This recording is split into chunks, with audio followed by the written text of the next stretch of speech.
We know. All right. What do you guys think of stability requires limiting freedom? Yep. Yeah, it does. I win. That's not how that works, Karen. Well, he conceded. He conceded. Tribalism is unavoidable and necessary. Yep. True. That is absolutely true. I win again. You've got to be quick, bro. You've got to be quick. He wins again. He says, "How about monogamy is unnatural for humans?" Ooh, monogamy is unnatural for humans.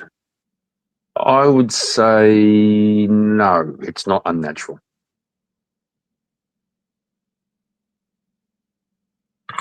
I'll say yes, it is unnatural. All right, I like it. Chat. Reminder for you guys: this here is going to 8 or 9 minutes. Sorry to start. If you want to add on a minute, it is $10 to add a minute. It is $60 if you want to be the solo judge. And if we don't get a solo judge, it goes to the poll, and the loser of the poll will lose their soul. Fighters, good luck to the both of you. Let's get it. All right. So I took the affirmative here. So, Kieran. You sure? Are you sure you did? I did. Okay. Monogamy is unnatural for humans. It is the case that all instincts in humans are to make mates of more than one person. You can see this in the instincts of males and the fact that they produce sperm all of their life after they hit puberty. So there is virtue in being monogamous. You have to fight your nature. Your nature is to have multiple partners. Can you define natural? Yeah, that which happens in nature. Okay. Do you think morals are natural? I think morals are objective, but I don't think that they're natural, because otherwise, you don't. So animals you think would also function with moral virtues, and they do not. Okay, so morals aren't natural. Okay, so monogamy is unnatural for humans. Okay, so which means that what's natural for us is to fuck everybody. That's our natural state. That's what your instinct is. Yeah, that's what you're built to do. So, as a human, do you think morality and virtues are also natural for a human being? Not for a fucking animal. Not for a lion. No, they're choices. They're choices, really. Yes, you're a subjective being who has to abide by the objective morality or truth. You have to apply yourself and make choices to act within them. They don't just happen. You don't just be moral. You have to choose to be moral. It's what gives it virtue. So you don't think we can be naturally moral? Like there's no way we can do that? No, I think you're in a fallen state. So you would have to somehow become God to do that, Karen, which you are not. So we have. Well, who can become God to do that? It sounds like you're saying. I didn't say somebody can become God. I said no, but you're it not sounds God, like you're, so you don't. It sounds like you're saying in order to defy your natural instincts, you have to become God. No, you have to choose to fight your natural state, your fallen state.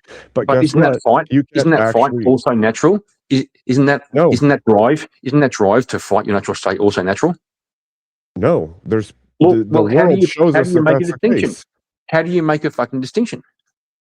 What are you talking about? How do you make a distinction? How do you make a distinction between what's natural,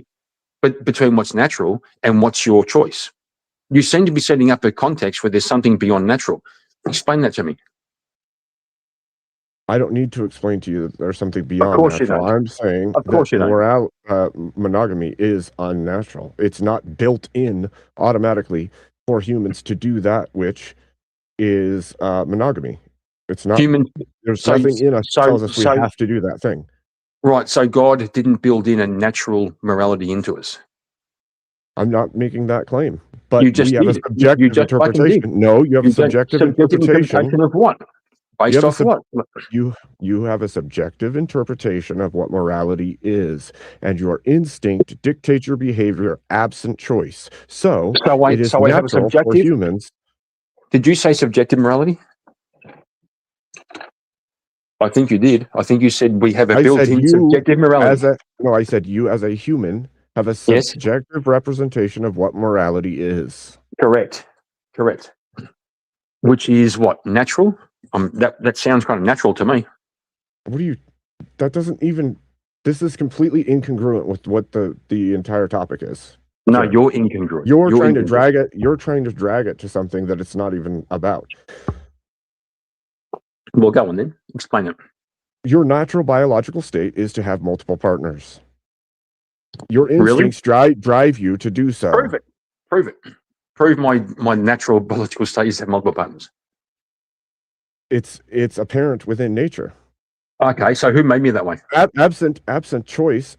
No, right? actually, better. Who made you that way? Who made you naturally inclined to fuck multiple bitches? The fall. No, really, really. Do you have a perfect nature, Karen?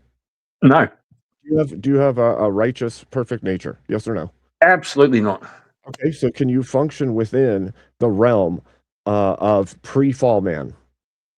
Well, the question is the righteous nature natural? Did God put a natural? Did God sign His name on the heart of every human being?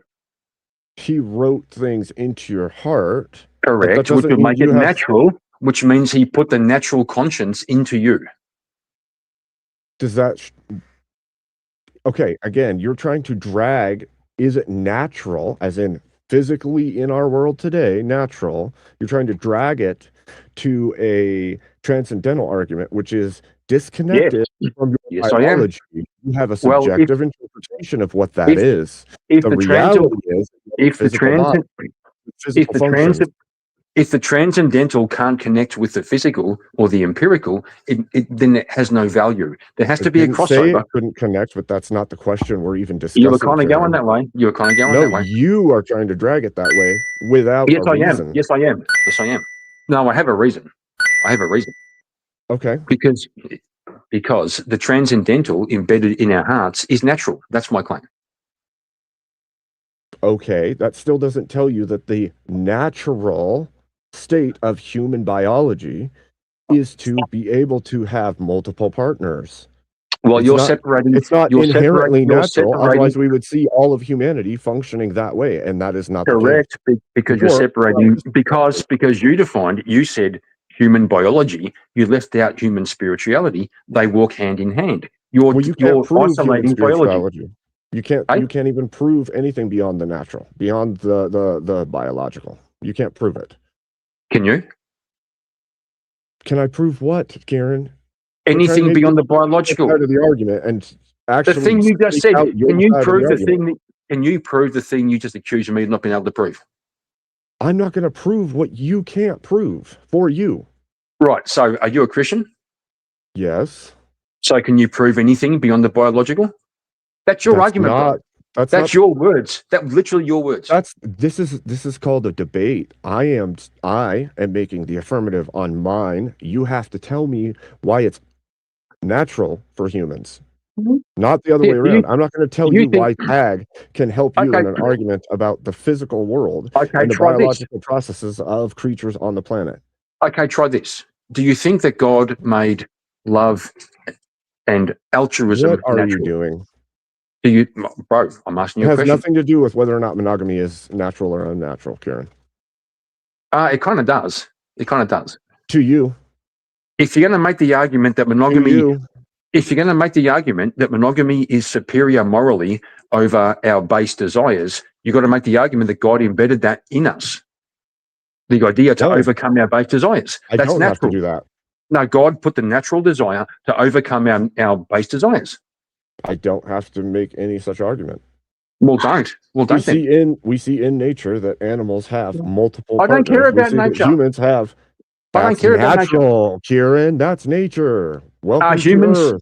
Are humans natural? Humans are a natural part of the ecosystem of Earth, yes. Correct. Are we also different from animals? You could argue either way on that one. I'm asking you. Are humans different from animals?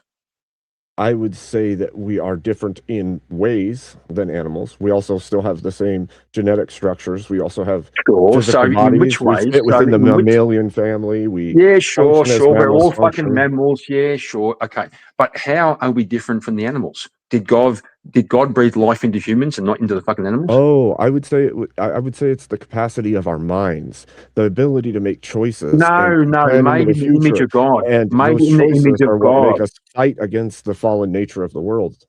Correct. So God naturally breathed life into humans and made us different from animals. That's natural.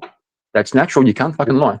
What's And so natural is the monogamy. fallen state currently, No, Kieran. what's And your natural? fallen state, really, it's not. We're not in a fallen Uh, state. not since Jesus died on the cross. No. So even uh people that harm children and do nasty things to children, those people are all saved, Kieran? I have no idea about that, They're bro. no longer in a fallen state? I have no idea. Well, then What I why are know they is, still taking evil actions? If they're what not I in a know fallen is, state, why would they be taking evil actions? You're making weird appeals without any grounding for them. sure. So, do you think when Jesus died on the cross, he redeemed our souls? He saved us. He opened up the possibility for us to leave our fallen state. A possibility, yeah. Yeah, there we go. And so you So think everybody on earth is just following Jesus right now, Kieran? You think that, everybody has that's what I ascended said. into following That's what Jesus? I Well, said. no, you're That's making what a I said. claim that because he did that, we're no longer naturally in a fallen state.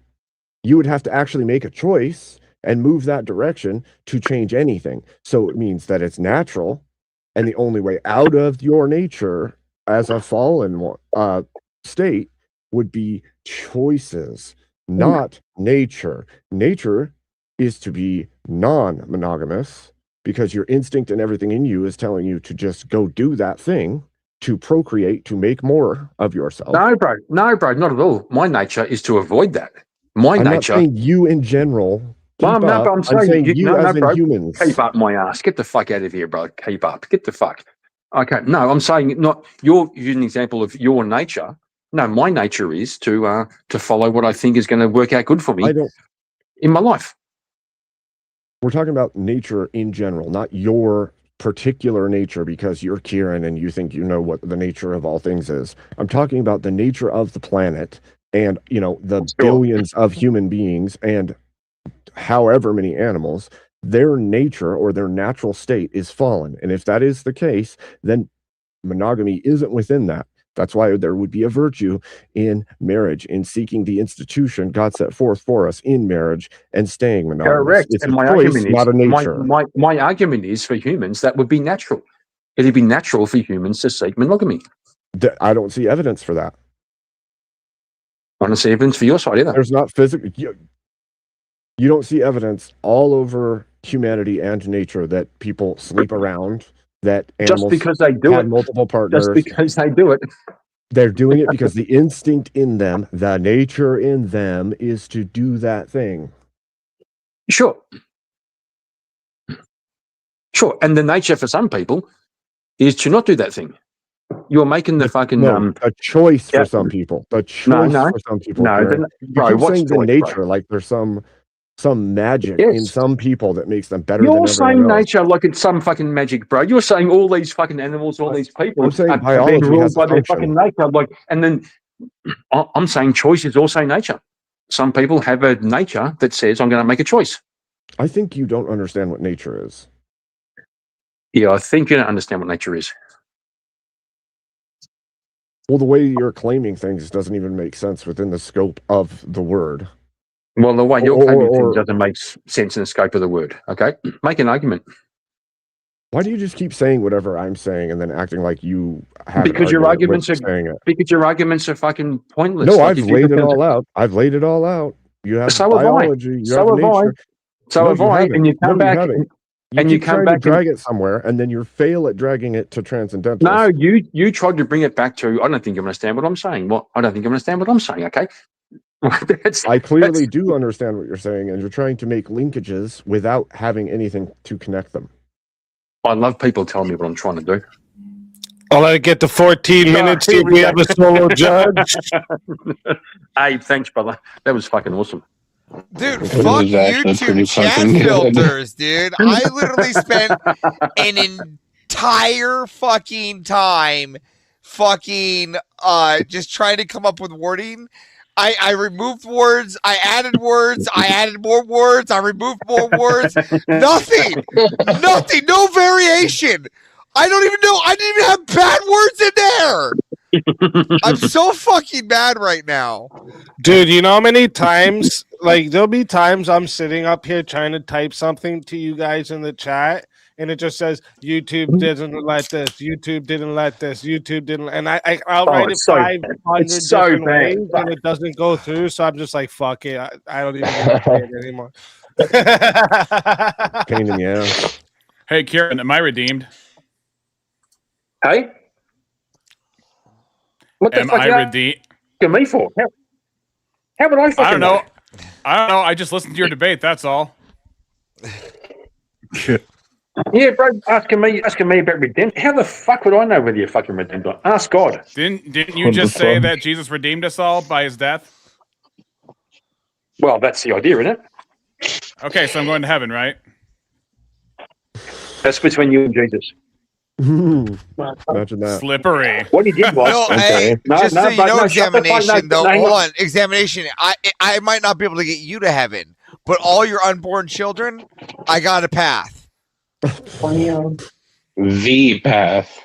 Well, actually, you could get me to heaven the same way because I'm saved, but that's a whole other discussion. A whole other discussion. That's completely different than the SAAM. All right. Yeah, I mean, Well, heaven Definitely. maxing would include Alright. killing all the Christians because heaven maxing has nothing to do with babies specifically, but those who would be bound for heaven, which may include babies as a subset. Whoa. Okay. Alright, look, so to I answer don't your- know why unborn you Hang on, and Everett. Steelborn. Hold Hang on, on. Everett. Hold on. Before they Answer do that. this, I don't know why you and Steelborn conflate what heaven maxing is. All right.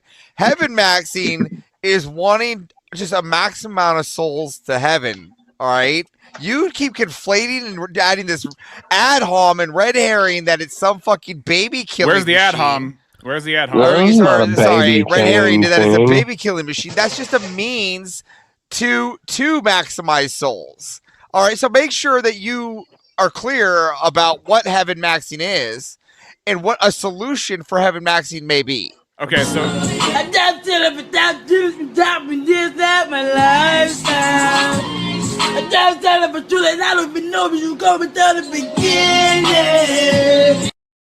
and on that note, what does heaven maxing have to do with spreading the gospel? Well, no, I was just saying Just gonna I had say- to meet Oh, I was your- muted. I was Just gotta singing say, it. hang on, bro. Just got to say, Oh, no, by the hang power, on to by you the for power, a second, Kieran. All right, I'm putting the poll into the chat right now. All right, so if you don't see it, make sure you hit refresh so you do. see Okay, if it. you want to vote for this man right here, you're voting for Kieran Markin on the poll. what up? And if you want to vote for this man right here, you're voting for Abe Dinkus on the poll. Chat, get your votes in right now. I'm starting that timer over, and you all have 2 minutes. Abe Dinkus with a top hat. Just want to say, Stovepipe. by the Tally-o.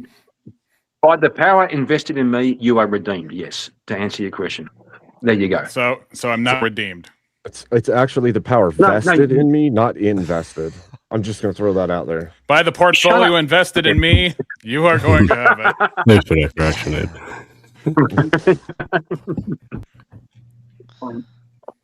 I'm just going to say, you are redeemed.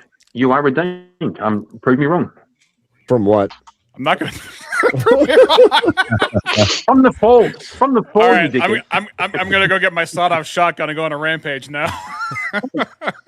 Damn, Yeah. that's a challenge. Oh man, prove me wrong. Wow. Prove me wrong. What's close? Now Damn. every time I need- every time I commit a pew pew, then you're just gonna say you're redeemed, and I'll look over my shoulder and be like, okay, and then the next one, and then we'll just keep repeating over and over, right? And that will be true heaven maxing at that point, right? Why don't you just go around? You should go around town and then tell people you're redeemed. You're redeemed. They're in line at Aldi trying to get their lettuce, and you're just like, Wouldn't you're that be redeemed. good? You're redeemed. Wouldn't that be good? I'm Wouldn't that be not good? sure Like if you know imagine, what heaven imagine you maxing walking around. is. Imagine you're walking around just saying, you're redeemed, you're redeemed. Everyone gets a car. Everyone gets a car. It'd be That's fucking awesome. Yeah, ridiculous. you're redeemed. That would change people's lives. You'd I mean, find everyone some gets a random car. bloke. For the worse, what if they're not For the redeemed worse. and No, they think that? What if they think they're redeemed and they think they're safe and they are absolutely not? You've now made it harder for them to recognize if they're not on good terms with What God if you or not. redeemed them? What if you You redeemed can't them? read What if what they by were fiat. It's like a magic You spell. say, what if you yes, redeemed them? yes, by fiat. Yes, by fiat. Yeah. By fiat. You How told does that some work? random person who's having a hard time. I'll tell you how it works. Some random guy having a hard time. You walk up and you say, "You're redeemed," and he goes, "Holy shit! Am I forgiven? Am I okay? Am I redeemed?" That could work. That could work. There's one caveat that you're missing there. Redemption through Jesus Christ is not something that you redeem like a coupon code. And some Tell just Tell these motherfuckers. All right, real quick though. 69 votes are locked in. All right, thank you to everyone who voted. Everyone else who didn't vote, you're just crazy and furry lovers. 69 votes, 57% said the winner of the 1v1 is Abe Dinkus.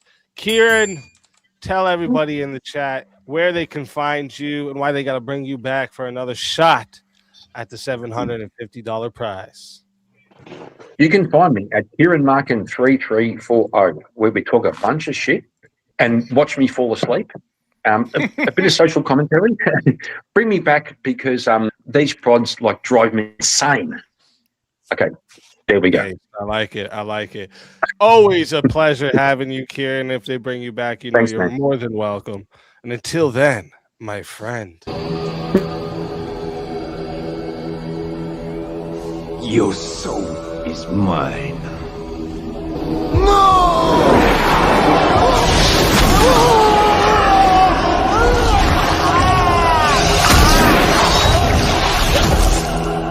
Fatality.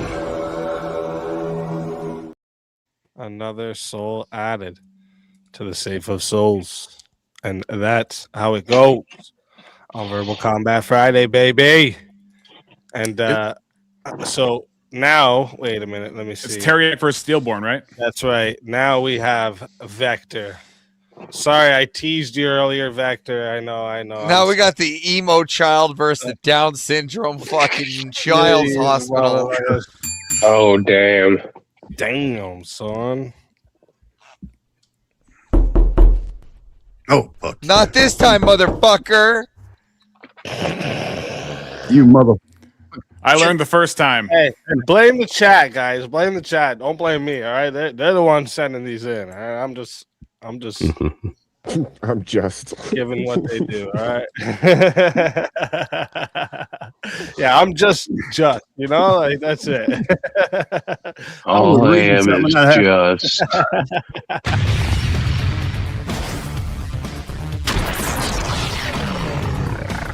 Time for 1v1. I don't understand. I read the spreadsheets. Based on the spreadsheets, he was supposed to be alright, but he wasn't alright. It's like an Irish Indiana Jones. I like it. An Irish Indiana Jones. Don't look, Marion. You don't want to look at it. You know what I'm saying? You showed up a little late. There's already a bigger hat on the panel, man. I'm just saying. I know he rocks that hat. Already a bigger one. I'm gonna need a bigger boat. Let me see a good topic for you two.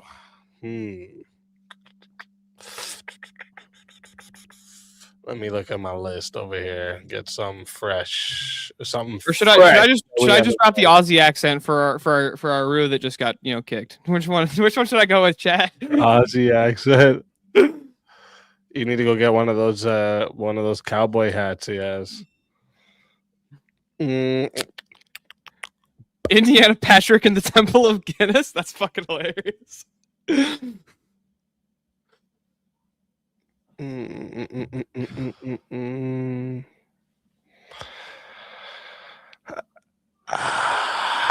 the fuck is Amazon about? Who's the most? I'm trying to give you guys one that I know you're gonna be on the other side, but we never know until we try them sometime. Emotional vulnerability. Emotional vulnerability is more risky than beneficial. I'll go the opposite, the stillborn. Yeah, I'm gonna say, yeah, it's more risky. You can say.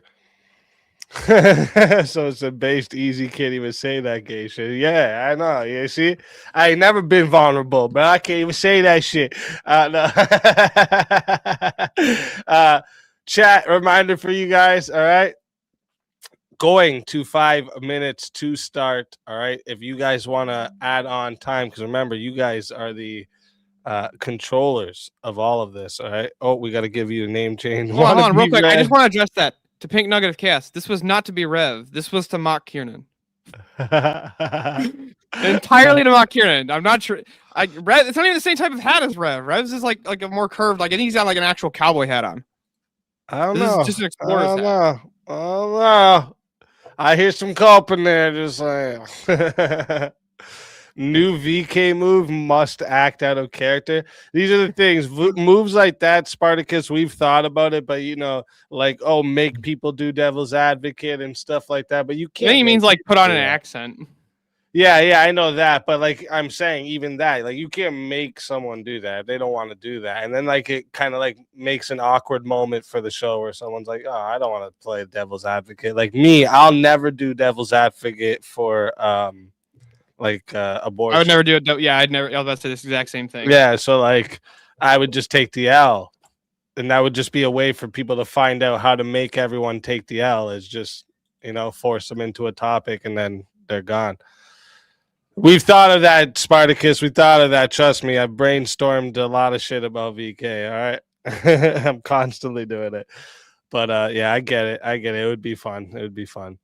All right, so chat, and then we had a couple fives here too. So we'll add a minute. All right, because we had a couple fives. That's 10. We'll add a minute onto it. So chat, we're starting at 6 minutes. Okay, if you want to add on a minute, make it go a little longer, it is $10 to add a minute, maximum being 40. It is 60 if you want to be the solo judge of the 1v1. And if we don't get a solo judge, it goes to the chat poll, and the loser of the poll will lose their soul. Fighters, good luck to the both of you. Let's get it. Yeah, so I have a question for you, Teriak. Yes, sir. Is somebody easier to manipulate if you know what makes them emotional and what things that they're emotional about? Sure. So would it be more or less beneficial to be emotionally vulnerable with people who like to manipulate or manipulative? Like, I don't know, let's say women. Should you be emotionally vulnerable to women? It can still be beneficial. That's because it can be. Is it more beneficial? Yeah, I would say it's more beneficial because by being what the fuck's the thing, emotionally vulnerable, you can use that as a way to test the woman, and if she uses it against you, then you know she's not the right choice for you. Well, hold on. You don't actually have to be emotionally vulnerable. You can just make up a story that you can fake the emotion, right, to do that test if that's the way you want to go about it. But why would you give her actual information to test that? That's actual stuff to blackmail you against. But if you just make something up, right, then she can't blackmail you with it later on. Like when you're in a fight and she tries to bring that shit back up, because women should be archaeologists because they love bringing up shit from the past. You know what I'm saying? Mm-hmm. Right? They're always on that shit. They're like, FBI agents as well. Yeah, they're like, but you stole that cookie from your grandma's, and you're like, I was 8. Yeah, but what I'm saying is that you want to be truthful to your partner. You know what I mean? So let's say, because I had the debate earlier in terms of jealousy, it's like if you're emotionally vulnerable and let her know like this is, I'm experiencing this emotion of jealousy whenever you do X, Y, or Z, it'll be more beneficial because then her true intentions. Like you'd want to be with a woman that wouldn't use your own emotions against you. So the fact that you're being honest, you're actually being good faith in that situation, and it's Well, more I can just beneficial. grant with you. I can agree that there can be times where it can be beneficial, but the problem is whether or not it's more beneficial or less beneficial to be emotionally vulnerable. And in almost any scenario where you try and use emotional or you're trying to be like, emotional, try to be Honesty. vulnerable. I'm fucking totally just fuck. I don't know what just happened there. When you try and be vulnerable with your emotions, right? If most people are out for their own, and it seems that actually seems to be the way most people operate, they're out for their own. They're out to get their own. They're always there for number one. Then all you're doing is just giving them shit to fucking manipulate you with. Yeah, but then if they use that as manipulation, then you know that she's not the one for you, bruh. Well, no, I'm not talking about just women. I'm talking about in almost any other even example. Then they're not the person for you. If it's, say, a business transaction, then they're not the business partner for you, bruh. You get to the answer quicker. Yeah. So but hold on. But if you've never been emotionally vulnerable with them, then they didn't have anything to manipulate you with. But how does that? doing, and if you're just costing yourself business relations, and if you're costing yourself customers, or if you're costing yourself stores that you can go to, or if you're costing yourself friends, and you're costing yourself all of this, but you could have avoided all of that costing, or all of that, manipulation, loss of friendships, fights, all of that stuff by just not being emotionally vulnerable and instead just being a stoic, right? Then how is that not more beneficial? Because doing business with someone that will try to manipulate and all this kind of stuff.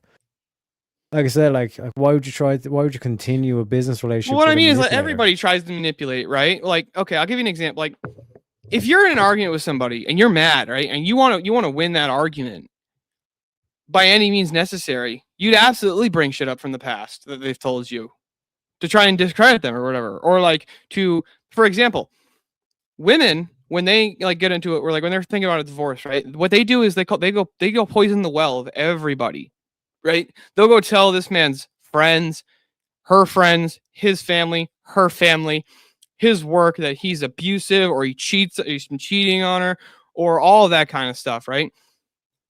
Can you explain to me how that's gonna benefit him if he had been emotionally vulnerable? But if he'd been a stoic, right, and just maintained his duties, you can still love people, right? And you can still have emotions, but without being emotionally vulnerable. Right? Yeah, because I wouldn't want to be with a manipulator. Then you just shouldn't date women. No, in terms of there are good women out there. I agree, but would you agree that in modernity, is it going to be more beneficial or less beneficial to be emotionally vulnerable with women? When they make websites like tinydick.com or shit like that. Yeah, that's a mark on her character, not on yours. That's why I think a lot of men forget. Do you think that most women in modernity would be manipulative, or were they trying to be reputation destroying, or would they try and be generous and graceful if they're angry at you? That's why you play quality over quantity. Oh, I asked you, do you think most women? I know most women, yeah. But yeah. So if what you're saying is that right now it would be less beneficial to the majority, it would be less beneficial with the majority of women to be emotionally vulnerable to them. It'd still be more beneficial because they'll reveal who they are. Yeah, they would be like everybody though. They'd be like everybody at that point. They would literally just be like everybody else. So in the whole Iran situation with Trump, when it looked dark, do you think that men should be telling a women their feelings? Do you really think that men should be just being like, it just makes me so sad when you don't do the dishes on time, or what the fuck? That's not only that. That's also a massive turnoff for women, right? Women hate seeing men that are super emotional, right? They hate actually they might say that they like it, but they don't like that shit. Some more minutes. They don't like that shit. Yeah. Right? You don't want to see no chick wants to see her husband fucking crying because he got a flat tire. All right. No chick wants to see her husband or her fucking boyfriend freaking the absolute fuck out because some dude walked over and started fucking wolf whistle at her. They don't want to see him fucking shivering his timbers and shit and fucking shaking in his boots. You know what I'm saying? No, they want him to fucking. They're strong man, but a strong man still has emotions, and vulnerability is to say that I trust. But should you make your decisions based on emotion?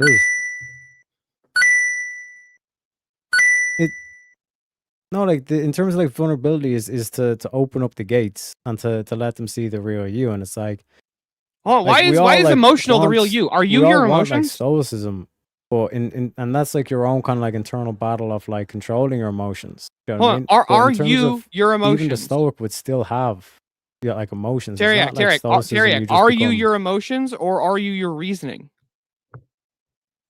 Like, both. which was the actual you? Which one do you use to do decision making? Both.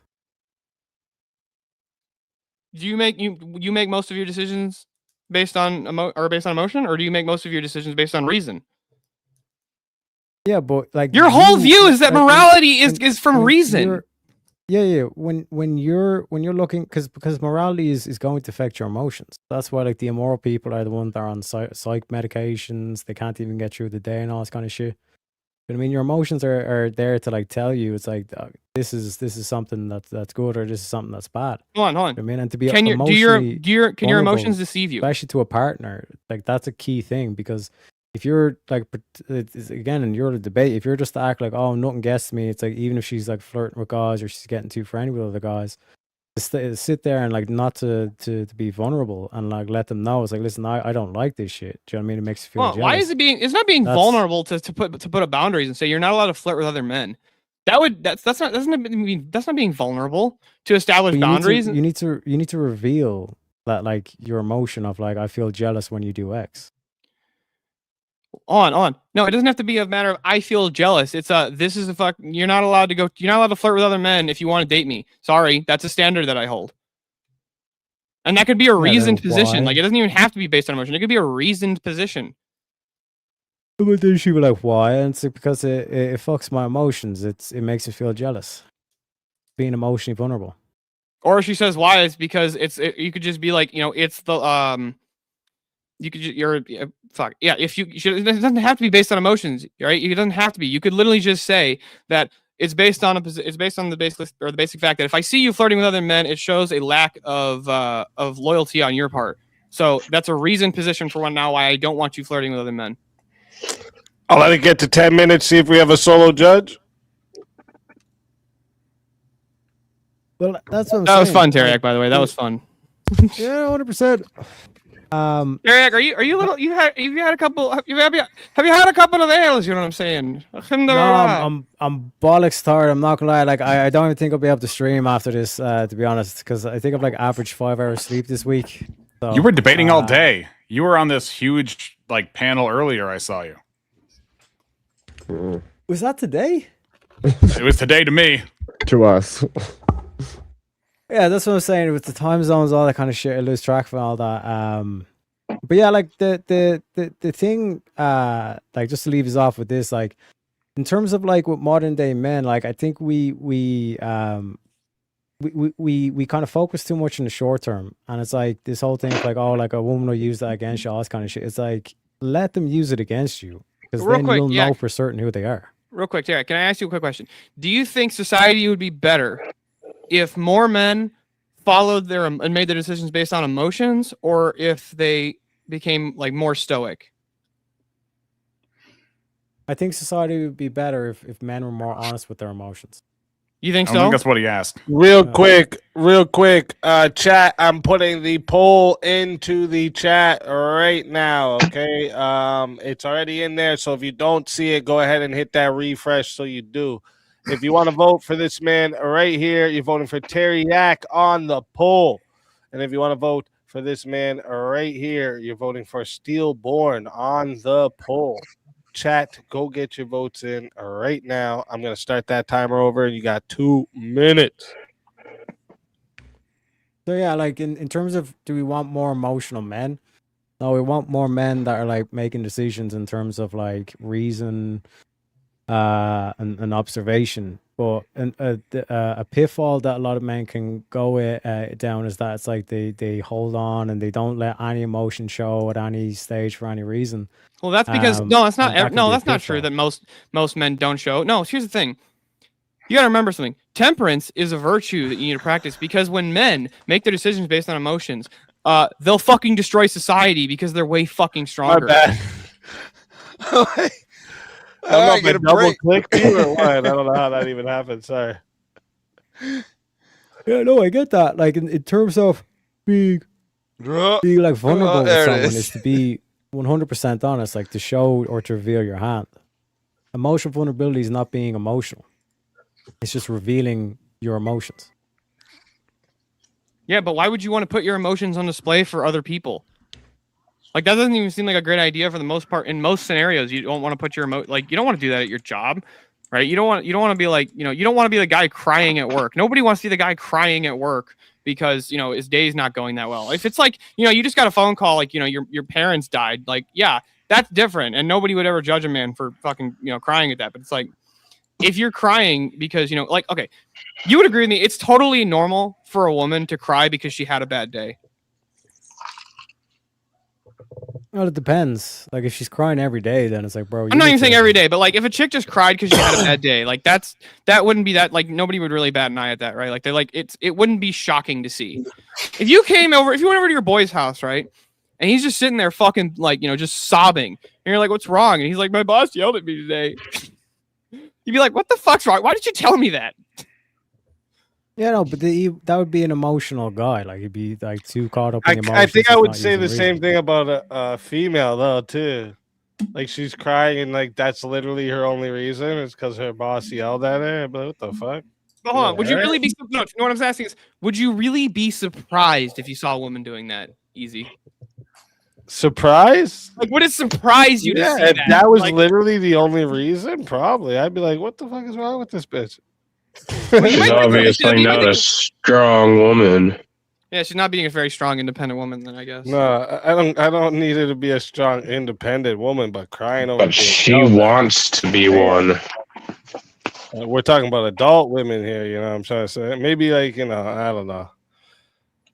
Maybe she had like her fucking period or something, I guess.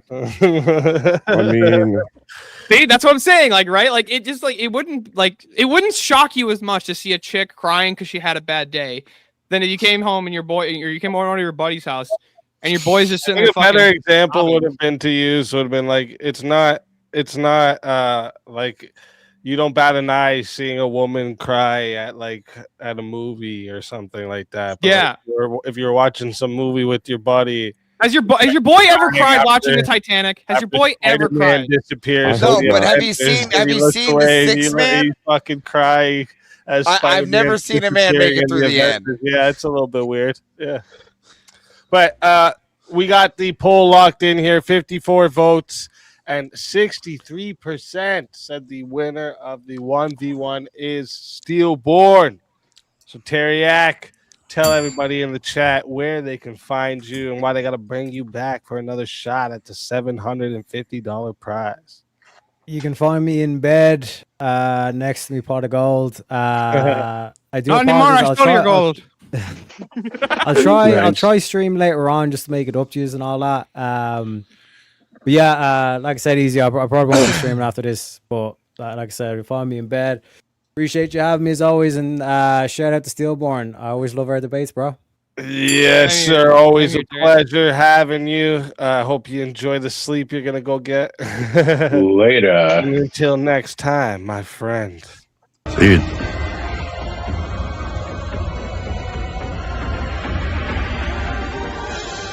You are so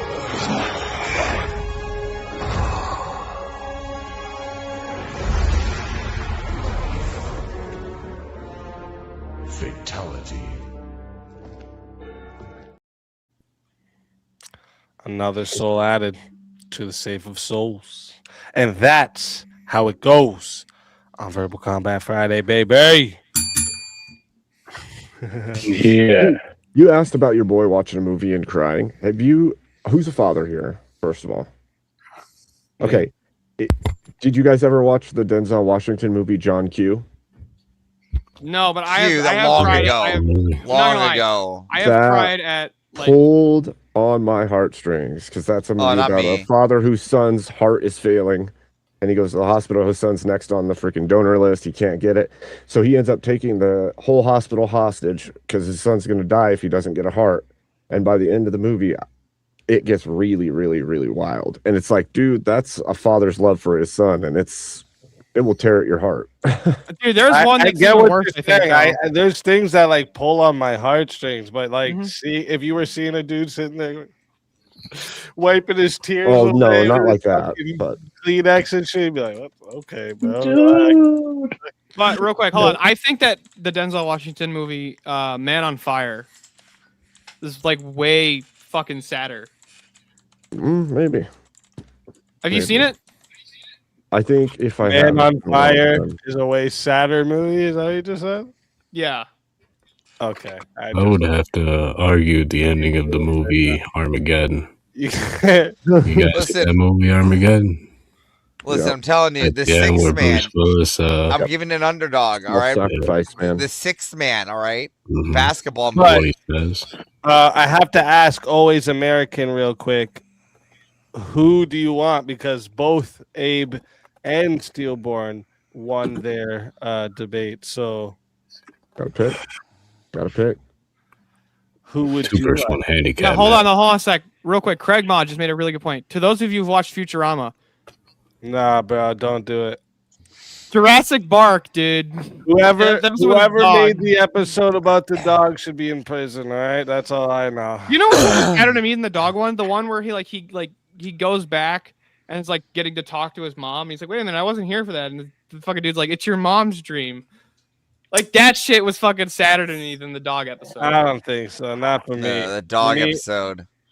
For me, the dog episode, man, that fucking that dog showing the dog sits there until it's old and Yeah. dies. That's That was bad as fuck, but I think the mom one was crazy, dog. You see, JS is with me on the sixth man. You see, it's an underdog. I told you, you motherfuckers. Steelborn versus Avarice. I'll for sure watch it though, Avarice. I'll give it a watch. No, it's a,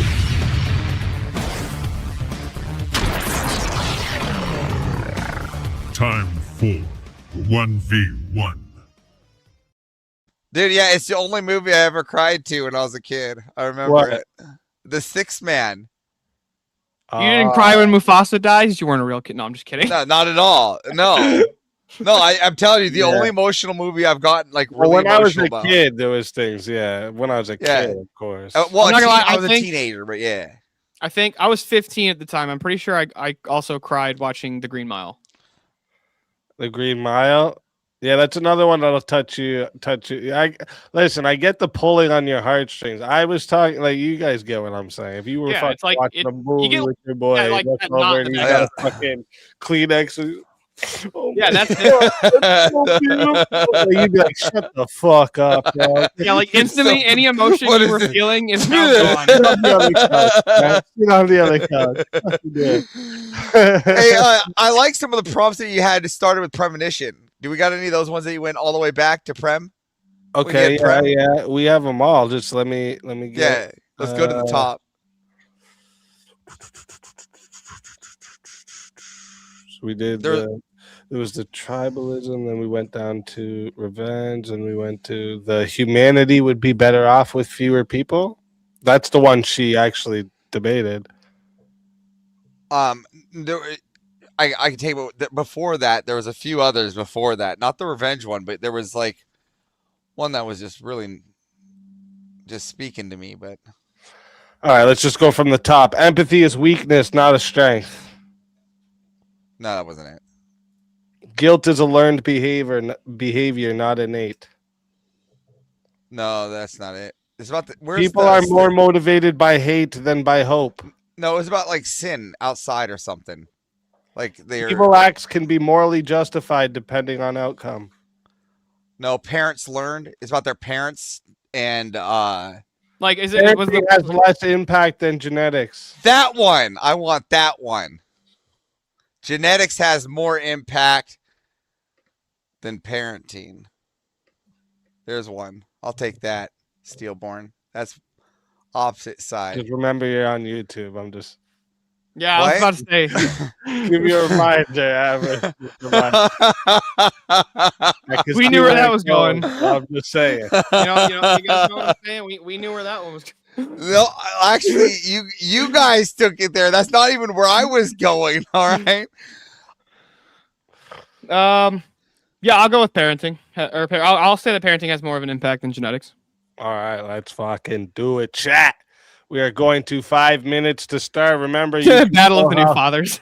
you control. I like it. I like it. That's good. You control how long this goes. Okay, here's another 5, and I'll add that with your last 5 as well, Nate, because you've been sending in 5s every now and then here. So we'll put it to 6 minutes to start for you. Okay. So we're gonna start at 6 minutes. Chat, you decide how long it goes, with 40 being the max. If you want to add a minute, it is $10 to add a minute. It is 60 if you want to be the solo judge. And if we don't get a solo judge, it goes to the chat poll, and the loser of the poll will lose their soul. Fighters, good luck to the both of you. Let's get it. Yeah, can I ask you a question? No, because I have the affirmative. I'm going to go first. So both you always have go. an No. Parenting has less impact, which means I have the affirmative. You always start with this, Avarice. Can I start with a question? I deny you this beginning question I make every single time. No. Avarice, I don't care about your positive claim. I'm denying. Listen again. I'm taking the positive here. We're both taking the positive. We're both making a positive claim here. You always start with this question. Okay, I want to Avarice. Let me start with a question. Avarice, let me start with a question. All right. Okay, give me what do you got for a second. I'm just going to go with what I'm going to say here. Okay. It's clear that parenting has a less impact than genetics. Are you what your dad did back when whatever job he was? Yes. Oh, you're exactly what your dad does. So you're field construction. So you do exactly what your dad does for a living right now, and you're I'm the manager of his company. Okay, because most kids that I know don't do anything that their parents do, right? Okay, how is job? And on top of that, the kids most kids get ran through public school today. Public school, which means other people teach their kids, right? Other people. Right. So when kids develop and they're trying to figure out their ways in life, it's clear that genetics are what lead them, because they figure out how strong they are, what they're capable of doing, how tall they are, if they're able to even be a jet fighter, or if they can ride horses. Okay, well, right. That's all genetics, right? I agree with you. I agree with that. Okay, yes. Genetic, but I got it. Yes, so you agree. You concede. How can you? No, I don't concede the debate. I agree with you. Those things would be genetics. But hold on. Yeah, how can you explain something to me real quick? If parenting has less of an impact than genetics, then why is it that no matter the race, by the way, this is true across all different genetic groups, that children raised by their biological mother and father have almost entirely better outcomes for life than children raised without a father. Oh, that's really simple, because that with two people in one household, that adds to a better genetic build out for that kid with inspiration upon his strengths. Wait, right? What? Yeah. So like the things, though, you have two people like giving like support to that child's genetic strengths, whether it be intellectually stronger or intellectually superior or physically stronger. You have two people in the household supporting those genetic strengths instead of one, right? So your argument isn't. Hold on. So okay, then if that's the case, then can you explain why children raised by lesbians have worse outcomes? Oh yes, because children. Oh, yes, because women are delusional and they beat children. That's not my fault. Okay, that's a completely different situation and a completely different that's wait. That... So hold on, bro. So the parenting style has more of an impact on the child's life? No, what you're saying there is that and real quick, can you explain to me why is it that if you want to make the argument for genetics, then why is it that black children adopted and raised by white parents have the same outcomes as white children adopted by white parents? Again, because you're just proving they have the same outcomes as adopted, right? Again, genetics, and they don't. Again, genetics just shows that less criminality, less drug abuse, less alcohol abuse, less mental illness. Just because you put the black child in a neighborhood that has less crime, right, doesn't mean that his genetic outcome in where he comes from and where he can go, his genetics put him probably in a better position there in that area, right? He probably was able to play basketball. His genetics that came from his crackhead mom and dad. His genetics from his crackhead mom and dad put him in a better scenario. His mom was smoking crack while pregnant. That gives him better genetics than the kid who wasn't in that scenario. Really? Yeah, have you seen that his genetics weren't fucked up from his fucking meth head mom? Really? Yeah. Have you seen The Blind Side? You're an appeal to a movie. Have you seen the? Well, it's actually real. It's actually real. That's a real truth. He actually existed. Michael Orr is an actual football player. Have you heard of that? Tell me about it. Okay, so like he was adopted into a white neighborhood because, you know, his genetics, that's why they accused all, because the guy was genetically superior compared to everybody else. He's successful in that area. He didn't need the parents to guide him. He was already good at sports. Right. That's why there was the lawsuit, because they're like, your parents guided you to sports, which wasn't the case. That's why they lost, because he was already naturally wanting to do sports. The parents didn't have to guide him that way. He was genetically built for sports. What about kids who are genetically built to do sports, but they only have one parent who can't afford to put them in sports? Is that going to have more of an outcome or more of an impact? No, those kids still do. No, those kids still do good in lower income areas, and they actually excel going into basketball and things like that. Into sports, they do sports. What do you mean? Where can't they do sports? Where can't? Okay, well, if they don't do sports, mom can't afford to pay to play. There's no. That's impossible. Here in public school, they have to afford to pay you, especially in lower black end neighborhoods, especially in the sports. No, they don't have to afford you to pay to play. I don't see where that's the case. Again, if you base that's not their genetics has to take place. Their IQ and intelligence is genetic. I don't know how you don't see this. Based on those kids have to do well. The only reason they can't. You don't know that IQ is entirely based on genetics. IQ has also been. There's been plenty of studies that actually point that IQ is heavily influenced by your nourishment growing up. Like I don't believe that. I don't believe that. Your study is in pace. We saw that genetics is showed by, even if you can see by the lower IQs through incest, right? Hold on, why is it that children who are breastfed do better than children on formula? Again, this has to do with the genetics, right? It's just genetics. The parenting style had nothing to do with it. No, the parents who decided to breastfeed, as opposed to the parents who decided to give them formula because it was easier. Again, there are children that take formula that are just as smart, and their genetics are stronger. Oh, they're stronger. Yeah, they can handle the formula. What does it mean to have stronger genetics, Avers? Which means that they can handle the formula. They don't get sick. They can actually be smart. They don't get like lower IQ or things due to some kind of plastic in their system, right? We're talking about eugenics here, right? We want the best. We want superior beings, right? And men and people, we see how that is. Right, we see how that is, and we base our jobs and description based off those genetics. When you get into adult, because you keep going to children and all these things, right? Let's get to adulthood. Let's skip all this shit, because you want to keep sticking to adulthood because that's where you're sticking it. Let's get to adults. That's why, because you don't want to sit there. Let's go to adults. The problem is parenting style. Let's go to adults. But it's the outcome, and the outcome is your adulthood. And in your adulthood, it has nothing to do with how you raised. I'm nothing like my father. Nothing that he did help me raise or even has any impact on who I am today. Appeal to you're okay. Again, the appeal is perspective. The antidote is what I'm saying is that as an adult, you use your genetics to amplify how you do that. I use my fucking genetics because I know how strong I am. I know how strong I am. I know how intelligent I am. I know how I know where I can be. That's great. Yes, good. And that's based off my genetics. And that's based off my genetics. You piece of shit. How do you not see that? Demonstrate that it's all based entirely on genetics and there's no environmental impact whatsoever.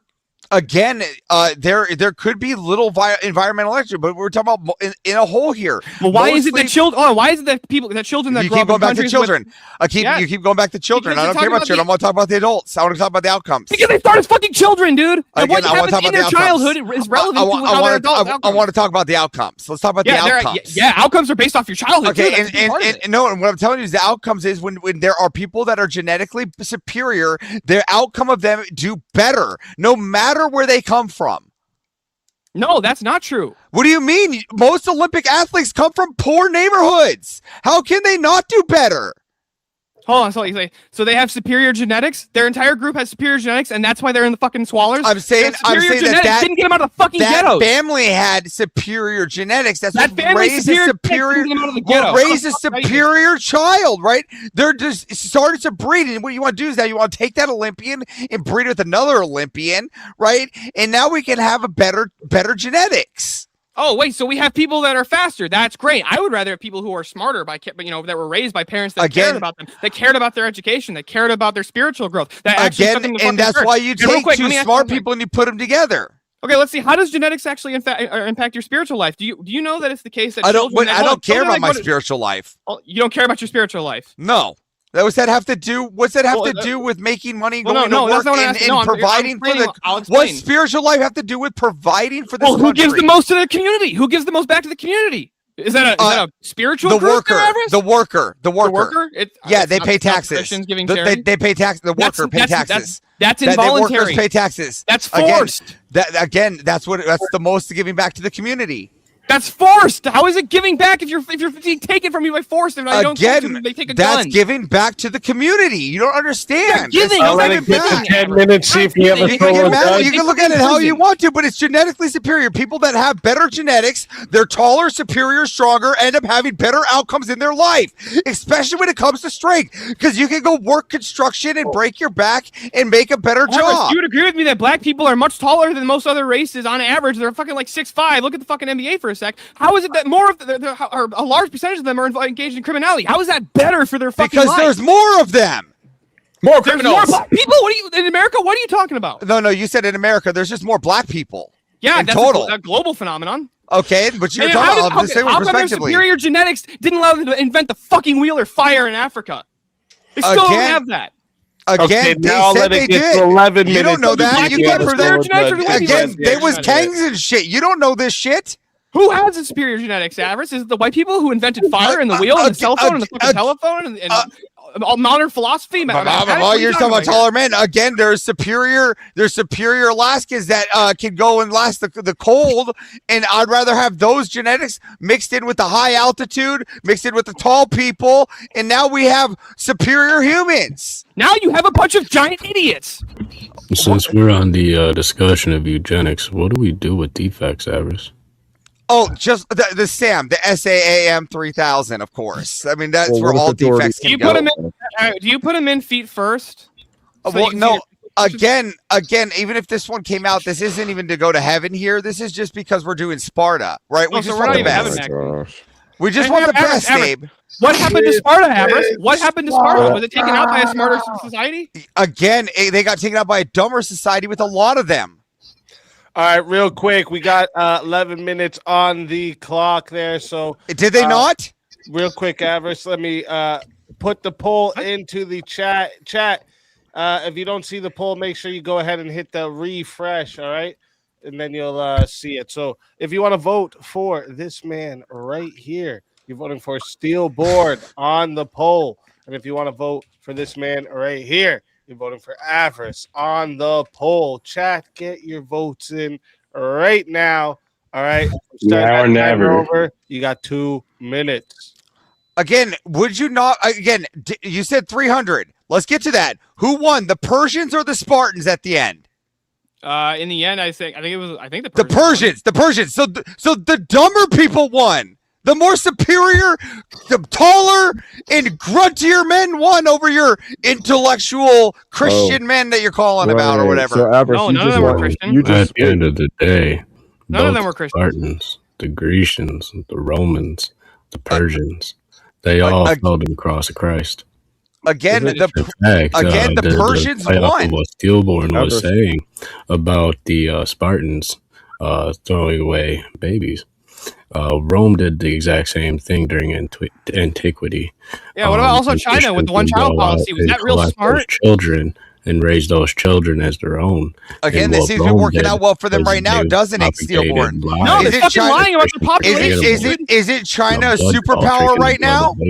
I actually contest that China's a superpower, and here's why I contest that. Is it China a superpower because they're doing well, again, you don't know that. You can't prove that. You can mathematically demonstrate it.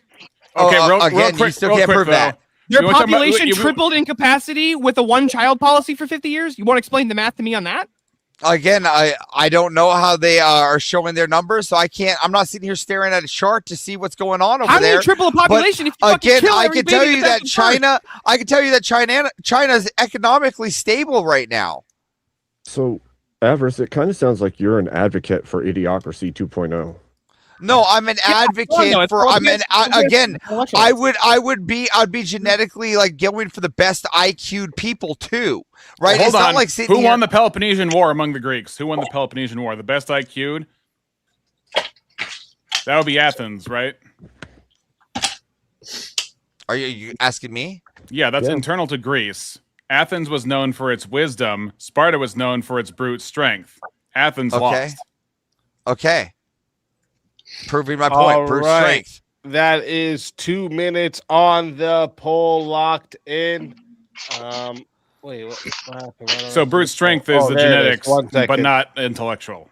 57 votes locked in, and it was stupid close. All right.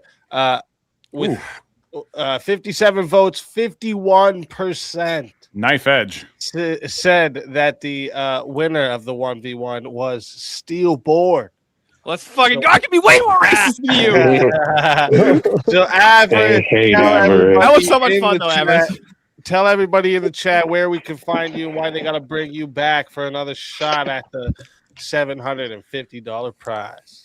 You have to bring me back because I take the contentious sides, the ones no one else will take. You can find me at Normal America with Rob Knorr, doing Whip Max Disney Whip songs. Have a good one, y'all. Always for having you. And if they bring you back, you know you're more than welcome. And until then, my friend. Your soul is mine.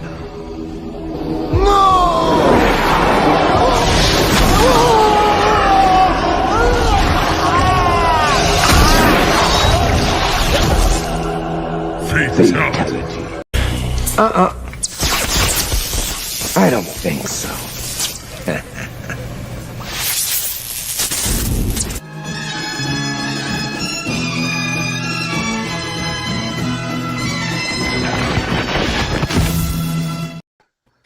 Welcome back before you could even fully be gone. I had like 6 DMs going, don't take off that headset. I was like, oh shit.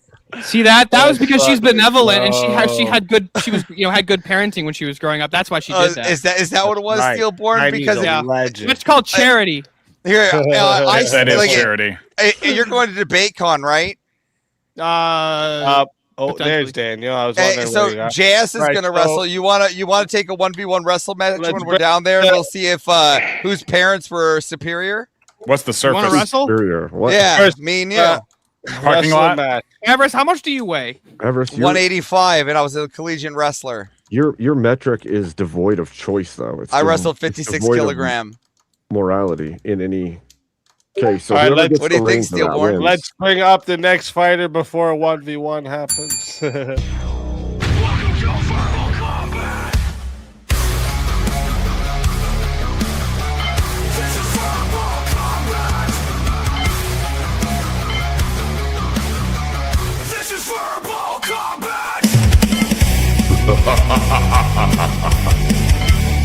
Brutality.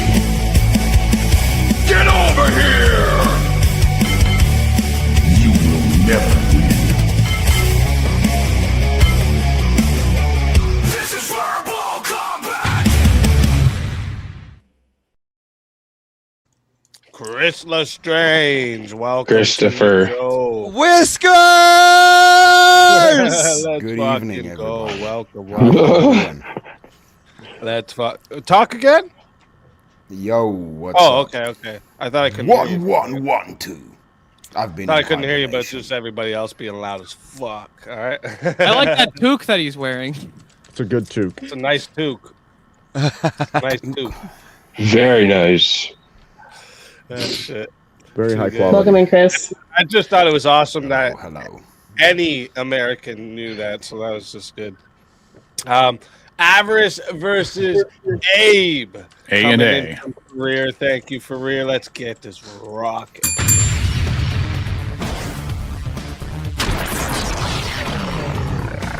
Time for 1v1. That's fine. Oh, I double clicked. I do that sometimes. I try because I have that little couple seconds to click everyone to get them into the back, and sometimes I'll double click up. All right. Let me see. What's a good topic for you two? I hate going against Abe. What? Where are you guys on?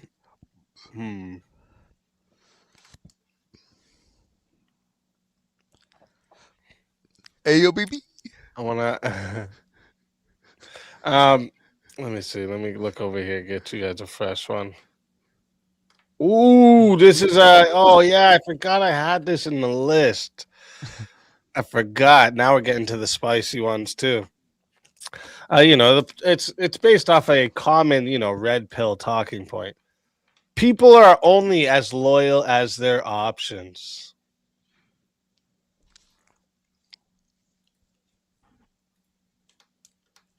What do you think, Avarice? What do you think? I don't know. I'm trying to think. I'm loyal to a fault. Like even if like Speakeasy made a mistake, I'm still loyal. Like I'm just like fuck that person. So I don't know. People. I don't know what the options would be, and that's kind of where I'm. Well, use your imagination. Look at my imagination goes to places you don't want to go there, big fella. All right. Hey. All right, let me see. I can give you guys a different one here. Let me see.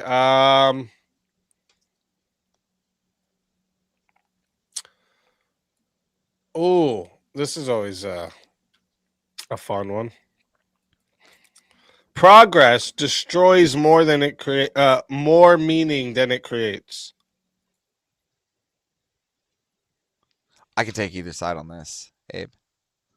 I also could take either side on this. So you want to just pick one? Progress destroys more meaning. I'll take the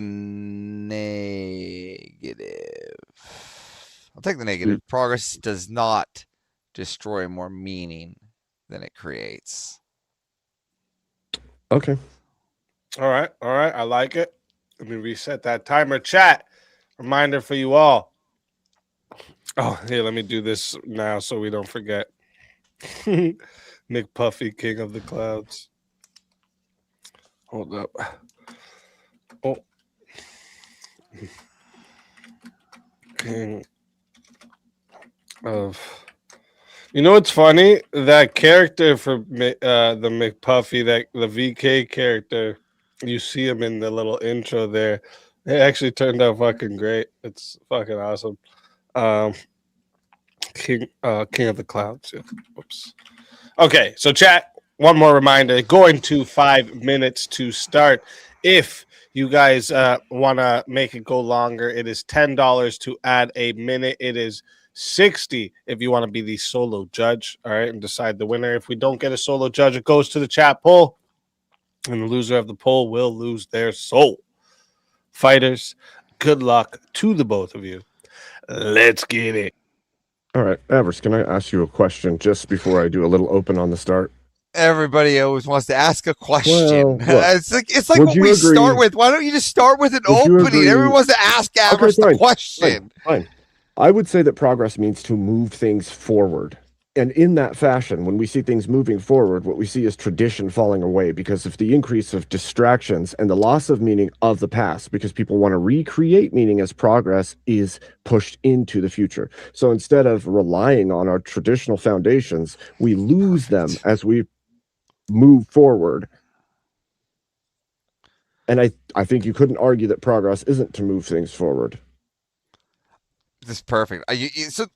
So like I would say that we use progress in to move forward, even with tradition, right? We even use progress as means to monumentize the like some of our traditions, like Mount Rushmore would be a good example, right?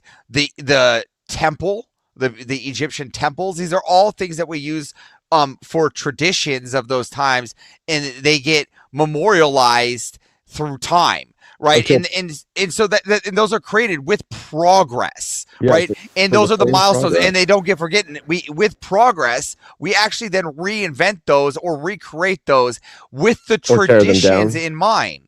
or tear them down. Or we recreate them with that tradition in mind. Right, because what happens with progress is when we move forward, people get a new version of morality, and they decide they're going to destroy the history and the tradition. No, but there's still meaning behind the tradition. There's still, no, if that wasn't the case, then Orthodox would not be on the rise, right? Because meaning has things when you start making progress, and as we're making progress in today's society, people are making progress in today's society, people are finding more meaning in the things that we're building. A return to tradition is not progress. It's not a return to tradition. We're still moving forward in progress. That's why we're trying to be better as a nation. Yes, we're actually still, now we're trying to actually rebuild, remechanicize, right? And we're trying to come up with new inventions to create more progress, to create more meaning in our nation. That isn't creating more meaning. What it's doing, yes, it does. Stripping tradition from the culture. No, it doesn't strip tradition because the tradition is still here. We're still an American nation. What we're doing is we're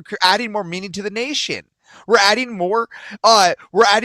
Would you say that's again still a return to tradition? Because what you're asking people. No, again, how is it a return to tradition if it's progress? If we're adding progress? How is it a return to tradition? What progress? Of new manufacturing. Oh, are we making new? Whatever leaps and bounds we're going, like we're launching we're launching new rockets in the air. We're going to Mars. Right. These are all things of progress, right here. And as we come back with those cultures, what meaning has been created by that? What meaning has been created by that, Avarice? Well, we're finding more about the meaning of life, and more people are finding God now, and we're going back to Orthodox. Not because of rockets. It's creating progress. The activities of the tradition that are bringing people to Christ, as not we move rockets forward. going to space. Listen, as we move forward in society and as we progress, right? People will find the meaning behind the way of our old traditions. They'll incorporate that into our progress. Again, that's a return to that's not progress. Progress. Yes, it is. That it would have to continue to move. It does continue. It is moving would forward. Have to take the tradition of Christianity and make it modern. Is that okay? Should we make it all modern? It is being all Christian tradition. Change everything so that the culture it suits the modern culture. Is that again? What we should do? It does need to meet the modern man.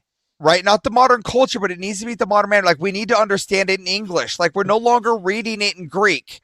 You know what I'm saying? So, yes, it does need to evolve in a way and progress. That's right. Translation. That's not. No, that's progress. If you're because at one time there was no English, so it had to progress into English. No, progress means change. No, that again, for something to progress, it must it progress to a superior language.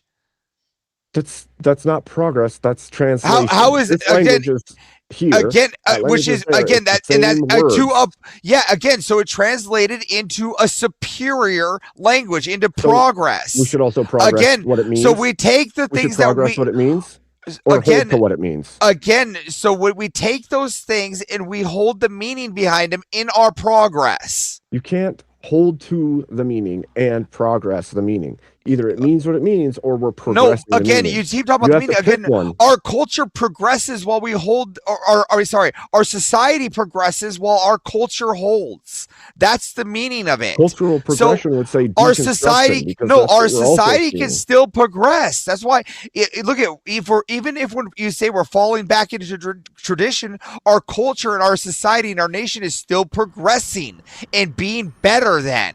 And that's losing the meaning. We're not losing the meaning, though. I'll let it get to 6 minutes, see if we got a solo judge. Hey, Avarice, real quick, what does it mean to be an American? Avarice, what does it mean to be an American? Why don't you tell me? I'm asking you. You just asserted we're more American than ever. Again, you're the one that's asking. Yeah, I'm asking you. What the fuck? You made a statement. What's your statement? I would say that I would say that the American citizens were being more cohesive right now. We're all trying to come together a little bit more. That's why people are picking sides. And again, picking sides. We're coming together by picking sides. Yeah, again, and then creating what we like to do, the most American tradition, war. right? And this is what I'm getting at. So we right? agree There's nothing on more division. American than going to war. So we agree on division. That's the agreement. That's the unity. Yeah, It's the Yeah, division. real quick, Abe, I have a question for you, Abe. I have a question for you, Abe. There's nothing more progress American actually- than going to Nothing war. more he American says. than war. Let's Nothing. fucking go. That's Abe, hilarious. does progress create more meaning than it destroys in medicine? Like, or do I have cancer or Wait, do I have ghosts Steelborn. in my blood? Should take lithium for it. One sec, Stillborn. Ask it again in just a second. Chat, I'm putting the poll into the chat right now. Okay, so if you don't see the poll, make sure you hit refresh.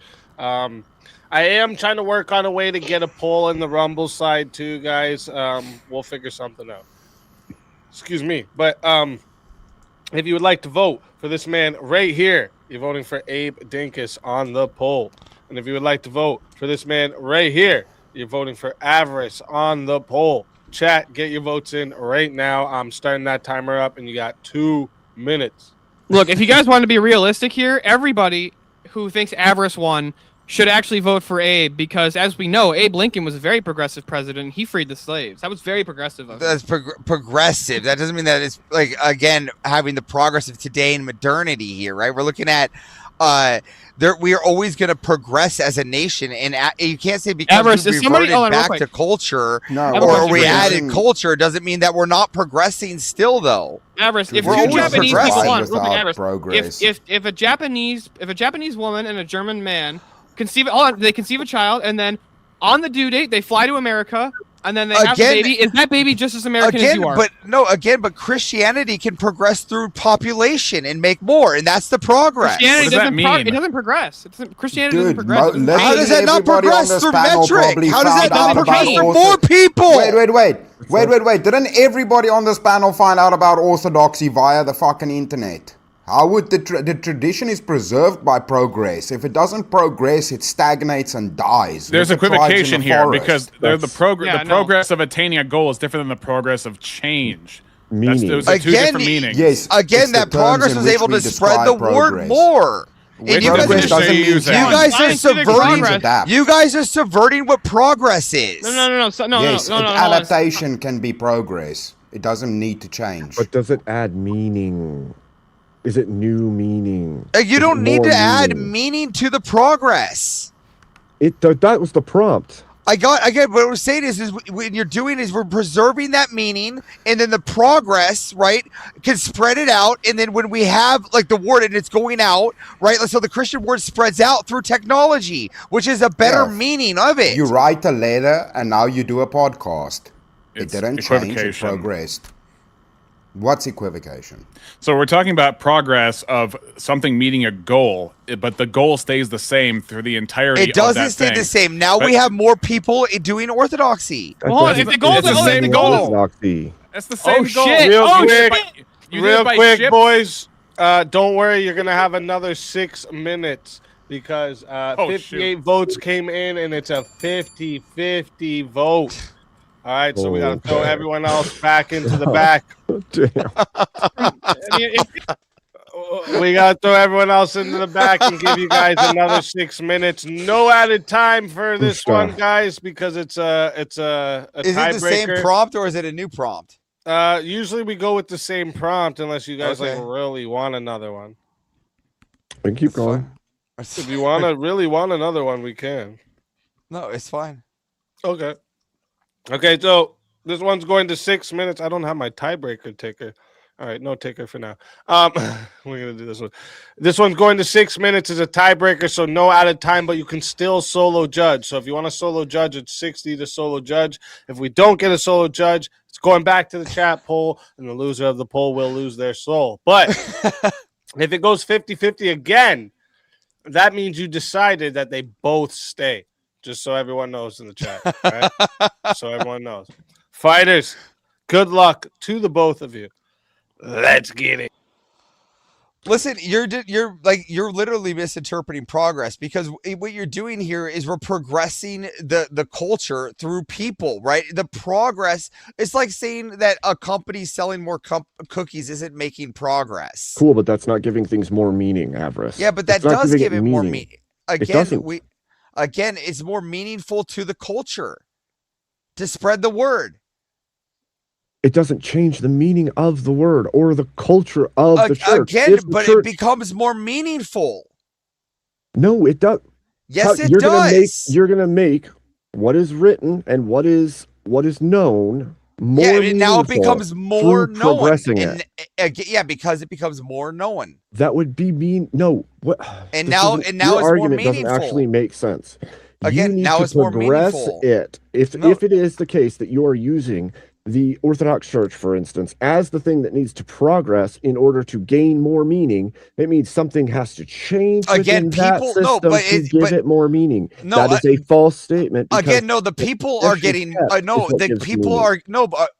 because the people are getting in the system, which is giving them more meaning. They're getting more meaning. The people are. The meaning of the thing. Let's get a perspective. Would you say that finding God would give you more meaning? It would give me meaning as an individual. Yeah, exactly. So more people finding God would be more meaning. But that isn't progress of orthodoxy. So if we spread more progress, that's not more progress. People find more meaning. All you're saying is if we go back to the old days, you even disagreed. You said that if you find God, you're proving my point right now. You literally said it. You said if you find God, you find more meaning. And through progress, like the internet, we're able to spread it out to give it to more people. So which is more technology through progress. Through progress, the more they find more meaning. Right? No. So here's what we're saying.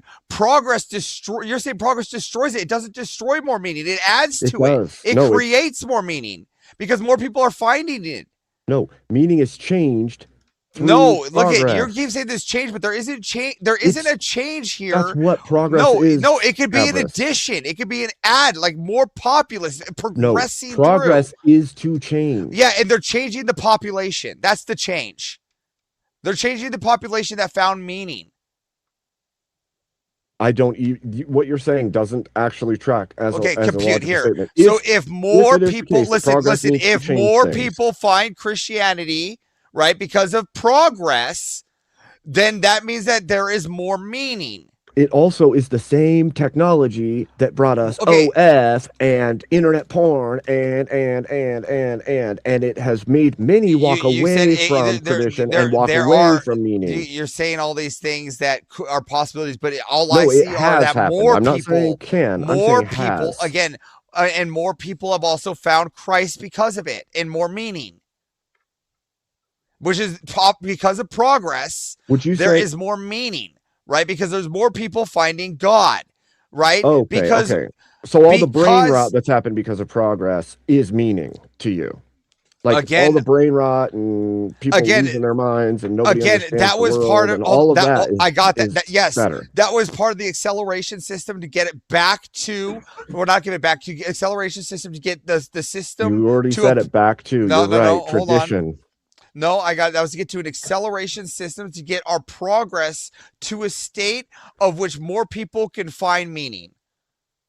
I don't believe that's the case. It's just a distraction circuit that has created a loss of meaning because all of the traditions, all of the meaning, believe that's a case. Things aren't being done in meaningful ways. No, Instead, we had to accelerate. Forward, we had to accelerate to a place to find more meaning.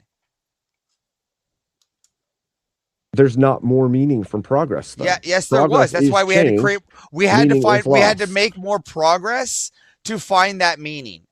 Find what meaning? The meaning of how to spread. That was already there. That was already there. Again, it wasn't in the system. It's a different method, but it's it wasn't able to be spread out. And the people weren't finding that meaning. The people weren't going to it. I don't know how you can't see this. Through more people finding God, you find more meaning. And through the technology we have today, more people are able to find God. You're equating like 5% of the population to the other 95% that is walking away from all forms of meaning through progress. The 95% that would have never known it at all, even if there wasn't progress. So more meaning is lost through progress. More meaning is found. Again, it would have been lost entirely. It would have been lost entirely. Progress destroys meaning. It would have been lost entirely. It would have been lost entirely. Progress is saving it as well. It's doesn't also say that. it's also preserving That's it. not what the prompt is. It is. Progress does in fact destroy progress meaning. preserves it through how we build it. Is any of it destroyed, Avarice? Is any meaning destroyed through progress, Avarice? Is any meaning destroyed? Some might Is be, it? but Okay, But again, some then- could be. Some, but again, some then things progress get destroys meaning. again. Some again, you're just again. You're conflating how much. It's like putting your monolithing here. that That's has nothing because to do with the you top. monolith. You No, used the that's no monolith, so I flipped that monolithing here. monolith and No, asked that's you. I does didn't it monolith destroy here. What I'm any? saying is the perspective of if there's more people finding God, whether or not there's people that aren't. Through progress, they're finding more meaning, and you've yet to contend with that I argument. have contended with that. Deconstruction has done the exact same thing. The progress of the internet has led to more and more deconstruction from Christianity. Again, people away that from would have God. never So you found couldn't make the Christianity and it claim would have that died. People that would never would have found it and it would have died. But some meaning is still People, being destroyed by it would have progress, been so dead then. It would does, have been in fact, dead. It would have been destroy. dead. It just would have been dead. Avarice, There would have been no Avarice. Christianity in your worldview. Aris, real quick, hold on. What about countries with no internet? Is there still Christianity there? Again, they're using progress through the paper. There's no internet. You mean They're like using hundreds of years progress ago? through paper. Again, that's Thanks progress. for coming up, Daniel. Papers that are around for thousands of years. That's still progress. That's progress.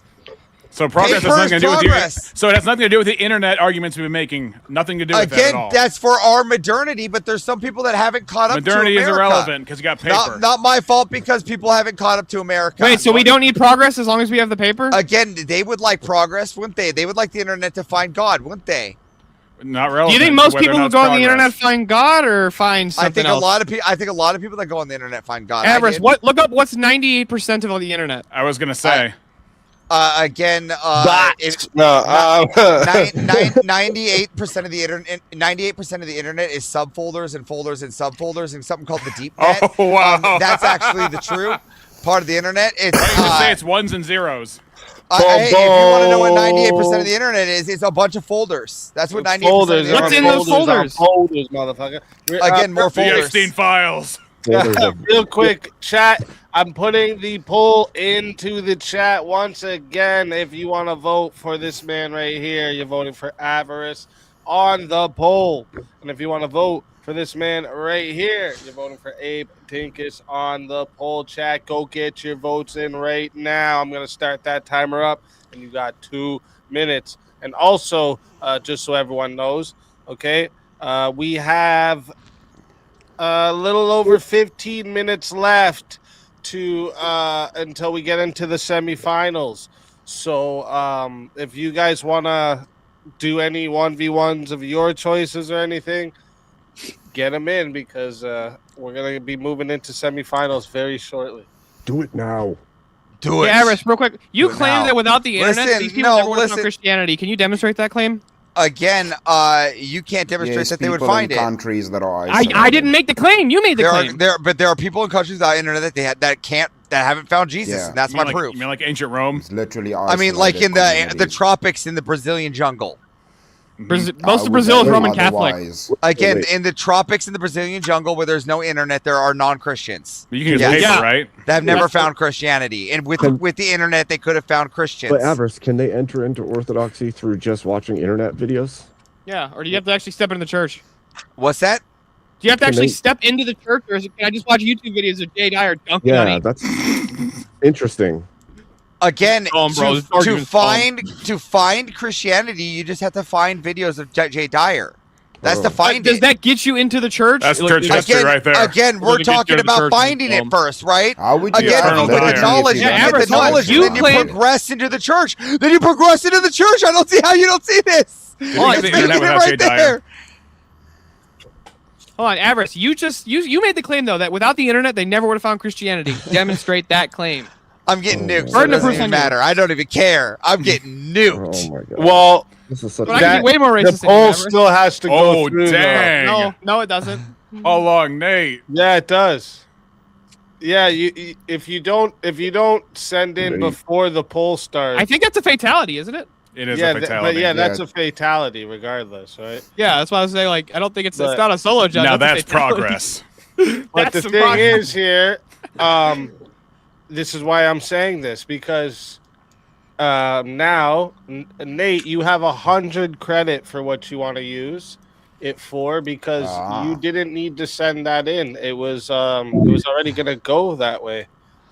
It looks You can't come back next week. Right there. Speakeasy being a legend.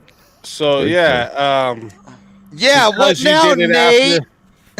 You did it after you did it after it. So You're got still one of my $100 favorite credit. truck drivers. You're still one of my favorite truck drivers, but still, jokes on you. That is legend though. Legendary move over here. I like it.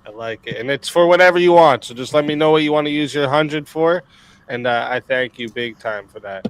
All right. I'm just gonna quickly run to the bathroom. The poll is locked in. 54% said the winner of the 1v1 tiebreaker is Abe Dinkus Avarice.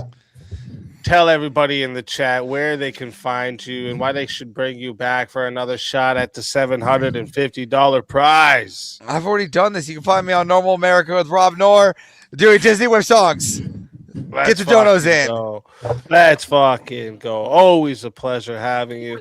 And if they bring you back, you know, you're more than welcome. And until then, welcome back, my friend. Welcome back.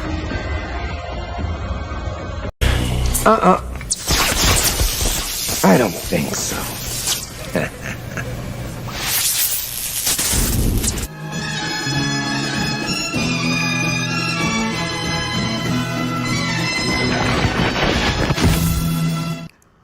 Welcome back before you can even go. Let's fucking go, you legend. You legend.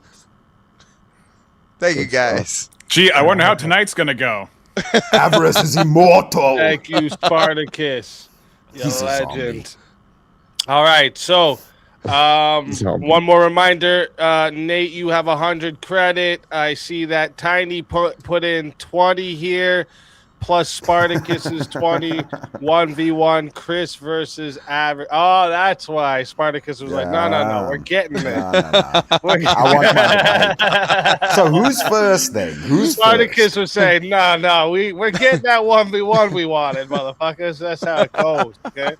And here, before we even start this, though, let me bring up who's next in line, too, just so that, I don't know, maybe someone will want to pick that person for a 1v1 or something, you know? And I'm sure they're itching to come show their face. So Look, I'm convinced at this point, Spartacus, and, I think Spartacus is just Avarice's alt account. Yeah. There's no way somebody likes him this much. Yeah, and Tiny's me. That's actually what's going on. Are you gonna play? Spartacus is Avarice, and we just pretend we're a married couple. And are you gonna say Jungle's me when Spartacus is away? What are you gonna do? Oh no, I know. I saw Jungle, and he's got a legendary shirt, right?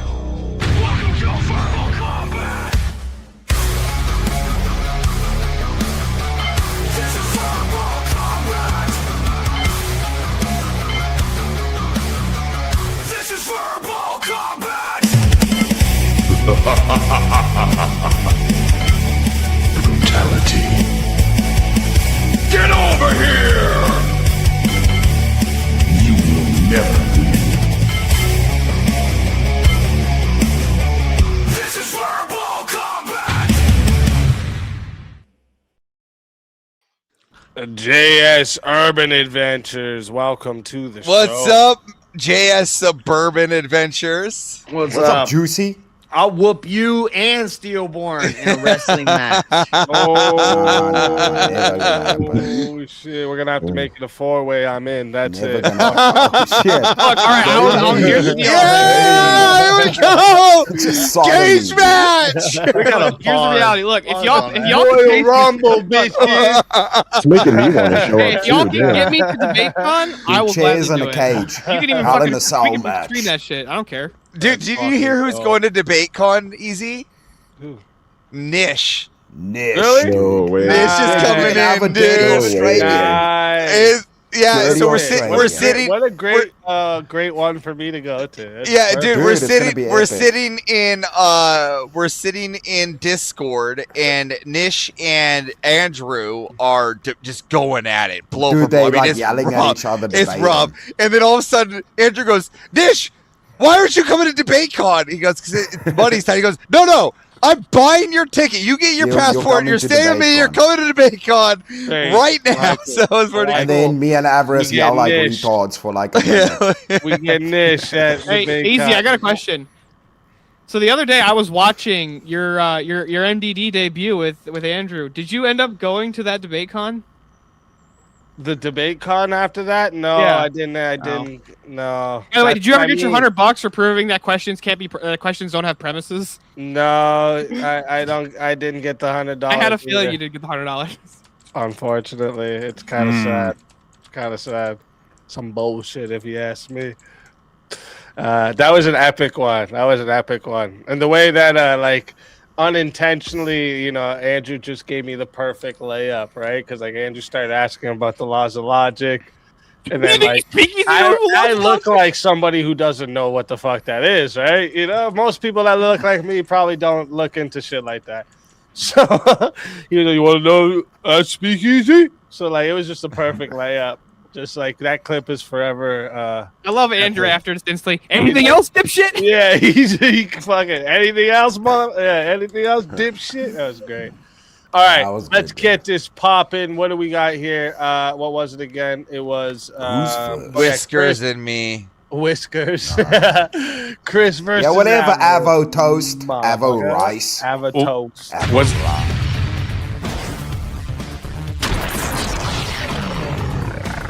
Time for 1v1. All right. I'm sure we can. And Chad, I also want to say, look how close we're at. 93% of the dono goal. Shout out to you guys. All right, hit the fucking crowns and W's in the chat for chat. All right, you guys are fucking amazing. Can't thank you all enough. Everyone who's been participating tonight too. I can't thank you all enough as well. Let's see what we got for you two. I heard you. The Puffy character is awesome, bro. Legend. Right? The right? OG character up here, bro. Yeah, and like if you notice he's one of the characters in the selection screen. And he's with me as well, which is cool. Around himself. Yeah, it's cool, man. I was like, this is. Yeah, I appreciate. He's one of the cooler characters that turned out like that. Man, yeah, and that happened purely by accident, but he became the first character up here. Yeah, exactly. And then we got one for Chair. I mean, Chair, and then we also had Jason, and then Juicy, and we had Mr. Potato from Shiva. They all spawned. Yeah. Oh man, that's great. Let me see it. Let me see a topic. Let me think if I could guess one that maybe you guys could fight about. Bill Tong. We can do whatever. We can do whatever. The classic Bill Tong debate. I mean, we can, but we've been going on for over a year. the year-long debate. No, we can do whatever. You know me, I'm easy. What about this one? I got a PowerPoint for the Bill Tong one. If you ever want to do the PowerPoint one, I can bring that up. What about this one? Corruption is inevitable in any system because of human nature. Hell yeah. I can't say otherwise. I'm avaricious.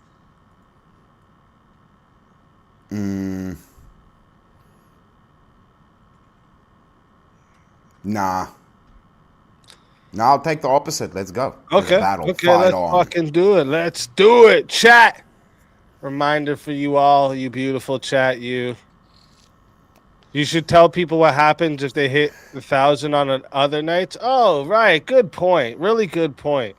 So we do a thing now here called Verbal Combat Origins. Okay, it's a prequel, so to speak, of Verbal Combat, and what it is any night other than Verbal Combat nights that we hit $1,000 in the dono, we do a Verbal Combat Origins. So it's a you could basically think of it as a mini version of verbal combat, right? But it's what it is. It's like only 4 to 8 fighters. We start off with all 6-minute matches, 1v1s, no like added time, all that kind of stuff, right?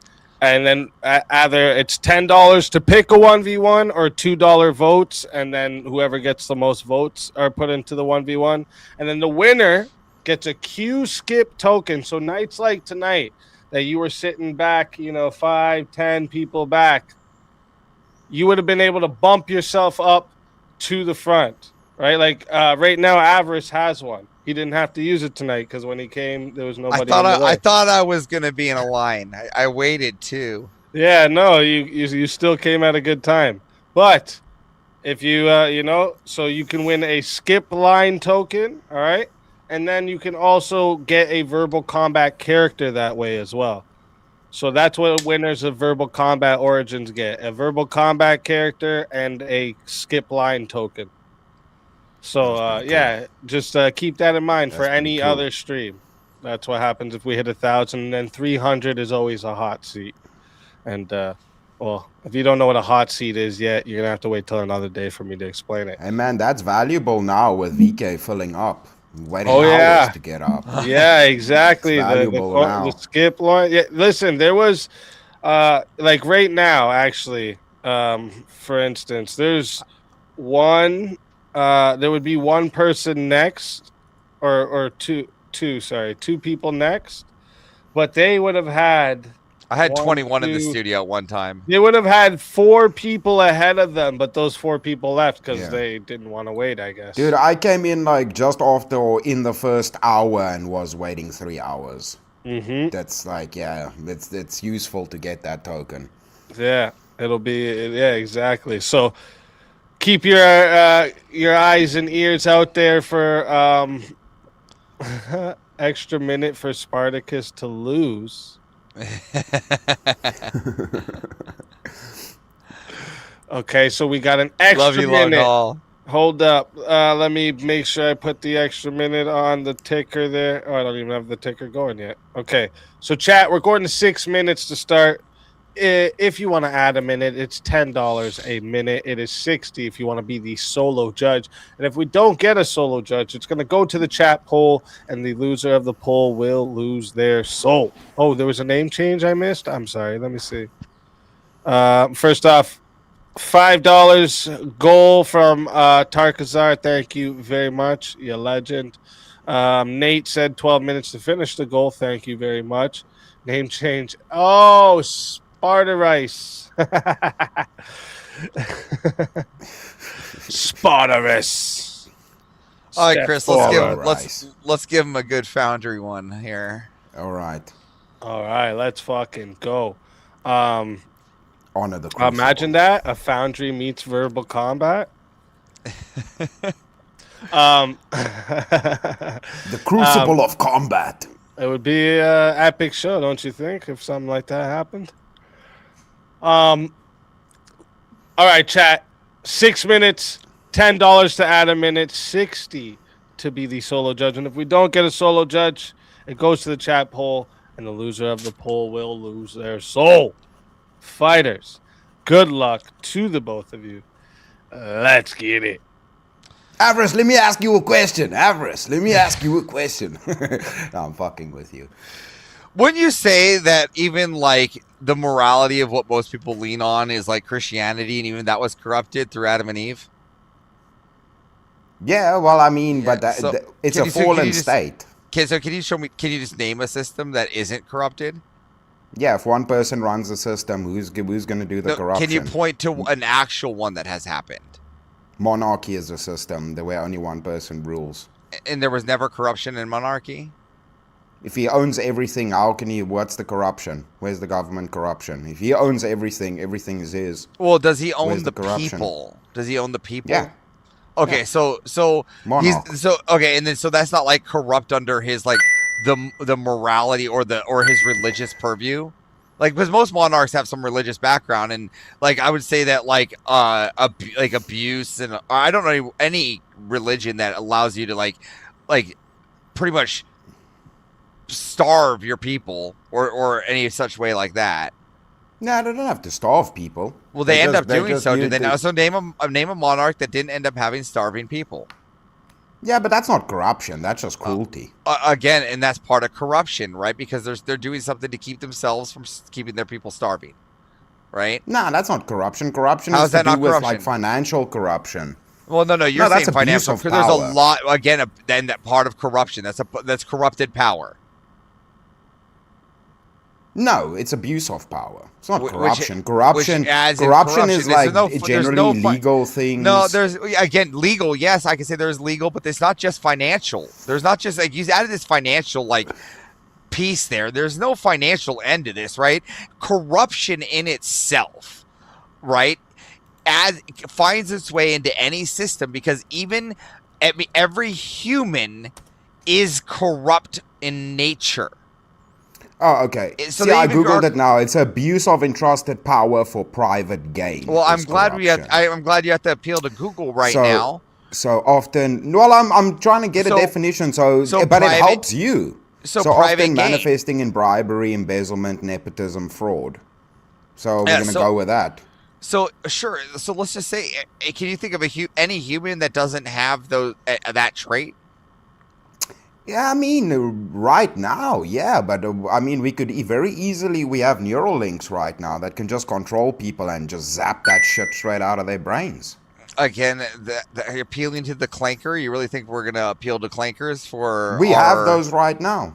We that have, are gonna we have that- neural links right now. that control people.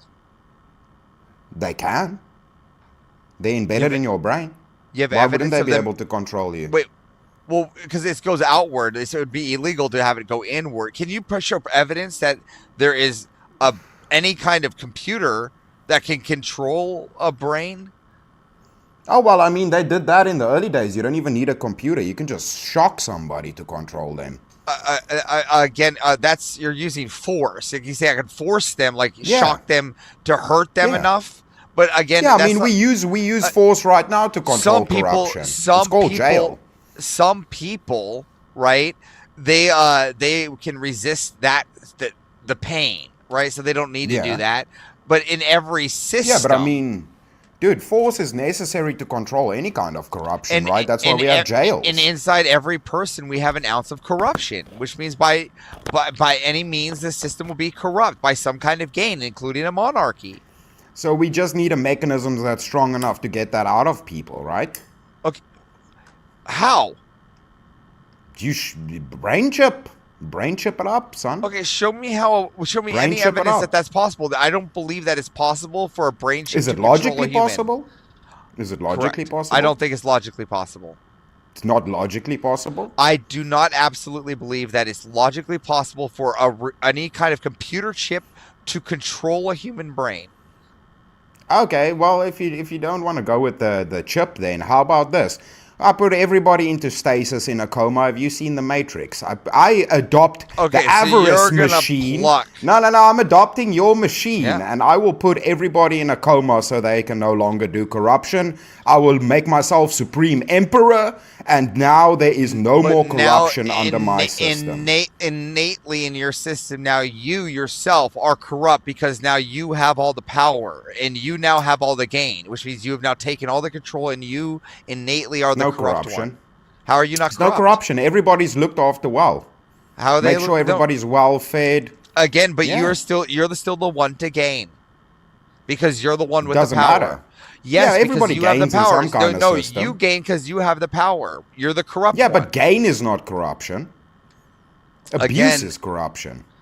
Again, you now have you are now corruption innately because you not only you have corrupted the entire system through you to better fit just you. No. It's not. It's not for me. It's for the benefit of everybody else. They live so are happy you- lives. okay, They can are never you get put- hurt. Are you put Yeah. to sleep? So you're put to sleep. Yeah, well, you know what? I'll even put myself to sleep and put Perfect. a robot in charge. I put an Okay. AI in charge. Now Okay, there's no AI. more humans controlling nothing. Human beings contain corruption. The robot doesn't. There we go. Corruption. Okay, so no, hold on. taken out. Hold on. No more corruption. Now, let's just say that robot now becomes Matrix like system. Wally. Well, hold on. Let's say that robot becomes like Wally, right? And he kind of decides that he wants to do with it something on his own. Now it's corrupted, now isn't it? So the possibility of it being corrupted is there. See, the problem with the prompt is in human nature. It says nothing about clankers running the system. Again, so once they're because opened of up human in the system, nature. once they're opened So up. corruption is inevitable in any system because of human nature. My system negates humans running the system. So now it's a clanker run society. Remove the corruption. Oh my God! But again, once the robot opens up the pods, then the humans can come out, and the system is now corrupt. Why would it open up the pods? It's programmed not to open up the pods. Well, it sometimes computers break their programming. Have you seen Wall-E? No. There's multiple computers. There's multiple computers diagnosing the one computer. There's fail-safe systems. Yeah, you're talking about the Matrix. Remember the Matrix? Did some of those software, didn't they rebel against the system? Yeah, but those were pesky and then the humans people that inside, weren't in and then the humans inside that system, they also help rebel, right? This is the system you set up, like the Matrix, right? So the humans inside will then rebel against that system through corruption because what they want. We can just take all of them out, right? We could just theoretically take all of them out. No, you said like the Matrix, so these people will be corrupting the system from the inside. How would they? If I take all of them out, see, that's the fatal flaw that the Matrix system wait, so you're just going to kill all humans? Yeah. Then there's no more system. Then there's no system. Yeah, there is. Yeah, there is. What system then? Heaven. Yes.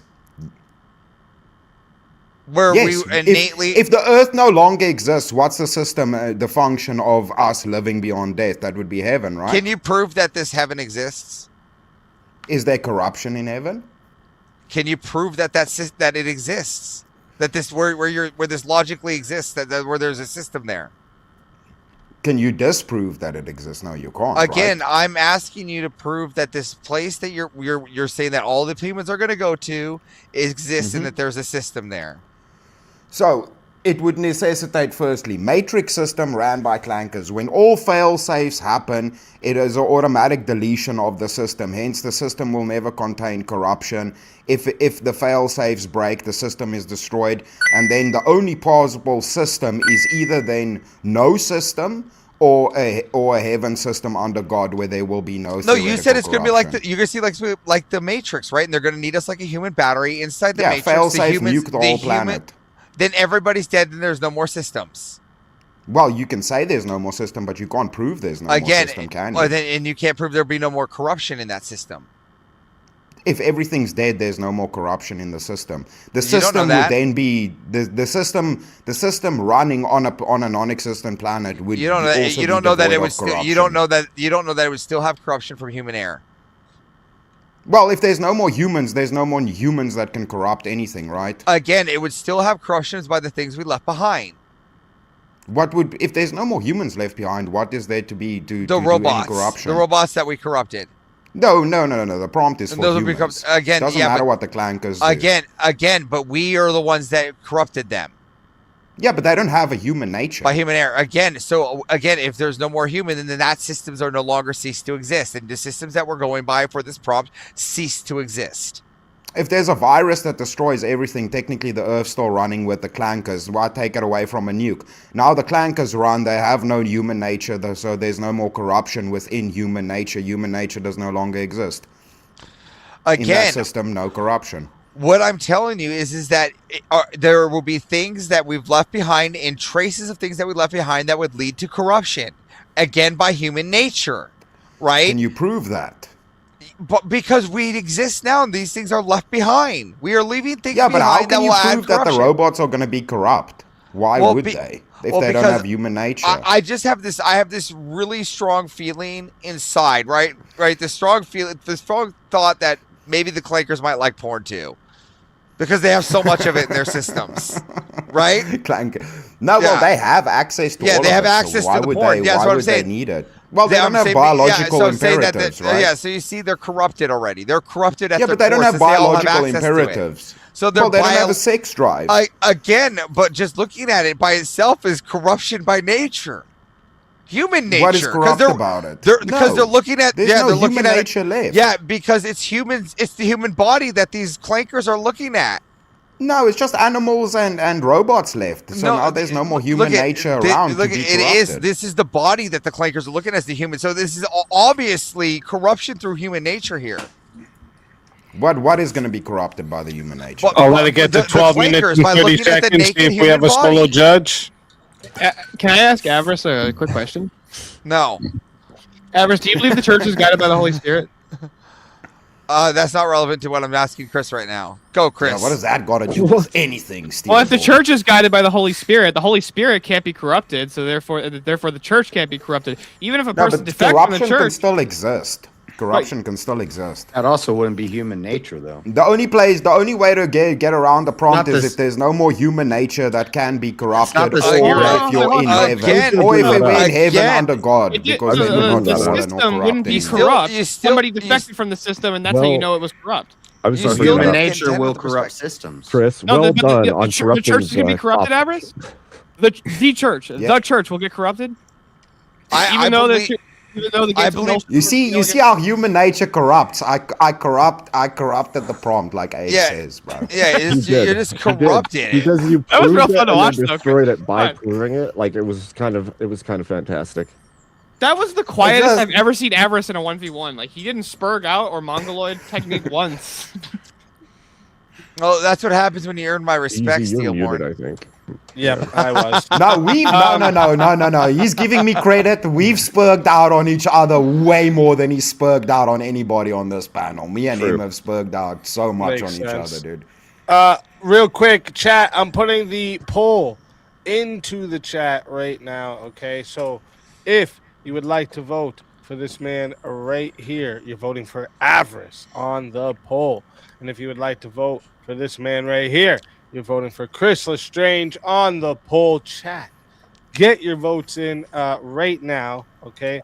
I'm starting that timer over, and you all got 2 minutes to vote.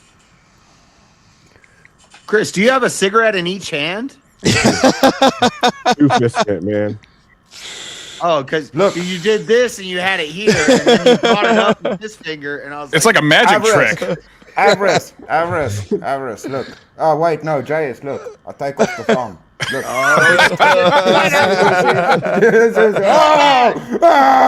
No more thing, see it. Bro, you need your thumb. Don't be doing that. That's hey, true. Easy, I got a question for you. So I have to go. Is there a chance that I can give my spot to a specific person in the back? Who is that? I don't know. I was gonna ask who's in the back. Well, the normally maybe, but actually, there was only one person left that was in the back to come up because a lot of people ended up leaving. But they left too, so now there's nobody. No one's left. All right, I can show you for probably like another half hour or so. But here, let me give a quick little shout out to, because I saw you all. Life's Good, Darth Jeff, TV, Marte, and Dogs. I saw you all back there. All right, we just couldn't get to you tonight because it's been packed. And like I said, you gotta get up here early. If you don't have a skip line token, you gotta get up here early. All right, it happens. Well, I think Dogs got preemptively eliminated by how Dogs long? would have been eliminated right when he came up, anyways. Did somebody just like instantly fatality him? Yeah, I think it was Nate. From the back. So Jeremy now has 100 credit. Oh, Jeremy. But Jeremy prepaid his. Jeremy says you stole me Dogs' soul, Easy. Dude, right. Easy. Has anybody ever fatality'd somebody in the back? I think that's a first. That was the first. Yeah, that was the first time that's ever happened. That was a like, VK I don't want to fetus see this guy deletus. even come up here. Dude, Wait, didn't Jeremy also have the wait, fastest fatality ever? He did. fatality'd at the start of the show with the dude's like first 3 words he said he fatality'd. He said the Yeah, and I'm second. pretty sure he was like the first one to like eliminate the rest of the panel just so the prize would roll over instead too. Yeah, Jeremy's he said the Keeping up with second this- person to join or the first person to join gets eliminated. Yeah, And yeah. I was the second person to join, and I was like, "Oh, I'm so glad I waited." So hold on. Have we considered like Safe of Souls maxing? Right, like Oh, that's we're what talking, Jeremy's you guys doing, are right? distracting me. maxing. Jeremy is trying You guys to are max the distracting number of me. souls in easy soul. Or an easy safe. You know what I'm saying? True. Oh, that was king. That one. The one Oh, that you Oh. mentioned, JS. Yeah. Yeah. By the All way, right, I lost the bet this morning. 58 Oh, sorry. votes are locked in. All right, 58 votes and 62% says the winner of the 1v1 is Chris Lestrange. Avarice, tell everybody in the chat where they can find you and why they got to bring you back. For the Another third shot. time, you can No, find me Avarice. again on Another Normal shot. America with Loser. Rob Made me fight Noor, my friend. Disney Whip. So have a good one. Get the donos in. It's fun being here, guys. Hey, let's fucking go. Always a pleasure having you. You know, if they bring you back, you're more than welcome. And until then, my friends.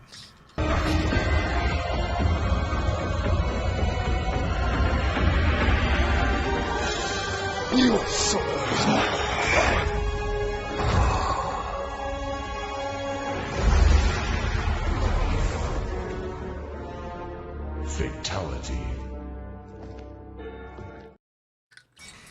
Another soul added to the Safe of Souls. And that's how it goes on Verbal Combat Friday, baby. Speak, why the chat always diabolical, making me want to fight my friends? True. That's it. That's how it goes. This is Verbal Combat. All right. I lost a Diabolicals. free bet this morning. I That's bet me. that Rev Russ was black. He's white. Shoot. You made a bet? Well, it was a free Are you bet. sure? It was just like no money. You lost, on the line. motherfucker. And I lost. Yeah. Hey, honestly, see, that's proof right there. That's proof right there that I was telling the truth earlier when I said I knew all this time because of Rev's account being linked to something that showed his face there. So I knew he was white, but I thought it was more fun for you all guessing it. It was more fun to not confirm it for any of you. No, I knew he was white. I That's said, funny. He sounds white. I think he's white, but then he's like, I bet you guys can't guess my ethnicity. And I was like, a white guy wouldn't say that. See, I'm not gonna lie. I had two pictures of what Rev looked like. You I either tricked me. thought that he was like wearing a polo shirt for some reason and just looked like a nerd, but had like this super deep voice, or he was a cowboy preacher, and I was right on the second one. There you go. Oh. All right. How old are you, Rev? Like actually, 500. You How old am I? like seriously. He's a vampire. Well, I stopped counting after like the Fourth Crusade. He's a time traveler. Shit. Man. Okay, wait. I swear we had one more 1v1. Yeah, Abe and Chris. Ah, Oh, that's yes. right. That's right. That is right. Always American. Let's fucking keep it.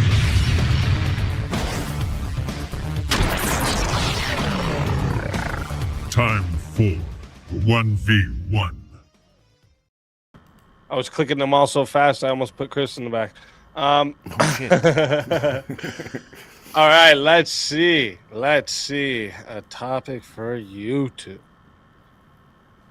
And I also want to say shout out to everyone who's come up tonight. Shout out to you all in the chat. This has been like fucking absolute crazy. You guys actually made the time fly by so fast. When it hit three, I put this. I made sure I have this. Had my alarm on my phone when for 3 because when I get put into them, sometimes I fucking lose the track of time. And when it went off, I thought something was wrong. I was like, no fucking way. And I'm looking at the time on the computer, and I'm like, there's no way. I look at my clock over here. Yeah, felt like we just fucking time traveled. It was crazy. Rev says he's 37. 37. Not bad. Not bad. He's lying though. He's actually 500. I know. I seen him in the history book. He's a vampire. Well, that makes another one I have to find. Yeah. I mean, you know. Name change Chris to Mr. Whisker. All right, all right. Damn it, Avarice with the whiskers. He says I'm a furry because I have whiskers. Told Mr. him that's a Whiskers. fallacy. I'm furry because you have whiskers. That's good. Mr. Whisker. All right, chat. Or you two, actually. I gotta find you a panel first. Or panel. Prompt. We're on a panel, motherfucker. Let me see here.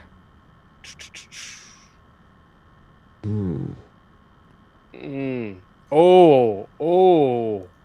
This is a good one. Especially given with one of yous being quote unquote honest Abe. All right. I like this one. People don't want honest leaders. They want leaders who validate them.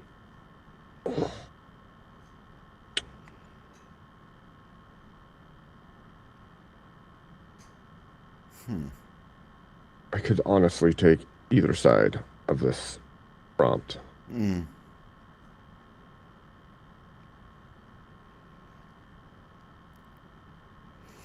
Yeah.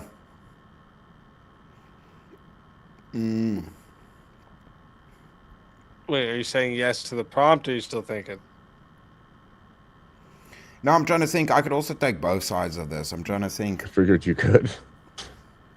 Which one do you want? And for rear, I got yours in 2 minutes. 2 minutes. That's a cool photo you got there. I wonder where that came from. That's a cool photo. I like it. Yeah. Dude, honestly, Abe, you pick whichever one's best for you, then I can take the opposite. Because we could probably do both sides of this. I'm going to take the negative. I'll say people do. No, I'll say people do want honest leaders. Okay, cool. We can do that. I'll go for the validation then. Okay. All right. I like it. All right, chat. Just a quick reminder for you all in the chat. Okay, this one here is starting at 5 minutes. So, chat, if you want to add on a minute, okay, it's $10 to add a minute. It is $60 if you want to be the solo judge. And if we don't get a solo judge, it goes to the chat poll, and the loser of the poll will lose their soul. Fighters, good luck to the both of you. Let's get it. All right. All right. You want to go first, or you want me to go first? Either or. We can. Either or. What do you want? I would say I'll just go. I think that people want honest leaders. I think we see this through the populace. They are constantly calling for honesty in the leadership. They don't like when their leaders lie. They don't like when they lie on the campaign trail. They don't like when they lie in office. They're called out for it, and it spreads across the land with people. And every time they do tell lies that then are found out, their approval drops. Yeah, for sure. Well, the interesting thing with the prompt is something I've even seen in my own country, right? Is you could have somebody who's completely dishonest, lies all the time. If they validate people and the people are happy, they'll just forgive people lying to them. They won't even care about it. That may be true, but I would say that that's not what they're seeking in the first place. I would say that the people will seek honesty, and they want honesty above all things. And it isn't until the person who's in office gets to a point where something like what you're saying happens that they're okay. But the moment that they're dishonest about the wrong thing, they're out. They'll replace them as quickly as possible because they want that honesty. They want openness. Not really. Like, impeachments and things are very rare, right? I mean, dude, Bill Clinton got more popular after he cheated on Hillary, bro. Like, I mean, people don't really care about honesty. So ultimately, like, I can put it in a very simple way for you. I could lie about literally everything, but if the country's running fantastic, nobody's gonna give a shit. If the country's running well, I could just lie out my teeth. But Oh, everybody's like, everything's working.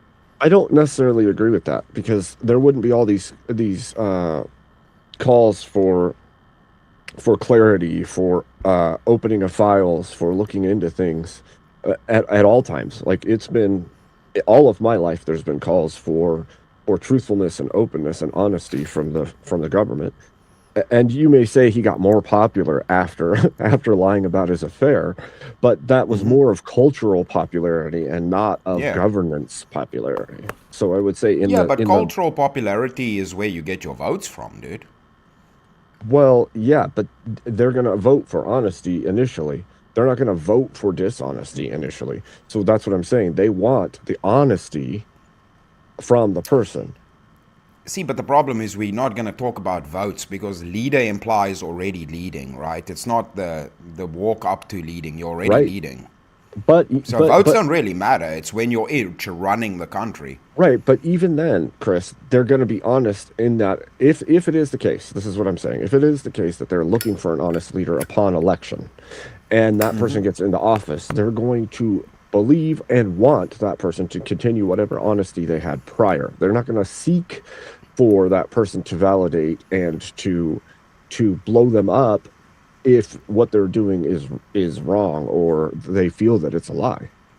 We see this right now with what's going on with the U.S. There's people calling out Trump because they believe that he's lied about things. They were completely fine with him prior to that, but the moment that it seems a lie is happening, even if he's talking up everyone, they don't care. They want that honesty. Yeah, no, but it's in most instances people will ignore lying. So there's things the government can tell people, and if there was some kind of asteroid headed to Earth and then they just lied about it and said no, everything's fine, destroyed the asteroid, everybody's like, but you guys lied to us, the world was about to end. They're like, yeah, but we fixed the problem, so everything's fine. People are just going to ignore it. They're going to be like, okay, cool, well, it's sorted. They lied to us, but no problem, it's fine. I actually it's only when a problem arises that people are going to get upset about I agree that there would be a level of condoning after the fact, but that condoning doesn't mean they would still be okay with the lie. They would feel the betrayal of the lie, because lies are in fact betrayals to the people. And so if they're validating, and through that validation they're causing problems and lies, then guess what? You've betrayed them at that point. Yeah, see, if problems arise, I can agree with you. If problems arise from lies, yeah. But we're just talking about lying. Now, lying doesn't necessitate something going wrong. It just means being deceitful. So I can be deceitful and things go fantastic, right? Yeah, but is anybody going to stay with you through that? It depends. If Trump lies, goes to war with a country and says, nah, we're not going to war with this country, boom, bombs the country and tells everybody, hey, you're getting an extra 10K at the end of the year off of your tax. There you go, boys. Do you think people are going to cry about that, or they're going to be happy about that? They're going to be, fuck, he lied to me, but I'm getting $10,000. Most people are going to say, that's cool. We're cool with that. Trump kicks ass. They're not. He lied. He's a dick. Morally okay with it, right? And that no, it's not morally okay. Because then you're gonna still question each next decision from that time forward. There's going to be a breakage in trust. That betrayal of trust is what breaks public trust. And once that's gone, they're going to second guess every next thing that happens. Yeah, no, trust. Trust will obviously, if trust is broken, that's obviously not going to help you a lot, except if you keep delivering. If you deliver, doesn't really matter. Like, it's the same thing. If you keep lying, but you keep benefiting everybody with it, eventually people are going to be like, this guy's a piece of shit, but man, the country's doing great. Yeah, but that's and they're just going to go with it. Because the morals doesn't always equate to... So a lie can benefit you, right? It's the same problem you have with atheists. If you ask them, why shouldn't I lie if I gain from it? They don't really have an argument. Absent morals, if you're benefiting from lies, most people aren't gonna have a problem with it. Okay, I see what you're saying, but I can't necessarily agree. That'd be like saying, as long as a spouse continues to buy their partner gifts, they can continue to act horribly in their marriage. And everything will be okay. They'll just stick around because they're getting gifts. The whole red pill is based on that, right? Yeah, and most of those dudes don't have women. Yeah, but I mean, because in theory, it doesn't does actually work, work. right? No. Well, and yeah, it can. You Breaking can buy. You trust. can keep buying girlfriends. You can keep lying to them and keep buying girlfriends, right? Trust is more important to people than just what they're getting out of an individual scenario, and the same would be depends on true on their the macro. morals. The bigger it gets. Well, we're I would say assuming even people's secular people morals feel for that way this. for the most part. No, we're Even people that well, we're don't have a assuming fundamental morality on basis. this. Well, even people that don't have a foundational moral structure still can feel the betrayal of trust broken. Yeah, and most people can get over broken trust too. It depends to which degree the trust is broken. So now we're discussing the threshold breaker for where somebody comes disaligned with somebody because of trust being broken. But certain trust being broken and then being fixed or fulfilled by a benefit to them. I don't think Most you can people fix will the broken overlook the trust. broken trust. It's like breaking a mirror and then gluing it back together and saying, "Oh, it's perfect now. It's completely perfect." That trust is Yeah. a tipping point because, like I said before, once that trust is broken, it will continue to be second guessed from then forward. And I would say people would prefer to not even deal with that. They would prefer the honest answers rather than the validation and corruption that comes along with it.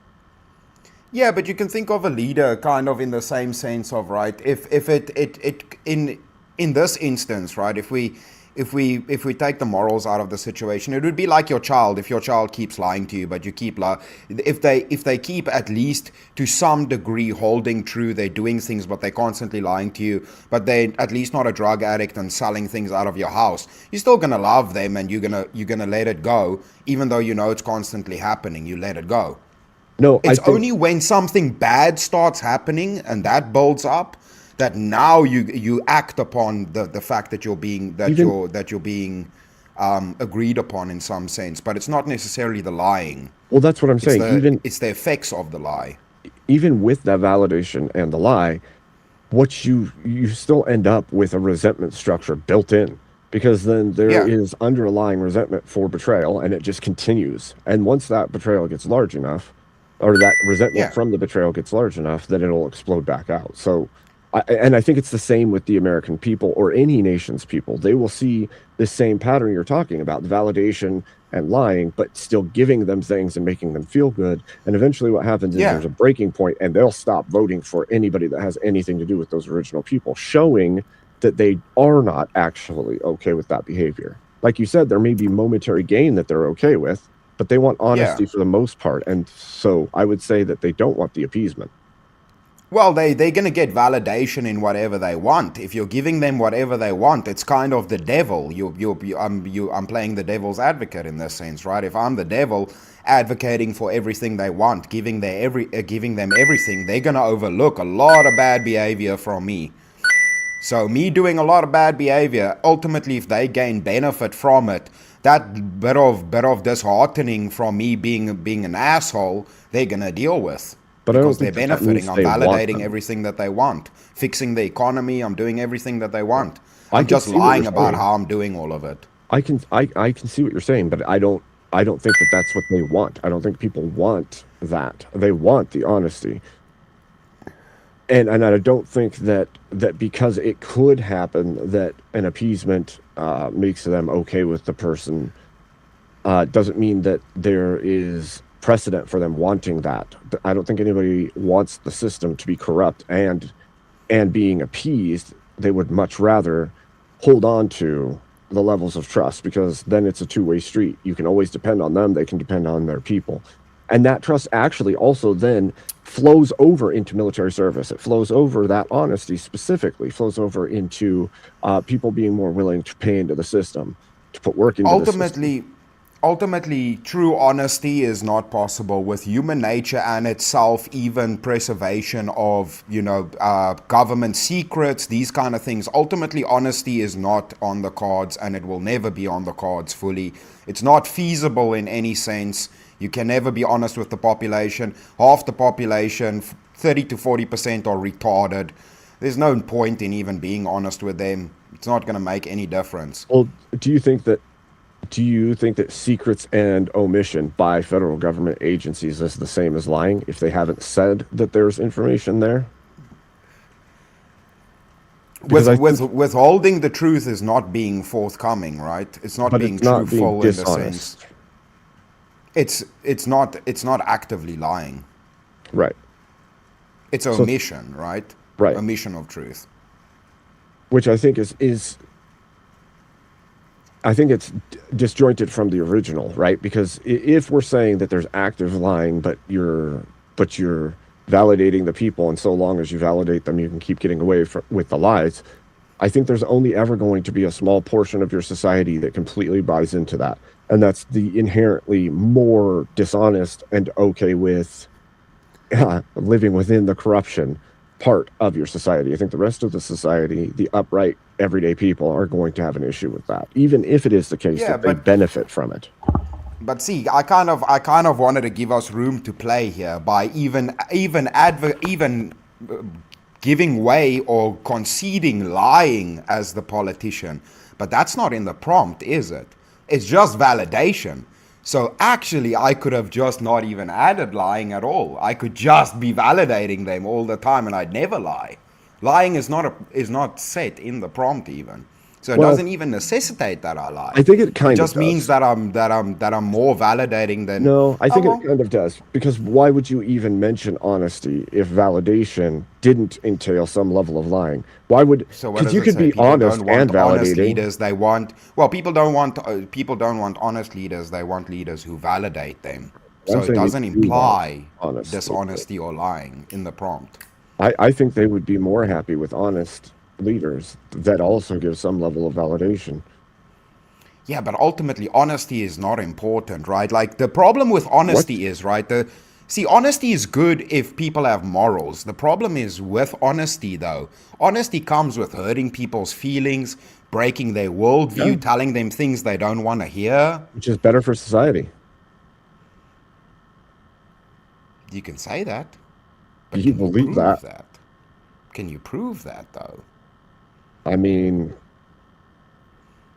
there's no like fundamental easy way to prove that honesty is always going to be best for everyone, but we know that it's the case, especially when we look at it in our daily lives.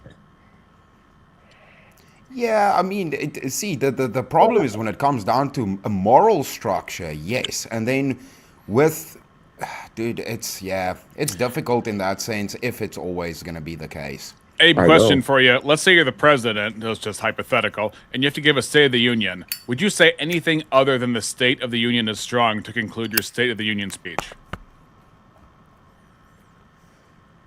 Sorry, say that again? I mean, yeah, if the State of the Union is not strong, I will let them know that we'll make the Union rise rather than tell them that it's just strong and everything's good. I'd rather say the Union is struggling, but we will rise. But wouldn't that be discouraging and thus perpetuate the problem for the first time ever to have the president say the State of the Union is struggling? I think that honesty would be better because the American people then might stand back and go, wait, what can I do to make it strong? Oh, I understand what you're saying. It's like if the troops have to go in battle, but you know it's going to be a loss, it's like better to lie or tell them everything will be fine type of situation. Is that what I'm just kind of testing Abe's structure a little bit. I kind of agree with Abe, but I'm still curious his answers. Go ahead, Steelborn. You have your hand up. I just want to let you guys know I gotta head out. It's fun hanging out, coming out, or arguing with y'all. Dang it, Steelborn. Yeah, well, you and I will tangle one day, Chris. Don't worry, we'll tangle one day. VK. I gotta go to work. Gotta get my 60 hours for the week. Yeah, makes sense. You guys have a good one. See ya. You too. You as well. Thank you for coming. Let me see here where we're at. Okay, so chat. I am putting the poll into the chat right now. Okay. Let me make sure it's there before I say that. All right, yeah. If you don't see it now, go ahead and refresh because it's in there now. All right. If you would like to vote for this man right here, you're voting for Abe Dinkus on the poll. And if you would like to vote for this man right here, you're voting for Chris Lestrange on the poll. Chat, get your votes in right now. I'm starting that timer up, and you got 2 minutes. And also, if you guys want to get any more 1v1s in, before we get into the semifinals here, now's your only chance. People don't know what they want. They think they want an honest leader. They'll vote for Trump when he says everything populist as he's running. But then once he comes in and he starts being honest, they hate him and they Yeah, turn but on him. knowing what you want isn't the same as actually wanting something. Well, see, Trump is an interesting one with this because, that's one of the main critiques, right? A lot of people say, the things that he said he's not doing. So, like mass deportations, but it's not really mass. He's like leaving some, like the farm workers, or no wars, but now you guys are involved in a conflict. Yeah. Which there's plenty of people very unhappy about. So they loved him when he lied to them. But then when he came in and he started doing what had to be done and was just honest about it, then they hate him. Well, no, that's Chris is saying some of the stuff he said he was going to do, he isn't actually doing, like walking back the H-1B visa stuff and stuff like that. Then people are angry because you made a statement and now you're not actually holding to the original statement. And winning in Ukraine on day one, all that stuff. Right. If he says I'm not going to start any new wars, but he knows if he gets elected, we got to do something about Iran. So when he says there's going to be no new wars, he's lying. So I'll agree. Trump lied to us. Yeah. He lied to us, and everybody loved it. And everybody's like, yeah, let's go. He didn't know it was a lie in the moment. But then when he comes in and he starts a new war and he says, this is something that has to be done. I've been saying this had to be done for like 20 years. And then he does it. Then they hate him because he's being honest to them. Yeah, but they didn't know he was lying in the moment, JS. That's like saying that because he said it and they knew, they couldn't know in the moment that was a lie, considering he didn't take those actions the first 4 years. Right, because they thought they wanted honesty. Loved him. Well, yeah, but they didn't want honesty. They wanted validation. They wanted to be validated. Now that the lie has been exposed, they're not okay with it. Real quick, 41 votes. Thank you to everyone who voted. 41 votes, and 59% said the winner of the 1v1 is Abe Dinkus. Chris Lestrange, tell everybody in the chat where we can find you and why they got to bring you back for another shot at the $750 prize. Guess, damn it, I'm a furry. I forgot to vote. I'll take it. Damn it, Avarice. Coming with his whiskers nonsense. You guys can bring... I haven't been here in a minute. It's always good to be back on VK. I wanted to come and battle hard for you guys. Yeah, if you want to find me, Chris Lestrange, I'd massively appreciate... I'm like 29 subs away from 1,000, getting 4 digits. Nice. So I'd massively appreciate that if people would at least go sub up. Need 29, then we're there, and sub up to speak. He's almost at 10K. Yeah. And then Chris Lestrange, everywhere you're gonna look for me, man. I subbed him today. Let's fucking go. Always a pleasure having you on. And if they bring you back in the next 5 minutes here, I'll give it like a grace period before we get into the semis. So if they bring you back, you're more than welcome. And until then, my friend.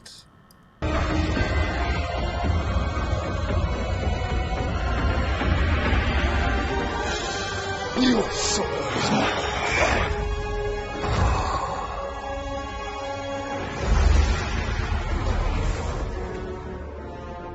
Fatality. Another soul added to the safe of souls. And that's how it goes on Verbal Combat Friday, baby. And I'll start up this 5-minute timer here. If you guys want to bring back Chris before we get into the semifinals, or anybody for that matter, go ahead. Now's your chance. Is it 90? It's 90 right now. After semifinals start, it'll be 180. Wait, yeah. Damn, someone's typing away. You got a typewriter or what? typing. The I'm a stenographer. Clack, clack, clack, clack, clack, clack. Ding! Clack, clack. Shit. I Let me love see. typewriters. While we're waiting to see if anybody, if anyone gets brought back here, where does everybody stand on that? What was just being talked about? Yeah, I think people want leaders who validate them. They think they want honest leaders, but people Right. in mass are stupid. They don't know what they want. The only people they will call honest are the people who validate them because they think that their opinions are true. So therefore, they think anybody who says what they want to hear is the honest one. Right. I think what you said though, JS, it would actually be more of a point that they do want an honest leader. So you brought up like he said no new wars. And then everyone liked that. And then when he came in and started a war because he knew we had to, everyone was pissed about it. Yeah, because he wasn't honest. Right. They But want the honest one that was saying no wars. if he had been honest in Then his they'd be happy. campaign, if he had been honest in his campaign and said, we're probably going to have to fight Iran at some point, then they wouldn't have voted for him. So he had to lie. I don't think that's true. I don't think I that's don't true. think that's. Yeah. I think if he flat out told us that we're going to need to deal with Iran, things are out of control there, he would have still had the support behind him. It's a flaw to state the opposite at the entry. If he had said it right off the bat, made people aware. That's why we all fucking complain about politics so much, is because they say one thing and do the other. It would have been even better if on the trail he had said, we are going to have to deal with Iran. It doesn't matter if I get elected or anyone else does. It's going to be too big of a problem to ignore. Nobody would have voted for him. I don't think that's true. No, everybody. That's true. You win by saying, of course we're not going to go to war. We're going to keep you guys all safe. It's going to be perfect. No, or you just say, no new wars. This has been an old war that's been going on for hundreds of years. Yeah. You know. Is it? I can't read it. What's this is one that you could take either side, though. Like, wait. That's why I said two. Oh shit! We got a 1v1 in. We got a 1v1 in. We got a 1v1. The best 1v1. The biggest. I'm going to drop right back. I'm the whole panel's roll button. Be right back. Oh, you're getting the same from everybody else. Yeah, go ahead. Go ahead. Are you crazy? You're good. Go ahead. And Chris, I'm just going to throw you over to the green room. I'm going to throw Chris over to the green room just so I don't forget. Bin Talk. Tell me a name, whoever you want to change a name, because we didn't get to do your Chris's name change. All right. So, yeah, give me a name change, whoever you want. Bin Talk, let me know. And could Tiny or my wife pay attention and let me know what Bin Talk wants. Here, let me see. Wait, where? Oh, it's because he's off cam now. So I was like, wait, where'd Rev go? all right. Let's get this 1v1 going.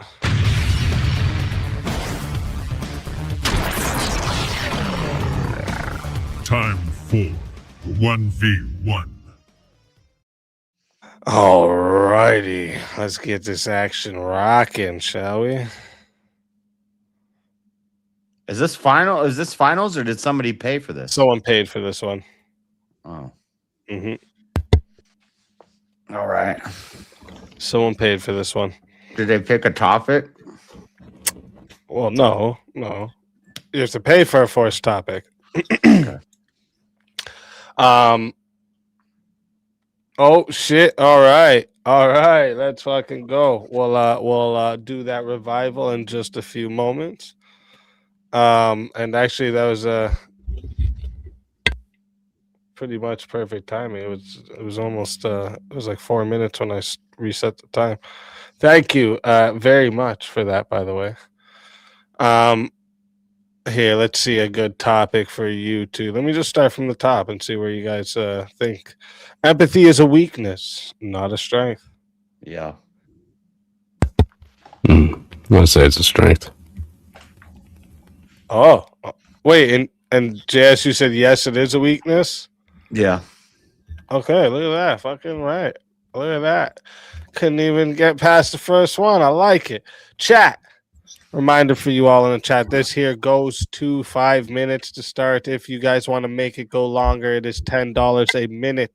Okay. If you want to be the solo judge, it is 60 to solo judge. And if we don't get a solo judge, it's going to go to the chat poll, and the loser of the poll will lose their soul. Fighters, good luck to the both of you. Let's get it. I'll affirm that it's a weakness because when you're trying to put yourself in the shoes of somebody else, you're being emotional. You're trying to feel their emotions. You're trying to understand their thoughts and their position and what they're going through. You really don't know anything about that. You're really just doing that. It's selfish. Honestly, it's all just selfishness. It's emotional, feminine selfishness, and it's weak. You know. Well, JS, how would you define a strength?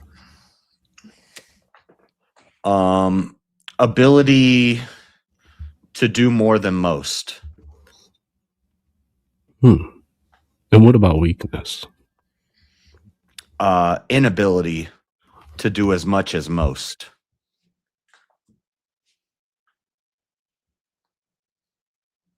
I don't know. I just pulled that shit out of my ass, honestly, but because I'm thinking about like physical strength, emotional strength, mental strength, all these strengths. Like, if you can resist, maybe resist is, or maybe what's the word? Last through things. The ability to last through things, like whether it be physical, mental, emotional, spiritual. If you can last and persist, that's the word I was looking for. If you can persist through hard things, that makes you stronger. So you would say a strength helps you act rightly under pressure, right? Sure. And a weakness makes you vulnerable to distortion under pressure. Yeah, so I would give an example. I would give of a strong situation would be when the two women brought the child. They didn't know whose child. We know the story. I'm not going to go through the whole story. And Solomon said, "Let's cut the baby in half."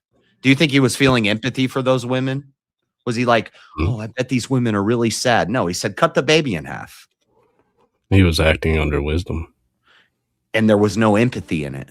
To seek the truth in the case being presented. Yes, wisdom lacks empathy. And there was a great wisdom is amount of dispassionate. Empathy is passionate. Well, it's feminine. Think about it though, JS. Think about it. Why would Solomon even suggest doing something like that? Because he knew that one of the women is gonna say no, don't cut. He knew he had to be empathetic to the woman's plight. No, he had to be your child being taken from her. He had to have wisdom and knowledge and understanding. He didn't have to put himself in the shoes of the woman. If he put himself in the shoes of the women, he'd be like, "Okay, ladies, let's talk about this. Calm down. I see you're both crying. Let's figure this out." He would be like a therapist. Solomon therapist is not wise Solomon. Dispassionate, logical, cut the baby in half. No empathy.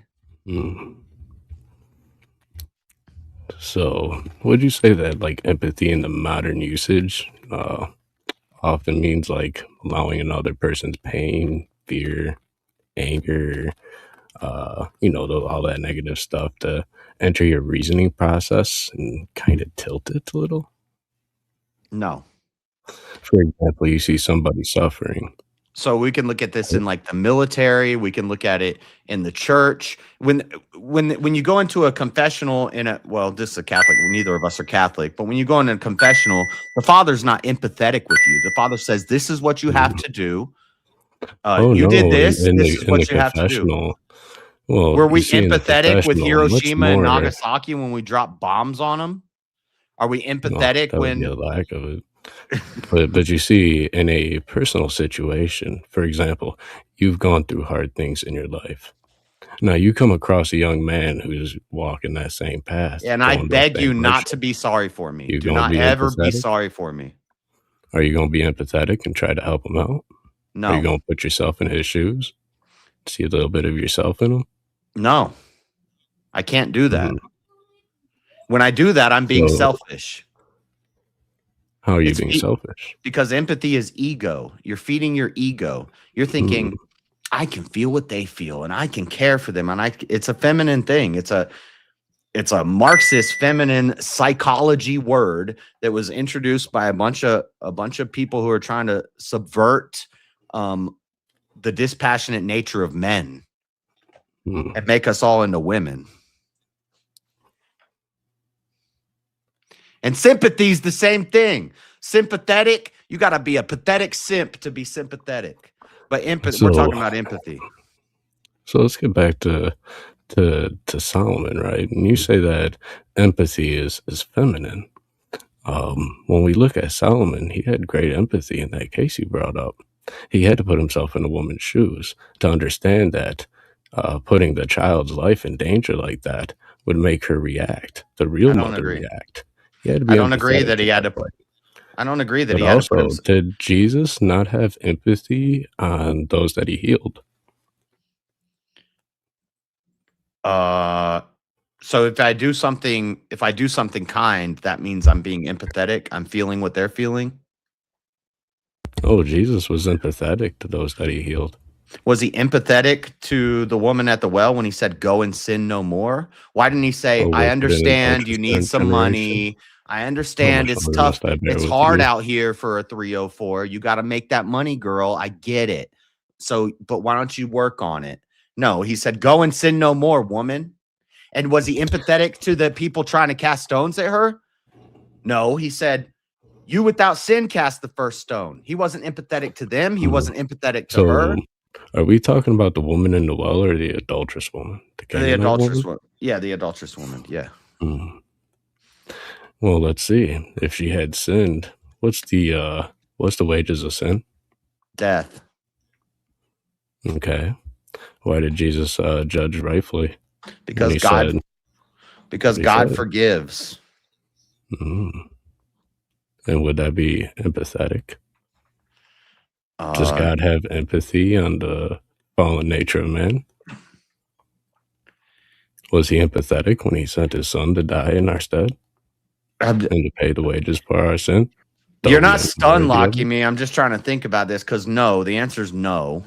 but I'm trying to show how it's a no. It's a dispassionate love. It's a love that will punish or give mercy. And that love is like when a father spanks the child and he says, "This is going to hurt me more than it's going to hurt you." That's okay. That's because it does hurt him. Christ take That's on a personal flesh? thing. Why did Christ take on flesh? And that's why we got kids to. Oh, sorry, I was still trying to do the analogy. But, I'm just wondering, why did Christ take on flesh? Why did he become like one of us, made a little lower than the angels? Because that was his purpose. So he could be empathetic toward man. So he could experience what man experiences: temptation of sin, life, hunger, and inevitably death. So that he could be empathetic to us to save us. So before Christ did that, God couldn't understand what men felt. You would see when you're comparing an omniscient God who knows our heart and knows our mind better than we do. There is no empathy there. He knows what we're doing when we do empathy is we're trying hypostatic union. Are you familiar with this term? I didn't finish the point yet. When we're in our human nature trying to make ourselves like God and feel empathy for people, that's wrong. We can't do that. God doesn't feel empathy. God just knows. Oh, well, did you know that Christ has two natures? It's called hypostatic union. He has the divine nature and the human nature. I know about the hypostatic union. I know. What does that have to do God with is this? capable of empathy because Christ shows that he's empathetic. Regardless, he showed it when he healed the blind. Regardless, we're made in the image of God. We're not God. You're not omniscient. You're not omnipotent. So you don't have any He was empathetic when he raised Lazarus from the dead. Yeah, and you're making men to be like God. I'll let it get to 10 minutes and 30 seconds. See if we have a solo judge. And I wouldn't say God is empathetic either. I would just say God knows. Like, we're using language. We're using liberal language to control people. Empathy at the end of the day is on the spectrum of human emotions. God took on flesh, therefore he felt those emotions. We see Jesus angry. We see Jesus crying. We see Jesus scared in the garden, and we see him. At You the cross. see Jesus weep. Hey, JS though, real quick. Hebrews.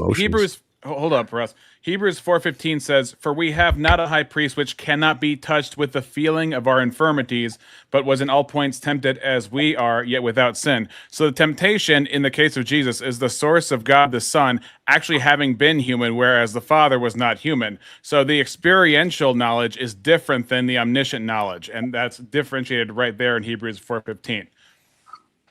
Which still doesn't address the point that JS made, that it was coined by an artist to feel into things, adopted by a psychologist who used it for women's suffrage, and then pushed it forward into the modern day to be used for literally socialization and communization of the people. Sure, I'll grant the word for non-God people not having that, but in terms of whether or not there is empathy, Hebrews 4:15 answers that question. Well, it answers the question of hypostatic union. It doesn't answer the question of empathy specifically.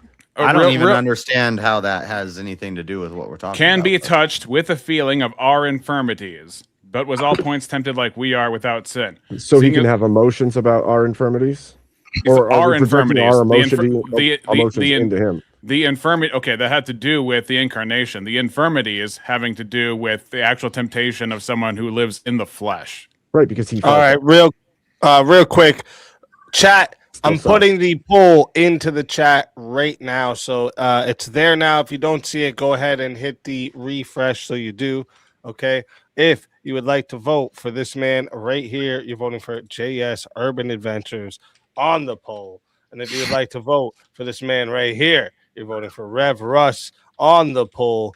Chat. Get your votes in right now. I'm starting that timer over, and you all got 2 minutes. 2 minutes. Yeah, but Jesus wasn't sent to feel what other people feel. He was sent to feel what he felt, and that is the experience of man. But he couldn't feel the experience of other people, but God already knows the experience of the other people. So. Well, he says, "For we have not a high priest which cannot be touched with the feeling of our infirmities, but was in all points tempted as we are, yet without sin." I think you're misaligned in what you're reading, because I think him being touched with the feeling of our infirmities is he feels something because of our infirmities, just like we feel something because of other people's life or actions or things. It's always a self-referential emotional reaction. Always. But that's where the R empathy. That's where R is the operative word. Our being mankind.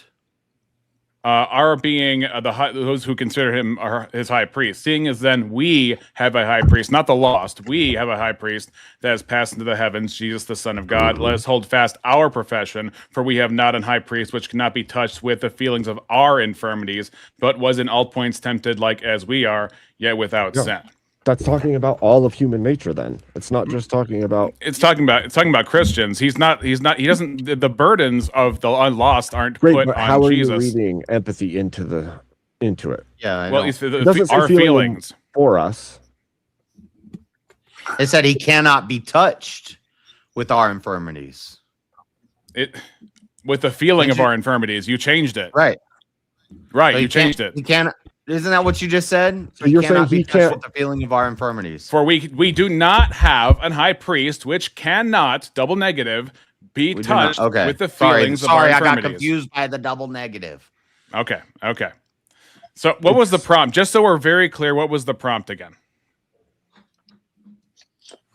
Something about empathy. Is it your contention that feeling for someone, like having an emotional reaction, a feeling for someone, is inherently you feeling with them. Not me, but we're talking about God. So there's a difference. We're not going to say that empathy de facto does not exist. We could even go back to the Spartans. Spartans, they would keep the babies isolated from the mothers, and they would keep them isolated from people and contact, so they wouldn't have emotions, they wouldn't have physical touch. They had strength, though. They had physical strength, but real quick, we got 34 votes locked in.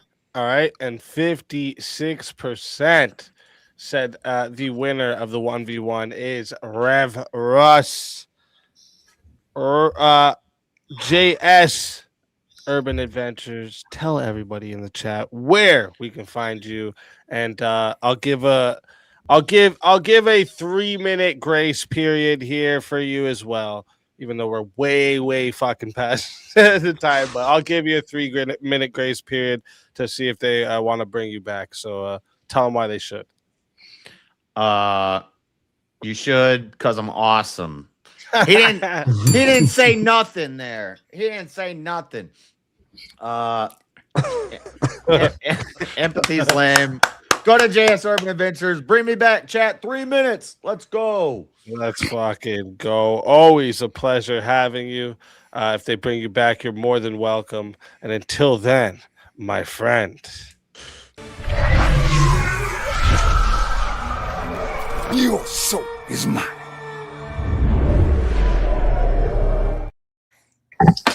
Another soul added to the safe of souls. And that's how it goes on Verbal Combat Friday, baby. And then also we had earlier, in the name of the Emperor, this brother shall not fall. Chris Lestrange, your duty is not done. I don't think so.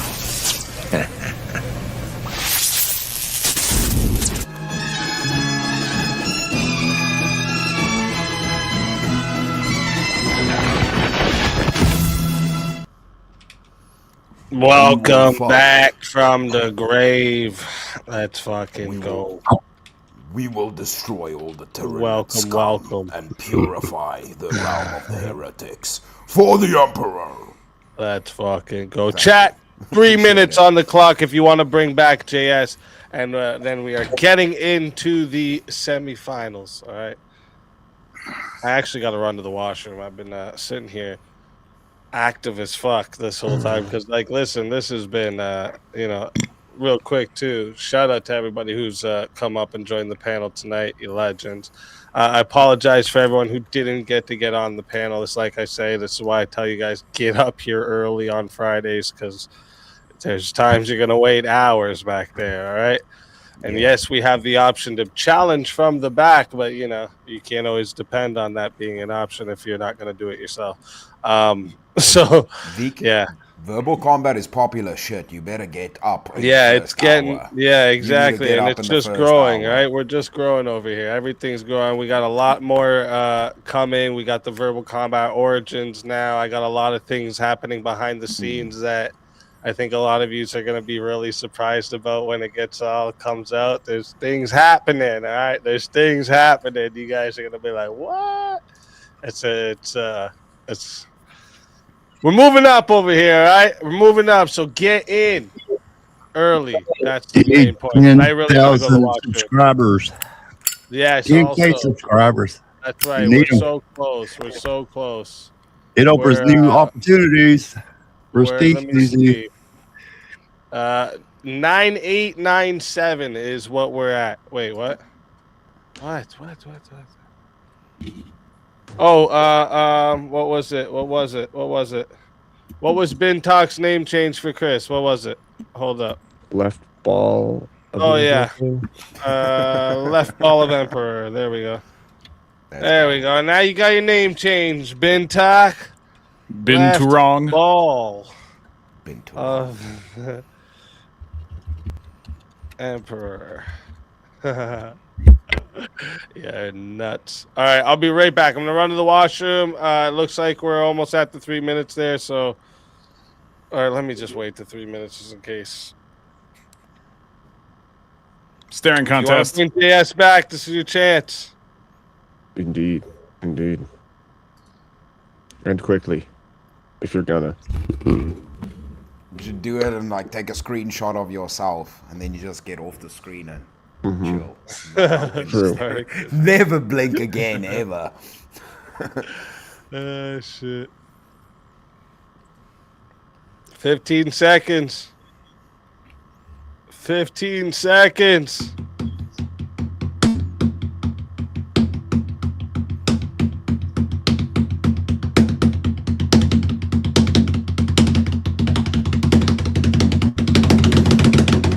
Shark bait, ooh aha. That's what I was. That was good. And JS is dead for good. Until next week on Verbal Combat. Until next week. Mount Wanahakalugi. All right, I got to run to the washroom. And then when I get back, we're getting into these semifinals. So get ready. All right.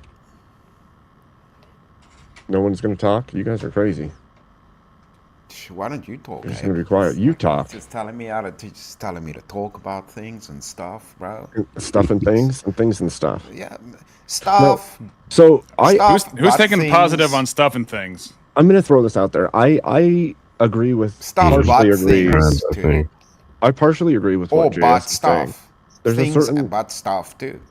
There's a certain level of the usage and belief in empathy that puts people in the God seat in their own mind. And by believing that you can like look into the emotions of others, you have this compassion and caring at a level that is into the supernatural realm. And it people keep telling me, well, that's not what people think. That's bullshit, because people do obviously think that. There's huge swaths of the population that believe they can actually know what people are feeling absent actual experience with that person. Well, and that's happened, kind of what they say is one of the new. And that's why I try to use metrics. the example with JS. I try to use the example of a young man who he could see a lot of himself in. He would have empathy to a situation because he's actually experienced that. See, right? I just see that as so compassion. That would be more. Just there's this weirdness of putting yourself in their shoes. No, what you're doing is you're referencing you in your own shoes in your past and saying, I wonder if what I had was like what they're having. And then you can take steps after that. But it's not the same as putting yourself in their shoes. At that point, well, that's the interesting thing. I saw that the other day that this is now brought up in conversation that one of the highest forms of intelligence is metacognition, right? So thinking about thinking. So if you're actively able to truly disassociate from your preference or your thinking to actually be able to put yourself in another person's shoes, it's also a skill set that they teach like undercover agents, right? It's not about thinking what you would do. It's actually understanding and thinking about your thinking to the point that you can actually put yourself in the other person's shoes by eliminating yourself. But you can't, because you still can't understand their framework, their perception. You can't be inside their internal model. You can only imagine that you understand their internal representational model. And the only one who can do that is God, not you. And so there's a level of hubris in believing that you put yourself inside of another human's representational model and understand everything that they are doing and make judgments based on those things. That's foolishness. It's not necessarily hubris, because in some ways to understand somebody, you have to place yourself in that. It's to what degree you're accurate with your conception of placing yourselves truly in their shoes. You might be able to get a toe in there. It doesn't mean the foot fits perfectly. Well, that's why I'm saying we're talking about the threshold breaker for what this truly is. It's generally, in my opinion, it's generally you observe something and then you reference yourself and then you make calls based on that. It's not you're putting yourself in their shoes. You're looking into your own files to figure out if you've ever gone through anything like that, and then you use that as a reference. Or that person. You could never truly mimic somebody's lived experience, right? So at that point, it's no longer sharing with feelings. It's an observation and then digging through my own representational model to give information.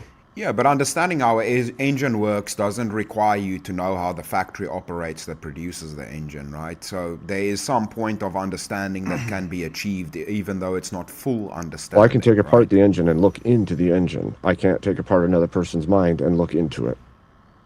Yes, correct. But we do that by obviously the conversation, right? So we're not analyzing a whole mind. So when Empathy we're doesn't talking about, require let's say, a problem, conversation. Empathy supposedly yeah, but we're doesn't talking require about a singular conversation. problem. No, we're not trying to put ourselves in the place of that person's entire mind. If somebody's telling you about a traumatic experience, you're only analyzing that singular component of the engine, right? And because it's biology and not mechanical, there's a different analysis that occurs in that process. So now we're kind of discussing to which extent you are correct with your analysis of this. The whole of my point is that you can't actually put yourself into the emotions of anyone else. And you can't share in the emotions that they're actually feeling. You can only share in the emotions that your internal model creates. And then you equate what you're doing. You make a simulacrum of their model in your model, and then guess that it's similar enough to make a judgment call. Yes. But also that doesn't deduce it's not similar, right? It's kind I'm of not the saying it discussion can't be of what similar. the degree is. Right? Yeah. Well, part of it just all goes back to like, and I know people always freak out when I bring up the inception of the word, but the inception of the word is very important because it's carried through its cultural meanings from its inception to now. There's still the connotation of believing into, which is an impossibility scientifically in way too many ways to hold on to it, in my opinion. You could just say I'm compassionate. You don't have to say I have empathy. Empathy has like a trademark or a connection to it that is auto virtue. I say I'm empathetic, or somebody says you're empathetic, you must have virtue. Sympathy is the virtue. Empathy is the one you should have. That's why it's got simp in the name, right? It's being sympathetic. Empathetic means understanding. Sympathetic means... No, sympathetic means you're a part of something, generally.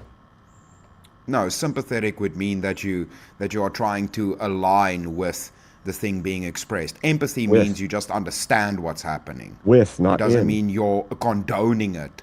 Sympathy is condoning of the thing that's being experienced. Empathy is understanding of it, not necessarily condoning it or acknowledging it. It's got simp in the name for a reason, bro. It's condoning the behavior. That's why it's sympathy. Empathy is just, in general, being empathetic towards somebody. If you look at what they mean, sympathy is having concern for the state of another. Empathy is literally sharing in the emotions or pain of another. So there's a difference. And no, you got those two mixed around. One, no, I don't. Yep. Definitionally, I don't. I just had a debate with Rob Nord yesterday where we went over the freaking definitions. So they're not backwards. But you add in the literal part. Well, no, I just said it. Sharing in the emotions and pain. Sharing doesn't mean like literally the same. It's not a Vulcan mind meld from Star Trek, is what he's saying. Yeah, not betazoids. Vulcanization. They call it beta for a reason, Rev. I don't know what the fuck that is, but it's called them. Vulcanizing is condoms, Speakeasy. He's talking about condoms right now. Okay. And this is a Well, the best evidence for that argument was your your linguistics are interesting, Mr. Dr. Lestrange, of whatever island you live on, off of the Black Pearl, sailing the high seas. I know Star Trek Empire. I'm messing with you. I know Star Trek Empire. Come on. See, I had to give my own definition for empathy in that one. So basically what I did was took the definition for compassion and sympathy and then applied it to empathy. All right, well, maybe we'll get into that in one of these 2v2s and 1v1s coming up. Listen up, chat. We're in the semifinals, and then we'll get into the Oh, wait. So, okay, Nate is using his... Damn, okay. Nate's using his credits Okay, but Nate, man. Did he jack up the game? Though we're into semifinals now, Nate, and everything doubles in the semifinals. Like the revive, the fatalities, they double in the semifinals. So you would have to send another 100 to do a fatality right now. Or just save your 100 credit for something else.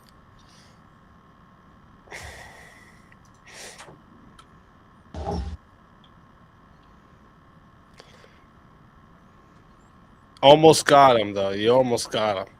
Are you crazy? He's gunning for you. Holy shit. What for? I don't know. Nate's got a bone to pick with you, bro. You better watch out. Damn. Did you make Nate angry?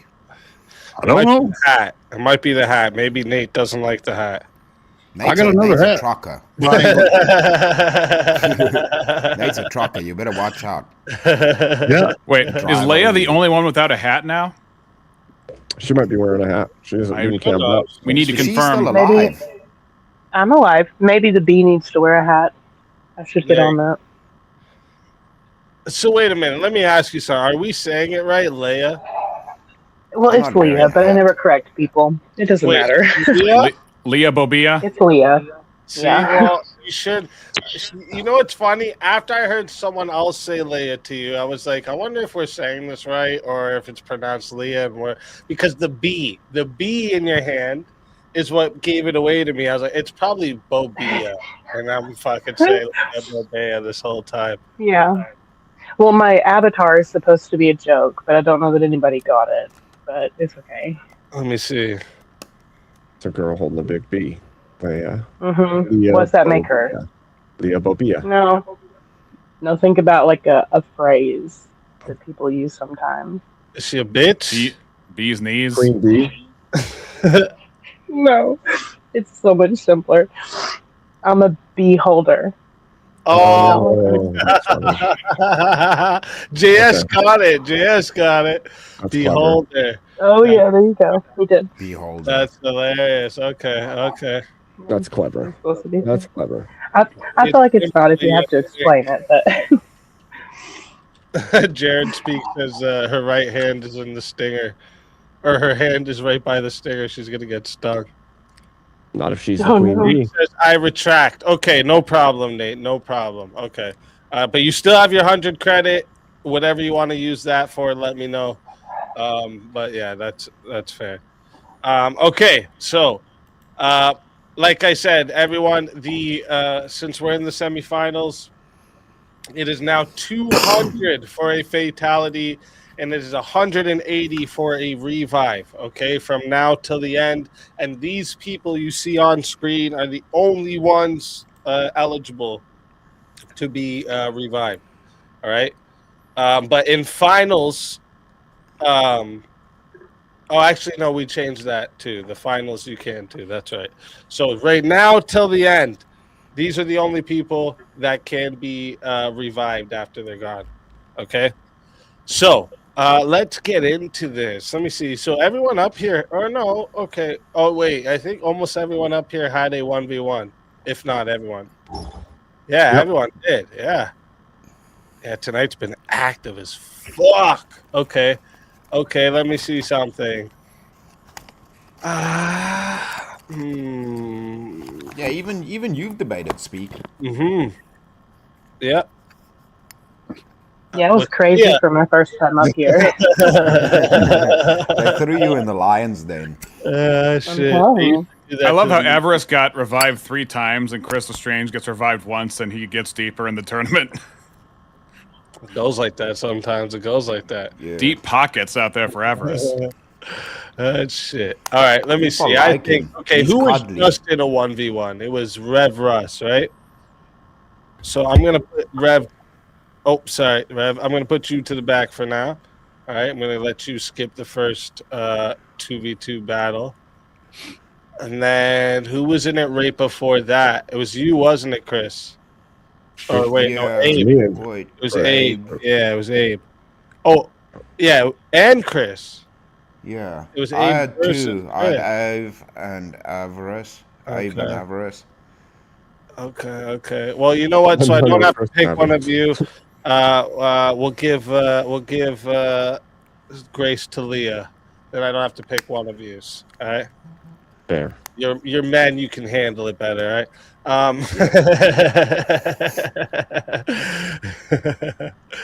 All right. Let me see here. Good topic for the four of you. Let's see what we get.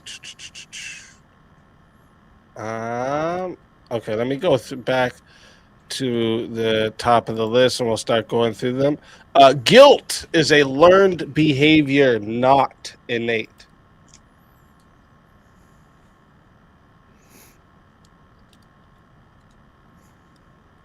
I think that's true. I do I too. would say it's innate. I do too. You would say it's innate, Chris? Yeah.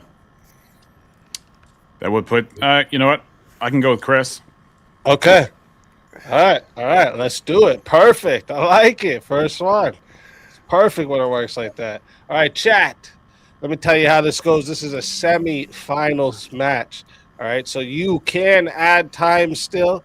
All right, but like I said, it is everything is upped. Okay, so solo judge is now 120. So if you want to solo judge, you still can, but it's 120 to solo judge if you want to solo judge. Because like I said, things get doubled up in the semifinals so that it's a little more chance for the fighters here. All right. But yeah. Oh, why does that say 22 minutes? Jesus. Oh my gosh. 22 minutes. No. 10. All right. Starts at 10 minutes. If you want to add time, it is 10 to add a minute. Okay. It is 180 to solo judge, or 120 to solo judge. And if we don't get a solo judge, it goes to the chat poll, and the loser of the poll will lose their soul. Fighters, good luck to all four of you. Let's get it. Hello, gentlemen. Hello, Mr. President. Hello, gentlemen. Let's begin. My claim would be that guilt is a learned behavior. We don't see babies or animals of any kind showing any remorse or guilt for actions until it is trained into them. And once it's trained into them, they behave as though such things are wrong. Yeah, we have many senses that are innate. That's not one of them. Many feelings that are innate. Here's the difference, though. Because we're made in the image of God, when we're talking about Romans 1, verse 18 says, "For the wrath of God is revealed from heaven against all ungodliness and unrighteousness of men who hold the truth in unrighteousness, because that which may be known of God is manifest in them, for God has showed it unto them." So because we have that relationship with God, it's not learned in the sense of pedagogy, it's learned in the sense of the soul. And the parents do not invent the conscience. The conscience is innate, and therefore the conscience is an organ of the soul to detect right and wrong, even before the parents can communicate with the child.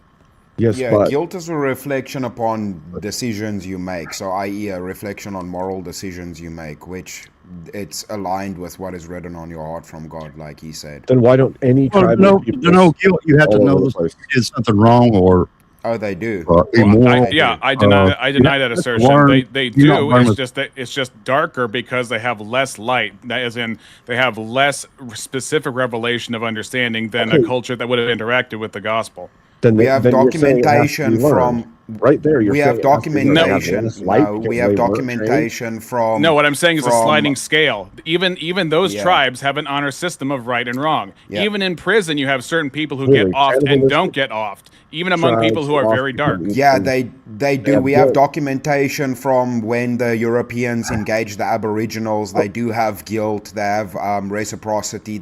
All of these things are documented from the early days when first contact was done with these tribes. Yep, they have justice and moral categories. Christianity, nothing. They do care for children. That's the proof. All the of proof this. is it's still trained because those very tribes have guilt systems based on completely different things than Who we do. trained them? It's not. It's not based. Okay, the fact that they have guilt, the fact that they have guilt systems is all you need. Not the fact of how they're arranged, but the fact that they exist at all. Because if they didn't exist at all, then you would have completely tabula rasa. So, for example, I might feel guilty about sitting on the sidewalk. They might not feel guilty about deleting somebody. For example, when David Brainerd went to be a missionary with the Native Americans, he wasn't talking about divorce or remarriage, but the Native Americans that he witnessed to the gospel already knew that I need to go back to my first wife because this second marriage is illegitimate based on what I've heard. But he didn't tell them to do that. They knew in their conscience, and they figured out when they had more light, but the system was there. It's like if you had a roadway, if you have a roadway that's darkened, it doesn't mean that just because the lights are off that the roadway doesn't exist. But when the lights turn on, it's more easily seen. This is such a weird equation to make. What are you talking about? We have neurological studies that show the people that don't feel guilt or these, we call them psychopaths for a reason, because they don't possess the capability to feel guilt. Again, it's an innate thing, and when it's not experienced, we have a name for that, which means they're special in their brains. That just means they cannot learn it and they need help. That's all. You're saying treatment. Yeah. It's a rare thing because most people possess it. Therefore, you just made my point. It's learned. They were born without it, right, Chris? Yes. Go ahead and fold now. So you just admitted somebody was born without it. Spectrum. You couldn't prove that it's guilt specifically that they're lacking because of sociopathy. You can only make the claim that they're lacking all their emotional, social cues that normal people would. Okay, first of all. Second of all, that generally happens because of trauma and no training after that trauma, which changes how they're capable of learning emotional range of spectrum. And most of the time, it's either inborn that they can't learn emotions or that they, generally. And when we see people so they're not having the guilt. If you say it's trauma, then it would be trained out of them. No, because so they learn to not have the thing that they already possess. They can't learn any. That was my point. They can't learn any of the normal. So if the trauma causes it, it takes it away, right? So it takes away something that's already there. Right, but if the claim you're making is that it's inbuilt to everyone, then we would have the same morality structure. No, you don't have to have the same morality structure. You just have to have a moral compass and a moral. Doesn't mean you have to even act upon your guilt. Right. You could feel guilty and ignore it too. Doesn't mean you have to act. You can be born with the genetic information for arms, but because of mutation, that can be distorted. So for the same exact reason, if you are born in conditions that are going to downplay your moral compass, it's going to damage your conscience. Guilt is a moral claim. Morality is a spiritual realm. We are both spiritual and physical. And so the spiritual side of us is what's going to interact with our conscience. So our conscience can be informed or uninformed, but guilt itself is still present. If that was the case, we could leave all human beings to their own devices and they would still develop the right emotional spectrum that they need to function. Right. Absent training. Because morals are written on people's hearts. There is a sliding scale, and the example is actually the tribes that you brought up, which Crystal Strange picked up from there, because they are completely cut off from Christianity, cut off from Western civilization. Even all they have is what God showed them, and as cited in Romans 1:18 onward. Even animals understand theft in the wild, and that's not trained into them. Have guilt. I mean, going by that. They understand taking things. They don't understand the guilt for taking things. I'm not making the animal claim. I'm making a spiritual claim, but Chris has a different take on that. Point of this is that you have to be trained in the moral standards that function to even feel guilt for those moral claims. So would you think that's a Pavlovian claim? Like it's just a Pavlovian dog claim? No. Great. So it's on a spiritual level. It's not just behavioral. If you were purely behavioral, then you would have a point. But right. Because what's happening is you are enhancing what's already there as a feature of the human being, which is the conscience, which you are born with. No, what I'm saying is they have the capacity to learn. But not only the capacity. Know what is right and wrong, so that they know that they don't know what is wrong. Not only the capacity, They they don't know have present. until you They have teach it. present knowledge. For the wrath of God is revealed in heaven against all ungodliness and unrighteousness of men who hold the truth in unrighteousness, because that which may be known of God is manifest in them, for God hath shown it unto them. So to say that the only factor here is what humans have done with their children is unbiblical and therefore inaccurate. You're just quoting scripture to me. You're not actually grounding this in reality. Yep. The scripture is reflected of the grounding of reality, which is from God's mind. Dude, we literally have biologists that have studied wild animals that they show remorse, they show things like guilt, they show emotions that reflect these things that we see in humans. You could prove some level of. You can't pick that out of the brain. We witness this behavior, so then me making an analogous claim that humans that are at a higher moral level have these things innately in them would be more substantiated. Are you born with your morals? Do you know the morals? Do you know morals? Present any evidence then. Because we are presenting evidence for it. You guys are just asserting shit. No, I'm saying what we observe. You're not. You're saying something. What do we observe? Tell us what we observe. We observe that children will act within their nature, which is to have no guilt for any actions until it's trained. Right. Until they are shown something is wrong. I've seen babies have guilt. Really? No, I've observed the opposite. So then why do children hide things from their parents when they're really, really young? Because they know they're not supposed to have it. There you go. Even though they can barely communicate because with they've their been parents told they're not supposed to. You're being afraid. I mean, is that fear or guilt? They want to hide it. That's trained.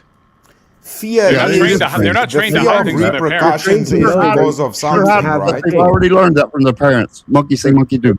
They're trained to not have that thing taken from Dude, them. if you're going that everything is trained because we have to grow up. Okay, so then the only way to know this is if you isolate a human without any other humans to give it any information. I'm sure it's been done. Which Romans Romans 1 I bet talks it has. about. I'm not saying I've witnessed anything, but I'm saying I'm sure things like that have. If that's your claim, then nothing can be innate because everything is trained from language to everything is trained. Then nothing is innate. A lot of it is. Yes, you have the capability. So how do we deduce what is learned and what is innate? Illuminate that for me. That would be a debate to decide what we're talking about. Naturally from what we're seeing, absent training, then I would say it's not there until it's trained. Is it possible to have humans? Is it possible to have knowledge before training? What kind of knowledge? Any knowledge as a human. Is it possible to have knowledge before training? That's an impossible question there. Are you born with knowledge? It is. It is. Are you born with knowledge? Yes. Yes. What knowledge do you?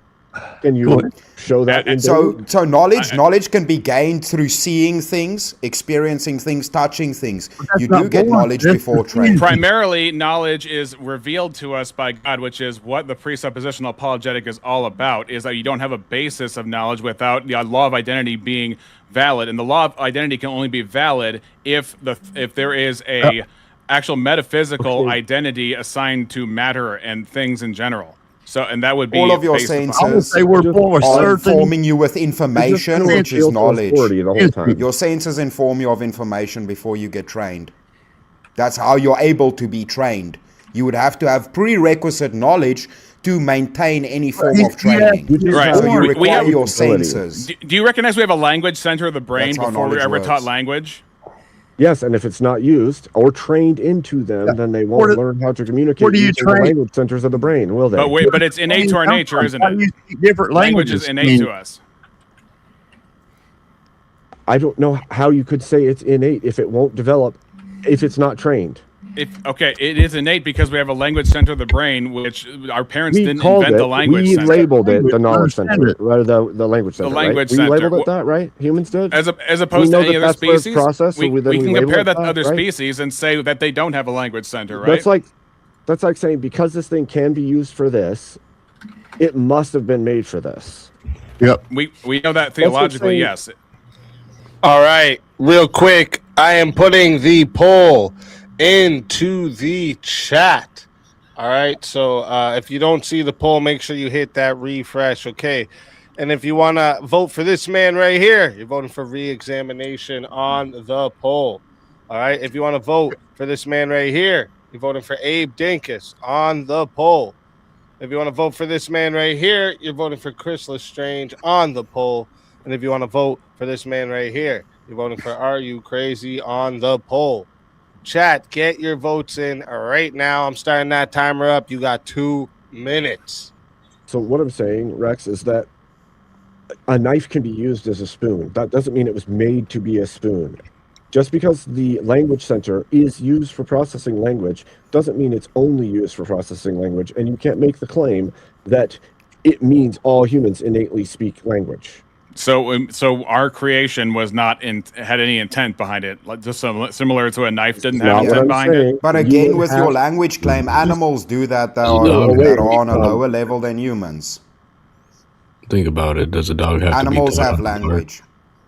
or a bird to sing? I taught my dogs to sing. There's even been case studies to where if you raise a human in isolation from yeah. other humans, they may not pick up the language, right? They may not pick up the phonics or the linguistics, but And they to do say find other means of communication. something like The point like is, regret you're born is with not capability, and then it has to be trained. You're born with the ability or the capability to speak language, to learn language, but it has to be trained. You don't just inherently have that ability. It's built with space in the You're brain claiming that. So it's accidental. Making claims, but you would There's have to prove it, right? There's non-verbal people in the world today, right? Yes. But that's a defect. Dude, There's every design and then uncontacted there's person damage. we have has moral codes claim and I'm making systems is that they 80 function cents with and out. have things that they if they do something, you can actively be You take walking in a child. forest, do something that you regret without any training for this. It's If an you take- innate human thing. That's not guilt. Regret is not guilt. They're different things. How are they different? If you are regretting because Whoa. of something wrong, morally wrong that you did, then that's guilt, and it can be alongside regret, but that's still guilt. Guilt is moral wrongness. You're feeling wrong for a moral misstep of some kind. Yes. The other. And do you agree is morals just are written on not- your heart and you can self-process? I do believe that. As but an we needed- observer? I was going through a logical all innate. process to say there's no way to show that. Can you name and another? we Can you are name more. another We use for the have- conscience except for guilt? 1 second. We have reached 2 minutes on the poll there. 33 votes are locked in. 37% of the votes said the winner of the four-way battle here is Chris Lestrange, and followed in second place and still safe is Re-Examination, and then Abe Dinkus and Are You Crazy? So we'll start here. Are you crazy? What? Tell everybody where they can find you and why they should give you another shot at the $750 prize. Because I'm old and broke, working 100 hours a week. No, I'll be around here in the chat. Or JS's or Terex, somewhere around here. You guys should stay tuned because this is going to be good. These guys are pretty smart and smooth. Fucking go. I'm not. But I'm happy I made this far. And sub up the speakeasy, get him over 10,000. I'm tired of asking. Let's fucking go. Always a pleasure having you. And if they bring you back, you're more than welcome. And until then, thank you, panel. my Thank you, friend, chat.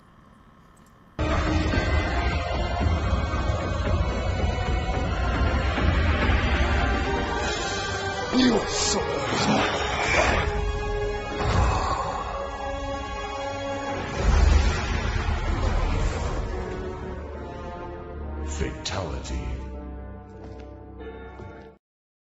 another soul added to the safe of souls.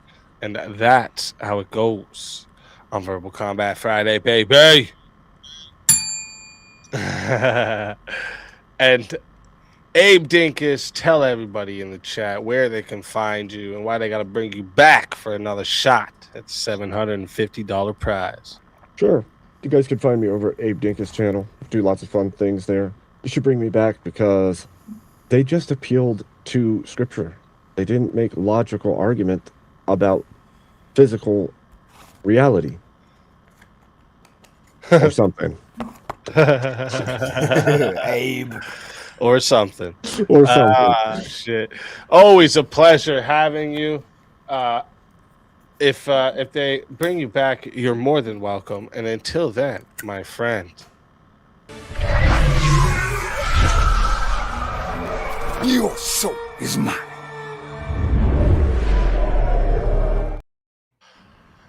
Another soul added to the safe of souls. And that's how it goes on Verbal Combat Friday, baby. Do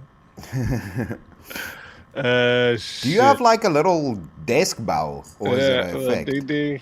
Yeah. Oh, nice, nice. I wanted to Perfect. say. Yeah. It's perfect. I'm gonna need one of those. I'm gonna grab myself one of those. Like Little Return ding, ding. 9. Mine gets a lot of Like a action. cowbell. That's what's up. That's what's up. Get a cowbell. Cowbell. Shit.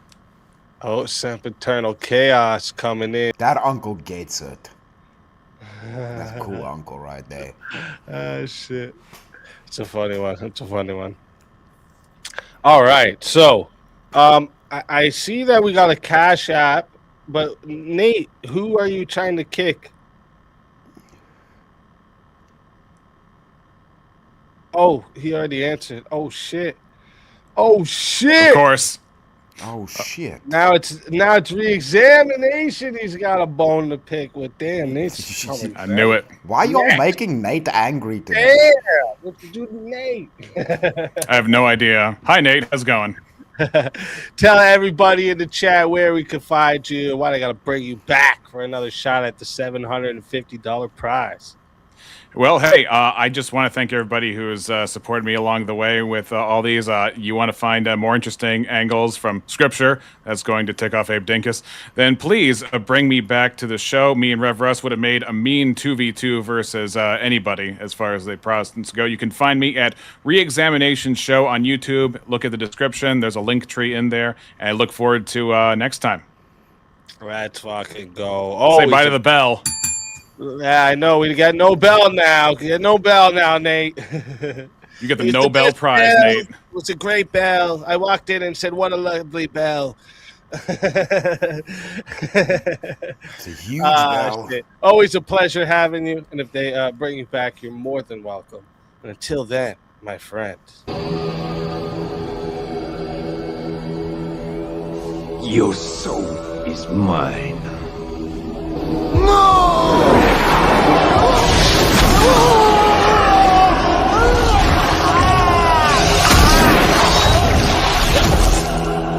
Fatality.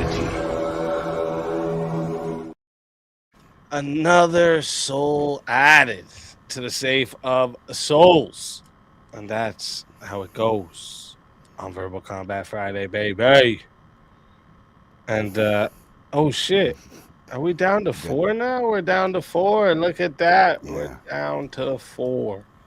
Dude, that Nobel Prize was good. It's that time we are getting into the finals, ladies and gentlemen. All right. The final 4. First off, congratulations to everyone who's made it to the final 4. Congratulations to everyone who made it to the semifinals as well. Shout out to everybody who came up tonight. Shout out to everybody in the chat keeping this shit on fire tonight. All right. And like, dude, we were at like, we had mad people in here. Like mad people in here. I might have to start an hour earlier or something to you know, help the people that can't stay up so late. I don't know. We'll see. But anyways, yeah, shout out to everybody. Rumble over there was active. I know it's a little lower now, but earlier it was up to like 25 people. I was like, what the fuck? Rumble, what? That's what's up. You guys smashed the dono goal as well. I actually have to add 200 to this from the Cash App as well. So that's should say 2262. So you guys are fucking amazing. All right. You guys are amazing. Can't thank you all enough. All right. Can't thank you all enough. All right, let me see. Let's find a topic for all of us, shall we? Let me see. Okay, let me just go back to the top and we'll go through them, see where we're at. People are more motivated by hate than by hope. Oh shit, what did I just do? Oh, what did I do? Oh, I moved it. People are more motivated by hate than by hope. I'd say that hatred can be a strong motivator, but hope is the strongest. Yeah. Yeah, I would agree. Yeah, I with have to hope. agree. Okay, we got three agreeing. We'll try another one. Where's next on the list? Right here. Evil acts can be morally justified depending on outcome. No, sir.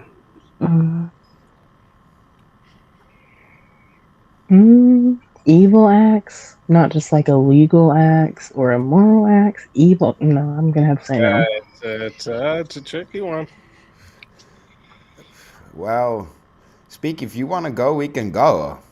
Yeah, what I'll do is I'm gonna fill in for whatever needs aside. That's what I'm gonna do. Well, that's if we got two on the other end of the spectrum. I hate being like doing the devil's advocates, but hey, man, I'm I'm always here to play, bro. Yeah. That's why I do it.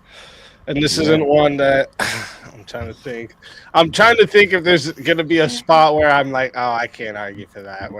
Dude, I always. That's what I'm trying to think about, but I think I can do it. I think I can. Pull it off.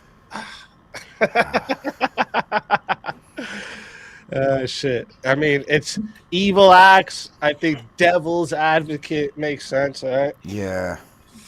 Are you sure this is the one you want to go with? Yeah, it's a rough I'm one, ready. I will take anyone unless you guys want another one. If you guys want another I mean, I'm fine with this one. I'm perfectly fine with this one. If this is what you sure you want to pick. Oh, wait a minute. Oh, you already know. Go ahead. We'll run this one. Will be revived. Yes.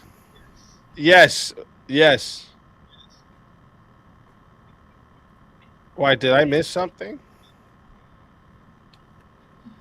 Hold up. Did I miss something?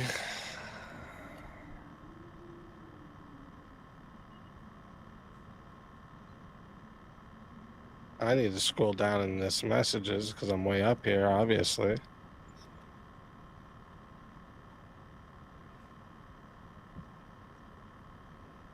I know Nate asked. I can see I'm way up here, though. I got to scroll down.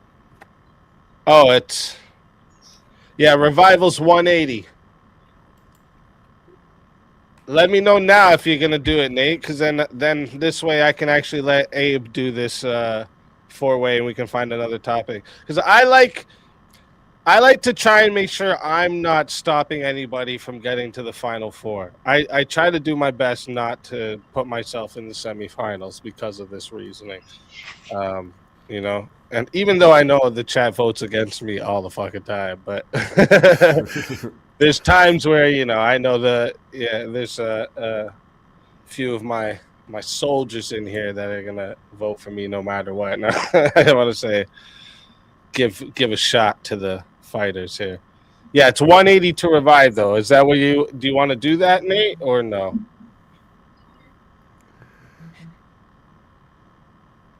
It said PayPal. Did I miss it? Why didn't it give me a notification? Motherfucker.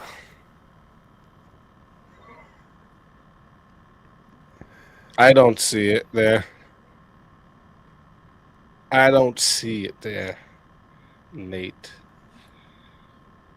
Unless it's just taking a second. Sometimes PayPal's like that. PayPal can take a second sometimes. Everyone's so quiet.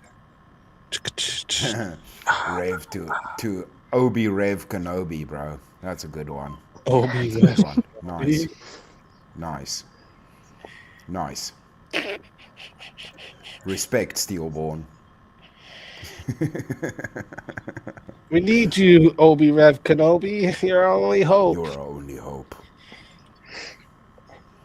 You know what's funny? I'd say that, and someone would be like, "Oh, you watch Star Wars," and I'd be like, "Nah, I watch Family Guy." or it's Family Guy gives you enough Star Wars references that you could trick people that you watch Star Wars. I have watched a couple of them, not all of them though. Fucking nerds. I still stand by my original position. Actually, I just fell asleep during the last two or something like that, where I didn't watch the total of them. I still say Star Trek is the superior franchise. No. More species, more planets, Might have better to ships. Star Wars versus Star Trek. scientifically accurate. Reason in the future here. Nah. Better storylines. Way All right, happier fight scenes. What are we doing, Nate? It's an intellectual man space adventure. Not space wizards fighting with laser swords. That's what makes it cool. Just to make us stay up. Isn't it though? Space Wizards is what makes it cool. Star Trek is illogical. Well, Star Trek has space wizards too. You just referenced one of them. He doesn't count. Spock doesn't count. He's a space wizard. Oh, sure he does. He mind melds. Steelborn just said he's the best space exploration game of all time. That's crazy. That's crazy, bro. Speaking of space exploration, I just recently downloaded that game. What's that game with all the universes? And you can go to the different planets and shit? Not Horizon. I know what you're talking about. No Sky or something like that? No Man's Sky. No Man's Sky, there you go. Yeah. I just downloaded that recently because apparently it's a good game. And so I wanted to check it out. I heard it disappointed a lot of people. I heard at first it did, and then they really made it good. That's what I think heard. they did reworks to it.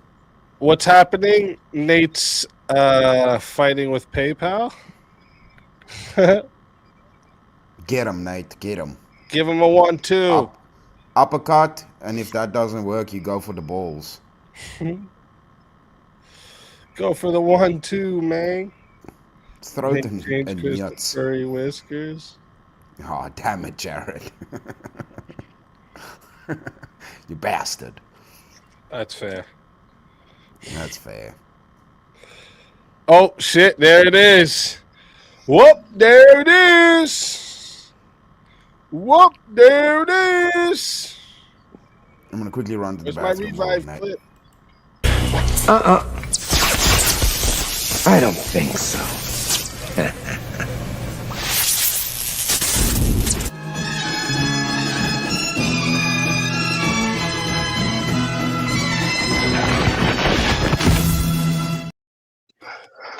Back again from the grave.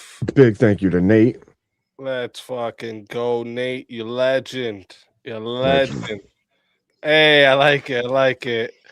Leah to Eye of the Beholder. He gets me. That's what's up. That's what's up. I like it. Beholder. I thought it was so clever. I mean, it is. It's. I'm actually pissed off I didn't get it at first because, like, riddles. Nobody gets me with riddles. I figured them out. I won't let people tell me the answer, and I always figure them out. Like, I'm good with riddles. So that I was pissed I didn't get it. I was so easy. I felt like I should have smashed that shit. What the fuck? Only problem with the Beholder is that it has a stinger in the palm. Does it? Maybe it's just an illusion. That's actually a bumblebee. So bumblebees are nice. Nah, that's from Big Bumblebee. That's propaganda. You see, a lot of your bumblebees and honeybees, they have hooked stingers. So when they sting you, the stinger stays in the skin And when the beat goes to fly away, stinger stays there. Damn. When it comes out, it disembowels the bee. As opposed to things like wasps and hornets, those angry ones. Yeah, they can have just go. very smooth stings. Yeah, Mhm. it sucks. They're made for You know it. what's funny? Only time I've ever been stung in my life is not moving, and it happened not even long ago. You can ask my wife; she witnessed it. Every time I've ever been stung, I've done nothing wrong. I did nothing. Every time I swat Bees at are them and racist, get them bro. away from me, I don't get stung. So Yeah, bees everyone are can racist, come bro. off that bullshit about if you just stand still. No, that's Well, no, you've got to get out of their area. They're territorial. No, there's a bunch of racists. They came bro. in my area. What are we talking about? I can remember it like yesterday. I was a little kid playing with my Yu-Gi-Oh cards at school. I was sitting across from another kid. This bee comes and lands. Actually, first it was flying around me, and I was like, "Oh, okay." And I just, because I was always told, just stand still, just stand still. So I just stood there. It keeps flying around, lands on my arm, and starts going right in my arm. I was like, "No!" I fucking freaked out. Bee did a drive-by and came in your hood, And then, bro. No, I was just gonna say, not Easy's long over here ago, having I a was gang war with bees. long ago, me and my wife coming through the border to Canada, just sitting there at the border talking to the fucking people at the border. Bee flies in, lands on my leg, and starts stinging my knee. Oh, I was pissed. I was pissed. I was like, yeah, I just, what did I do? Fucking thing. Anyways, let's see. Here, let's get a. Or where do you stand on this, Abe? Do you want to fill my spot on this, or do you want to take a different one? Which side were you on? I was gonna take the affirmative on this with Chris. Yeah. I'll take the affirmative on this. That's fine. Oh, let's go, Abe. Let's fucking go. Me and All Abe right, are we don't even channeling have the to dark do another side one. today. Yeah. Let's fucking Devil's go. advocates. The blood is flowing tonight. I like it. All right, chat, listen up. This is how it goes. We're going to 10 minutes. Okay. If you want to add time. Oh, wait. No. This is still actually going to be considered semifinals. So no added time for the semifinal. Or wait, is that the opposite? Yes. Sorry. No semifinal added time. So I deserved it for having Yu-Gi-Oh cards. True. That's cold, dude. That's cold. But yes, going to 10 minutes. Okay, no added time, but you can still solo judge. All right, solo judge is 120. All right, and if we don't get a solo judge, it goes to the chat poll, and the two lowest on the poll will lose their souls. Fighters, good luck to all four of you. Let's get it. Okay, I just have one question for one of the positive gentlemen. Can we go ahead and justify baby grape? Can we start there? No. So the prompt says depending on the outcome, right? So if that was the situation and it was to save the whole planet, unfortunately, I would have to take that bullet and then have to stand in front of God and explain my actions. So you think that would be justified to save the world just to grape a baby? The prompt says depending on the outcome, right? Right. Depending on Right. the No, I'm just. outcome. I also don't think that this means all evil actions can be morally justified. I think there are definitely several evil actions that can be morally justified. How do you define evil? Evil? Let's start with our definitions. Yeah, how do we define evil? Something against God's law, maybe. Okay. Now, where do you ground your morality? Biblically speak, usually, I would say. Well, you ground your morality in God, right? Right. And evil is anything that goes against God. Right. So how is any evil action morally justified before the judgment throne of the Almighty? Well, it's in opposition of Him. See, the thing is, that's the problem. It's justification. Almost anything can be justified depending on which outcome it leads to. Would you claim that it was wrong? Would you claim that it was immoral then Rev, that people lied about having Jewish people in their attics during World War II? During the occupation? Was that because that's a lie and that's against the laws of God? So is that an immoral action, even if people were saved? But is by it the an lie? evil action? Is it an evil action? Because we have examples in scripture of Satan's certain called the lady father lying of about lies for a reason, about Rev the Russ. spies going into Jericho, right? And she was praised for telling the authorities that there was no spies in her midst, right? And yet Satan's She called the lied. father of lies for a reason. Rev She Russ. lied, but she was praised for it, So it's right? almost like an evil action can be morally justified, even biblically. It's interesting, Depends. isn't it? Can you define that as evil? Oh, though? it's just like when they were ordered to kill the Amalekites, and they had to kill women and children who had nothing to do with warfare, and that would absolutely be an evil act in the eyes of It was us. justified. It may be an evil act in the eyes of It was justified, but it was evil. It may You're be an correct. evil act in the eyes of us, but was it an evil see, act in the eyes of God? see, Where if you ground your morality. You see, if it's Yeah, a but commandment by God, or if God praises somebody for doing something, then can you really call it evil? Yeah, because every other time it could possibly be done, it's evil. So when but the it was Apostle Paul tells us in Romans 3:8, let us do evil, and that good may come, how does he respond to that? God forbid. well, but see, Well, you don't do ultimately, See, Paul condemns that idea thing- outright. No. That was the a thing shift with the in prompt is it's all dependent on the outcome, right? So it's justification dependent on outcome. Yeah, and you just tried to shift the whole goalpost by saying, So then should we the do evil? innocent can Because be sacrificed you're not for doing the it with majority. that No, it thought. was a question that was proposed, Right. right? Paul proposed a question. Shall we Right. do evil? It may come. And what does he respond? God forbid. Which means no, we Yeah. don't do that. It goes against we Christian know morality. Remember, it's not about doing the bad act. It's about can it be But you see, justified. is It's it not about actually morally doing the act, but can it be not just justified with a good not enough just outcome? justified by the mind and nature of man? Because keep in mind, Well, the since difference the fall between of murder man, we and sit in killing a is just depraved state, right? justification. Right. And in the So moment is a different thing than asking, should we go forth to do evil?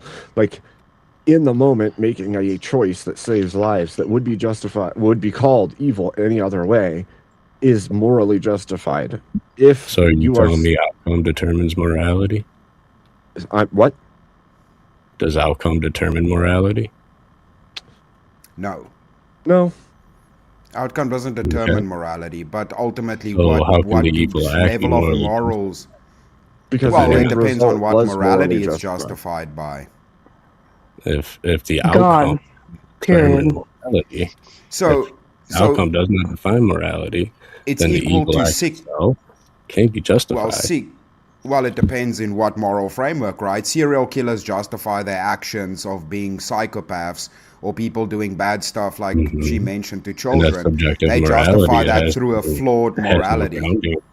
Yes, and it has no grounding. That's It's legal subjective. morality. But it cannot be justified through a moral system. It doesn't mean it has to be correct. It just needs justification. It doesn't say it needs to be correct. Yeah. Well, It and just needs to and be also, justified. if I may, just I don't think we really cleared this up. Just for the record, justified to whom would maybe be a fair question, and I'm assuming if we're all grounding this morality in The God, justification would and just be to yourself. If you can justify it to yourself, depending on some kind of outcome, then it's justified. There's Well, no established moral the framework prompt through is which the evil justification acts. needs to be made. Well, Chris, the prompt is evil acts can be morally justified, not evil acts can be self-justified. Wait, I can't get over the fact that which moral framework? Wait, I actually can't get over the fact that The Rev only Russ one. made the statement earlier: is lying evil? When it's literally It Satan is the depends. father of lies. Killing's evil, It's against but when the it's commandments. done, and when God praises somebody for doing so, right? Yeah, but is it a breakaway from the law of God or not? Yeah. That Is it a depends. break from the law of God or not? Yeah. Are we told that we should not lie? Scripturally, Rev Russ, be honest. Are we told that we ought? Be honest. Okay. If we ought Wait, not are we lie, talking about the and we lie, then Jews that does again? make it evil. And sometimes lying has been justified as the moral action to be taken, even biblically. So that right there completely proves the claim that evil acts can be morally No. justified depending on the This outcome. is the problem another is case. also But it wasn't dependent remember on. also no, It but was remember dependent also. on Let's say like who is the arbiter of morality. yeah, but let's say there's something like something crazy egregious. Wait, Rev. Let's say I or somebody needed to justify something insanely egregious, right? Like avarice is heaven maxing thing, for example. Let's say I take all of the moral weight, even if through my moral justification it's wrong. I morally justify it for others, but condemn myself. That's what you were saying, like with the argument earlier. It doesn't mean you would do it, but in a hypothetical, if I morally justify it to the sense of it benefits others but not myself morally, it's still a justification through morals, even when I'm inflicting upon my own morals. No, not when we're grounding the Because the justification outcome in God. is more No. moral, but not my own morality comes first.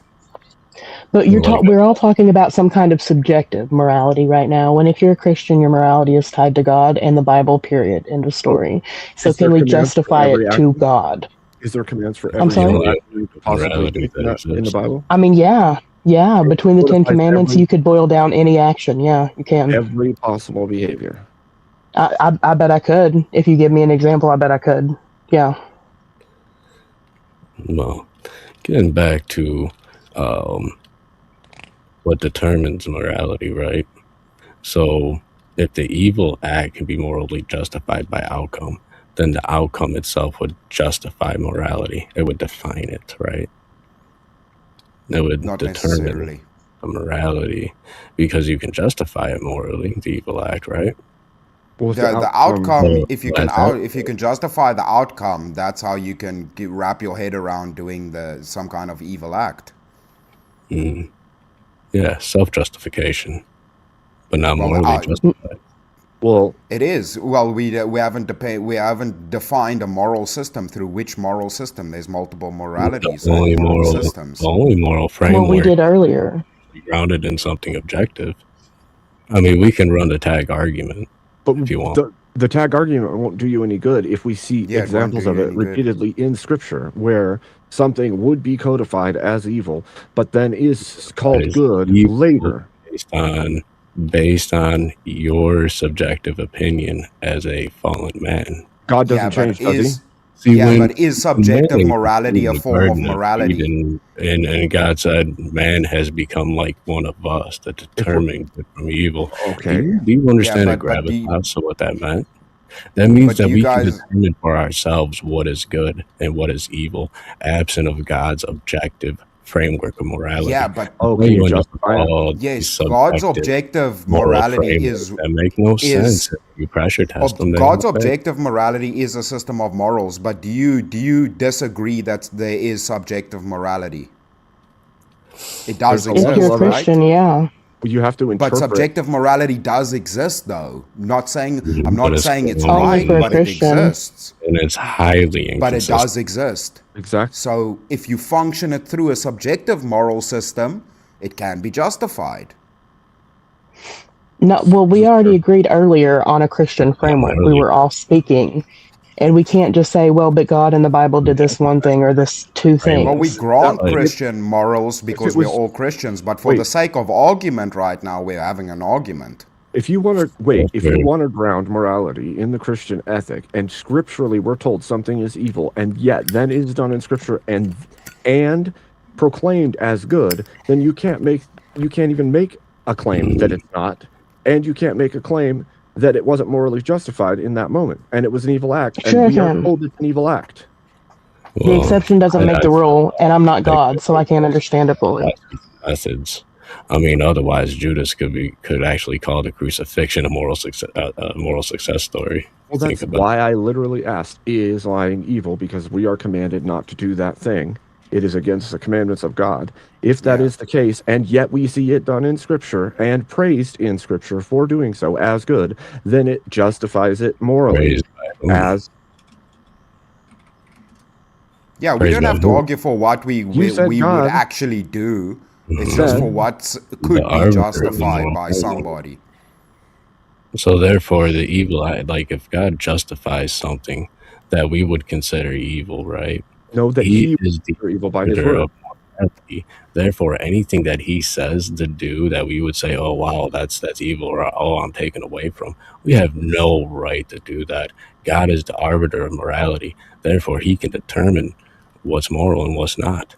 And as soon as he commands something that we would perceive as immoral, then by definition becomes moral because he is the arbiter of morality. He is the source of objective morality, right? Doesn't that make all sin real wishy-washy? And as long as you can make a moral claim No, that God because has he's not commanded you to do it, changing. then Well, like I No, said, the he only doesn't difference change. between killing and murder is a justification for it, right? To Because that's yourself, even the Bible perhaps. tells us.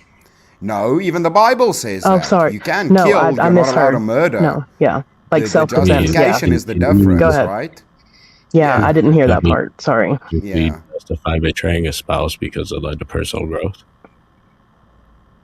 no. Excuse me? Wait, Or what you, about or can Abraham you lying justify, or about can you his wife? justify murdering one To trap innocent Eve? man Like there's because so 5 many. others benefit from it? Yeah, it's a trolley cart problem. Some people might be able to. See, like, it's different. Like, for now, right now, with this argument, we're not arguing for what we would do. We're arguing for what can be justified. Somebody could justify that, right?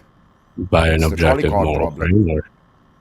Not to Mhm. say. Not by an Because you objective could say Christian framework. it could be a Yeah, because you have a self-sacrifice from a subjective Christian representation of it. Christian Doesn't that moral exist? paradigm. It could be seen as self-sacrifice or a form of sacrifice for the greater That's good. also true. I was muted. Chat. I am putting the poll into the chat right now. Okay. Wait. Okay, now it goes in. Okay. So the chat, it's the poll is there. If you don't see the poll, make sure you hit refresh so you do. Okay. If you want to vote for this man right here, you're voting for Rev Russ on the poll. If you want to vote for this woman right here, you're voting for Leah Bobia on the poll. All right. If you want to vote for this man right here, you're voting for Abe Dinkus on the poll. And if you want to vote for this man right here, you're voting for Chris Lestrange on the poll. Chat, get your votes in right now. I'm starting this timer up, and you all got 2 minutes. It always sucks doing these kinds of devil's advocate arguments because it's always like you feel dirty after you do them. But in like the world we live in, and with if you think about outside of the Christian paradigm, like pretty much anything can be justified. Let me just see real quick. See, When it helps a lot when you devil's advocate because it helps you pressure test your own arguments as well. Yeah, 100%. A good fighter knows how to defend himself against his own attacks just as well as he knows how to administer them. Well, especially if you're fighting atheists a lot, what you brought up, have to figure Rev, it out. I've had, because like I like to do the other side so I can like get it as good as possible and then fight it, right? So when you ask what's the definition of evil, if I was on this side, I would have what I was, because I was kind of expecting you to go here, what I was gonna say in this is that evil, here I wrote it down because like it's easier when I read it out. Evil is the deliberate or reckless infliction of unnecessary suffering, degradation, or destruction on conscious beings. See, so it only lacks that justification. Which we've and done that's the plenty. thing. That's what makes this very difficult. Like, it's easy to argue against Christians with this, right? Because we're limited. But it's the thing with the devil's advocate that you have to realize. Like, if you're debating atheists, dude, some of them can advocate for messed up shit. They won't care for So your you have Bible to- or your passages or Yeah, your they don't care. They literally don't care. I mean, like, listen to the anti-natalists. They don't even care about humanity itself. Like, you have to argue against that. That's a whole other level of whack job. Yep. It's easy to Oh, yeah, argue for from the framework of the Bible against somebody who also believes in the Bible. It's a lot harder to argue against somebody who doesn't believe it and has created some massive framework for why their morality makes sense. Mm-hmm.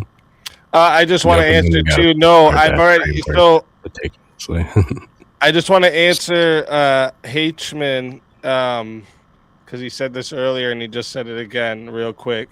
No, I've specifically tailored this definition so it doesn't do that, right? So God would not be evil if any of that permitted suffering has a sufficient morally justified reason beyond our limited perspective, which God would have. So it doesn't make God evil. Trust me, I've thought this out. You can't poke holes in this one. Well, you can. There is a way, but you won't find it, motherfucker. You better work on it.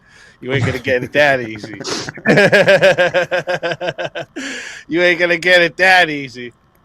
Yeah, it's also like, dude, when I took the other side of like torture can't be justified, I realized I was sitting there. I was like, oh shit, this is difficult. This is very difficult, especially if you're functioning from like us, like an Orthodox or Christian paradigm.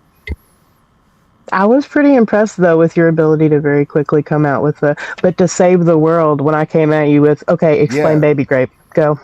Yeah, well, that's the thing, impressive. right? That's what I was saying, right? If you would have to justify something like, let's say, grape on a child, ultimately a person could say, well, I'm going to justify it through some lens, and I'm going to stand before God and have to explain my actions. Like, not in any ways advocating for that, but ultimately there could be a crazy person that says, yeah, or they could go worse. For the sake of the world, I'll have to justify it somehow. Real quick, so that's 36 votes on the poll. Shout out to everyone who voted. All right, whoever didn't vote is a furry lover. 36 votes on the poll. 45% said the winner of the four-way battle is Chris Lestrange, and coming in second place. And oh, wait a minute here. Okay, well, we look like we have to do a tiebreaker for second place here because we have two at 19%. All right, and then so that means Leah Bobia and Abe Dinkus are gonna have to do a tiebreaker, and that leaves Rev Russ at the bottom. Rev, tell everybody in the chat where they can find you and why they should bring you back for another shot at the $750 prize. I am Rev Russ, the unapologetic preacher. You can find me right here on Verbal Combat, sometimes the Chaos and Chill after panels, and I'll be doing some Rev and Rec shows in the future as well. If you want to bring me back, you're more than welcome to. Other than that, God bless everybody and have a great week. And I'll see you in church on Sunday. Let's go. Always a pleasure having you. And if someone brings you back, you're more than welcome. And until then, my friends. Your soul is mine.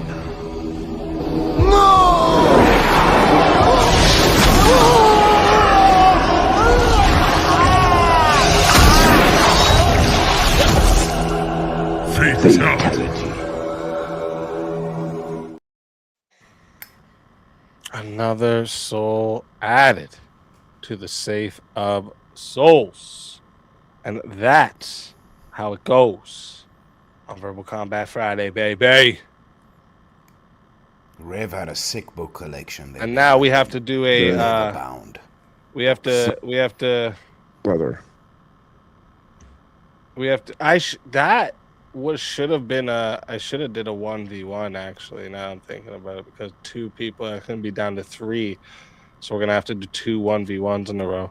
My dumb ass wasn't doing the math, all right. I was getting distracted by these bad arguments in the chat, all right? I'm just saying, bad arguments. Or easy, right? you don't. Right? The whole thing, I just seen somebody, well, then God giving us free will would be evil. No, because the whole idea of him giving us free will is so that it was necessary for love. You have to read the definition the whole way through. Unnecessary suffering, not suffering. Yes. unnecessary suffering. That's the problem. And God can know what's necessary just because you don't. See, so you bringing in God is just a way for me to go, yeah, but God knows everything that's necessary. Next. I've thought that out really good. I'm telling you, I've thought that out really good. I'm surprised none of these lefties have ever tried this. All right. I'm surprised none of the atheists ever tried this. I'm really surprised because they fucking suck. All right. No, okay. But we have to do a tiebreaker. All right. Let me put Chris into the back. And we need a tiebreaker here for Leah Peace and and Abe. Chris.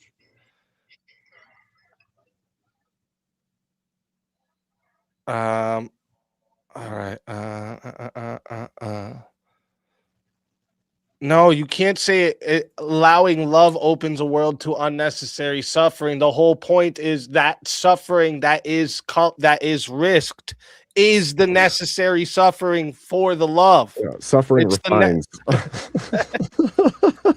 Heaven Max, you ain't good at this, bro. It's okay. I love you still. Okay, I love you.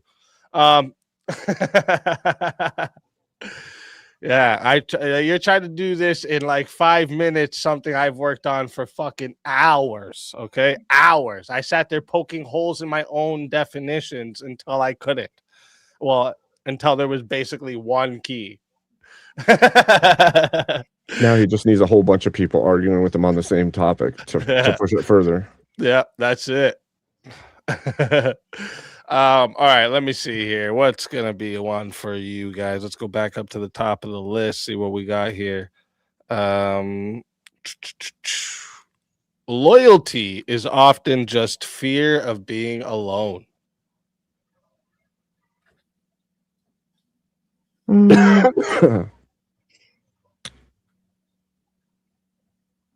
I will say true. I'd say no. I'll say yes on this. All right, let's do it. Why not? Okay. Damn. All right, I like it. Right off the start. Everyone in the chat, listen up. All right, this one here. This is a tiebreaker, so it's going to 6 minutes. Okay. No added time. 6 minutes, and then we're gonna see who moves on through to the final rounds here.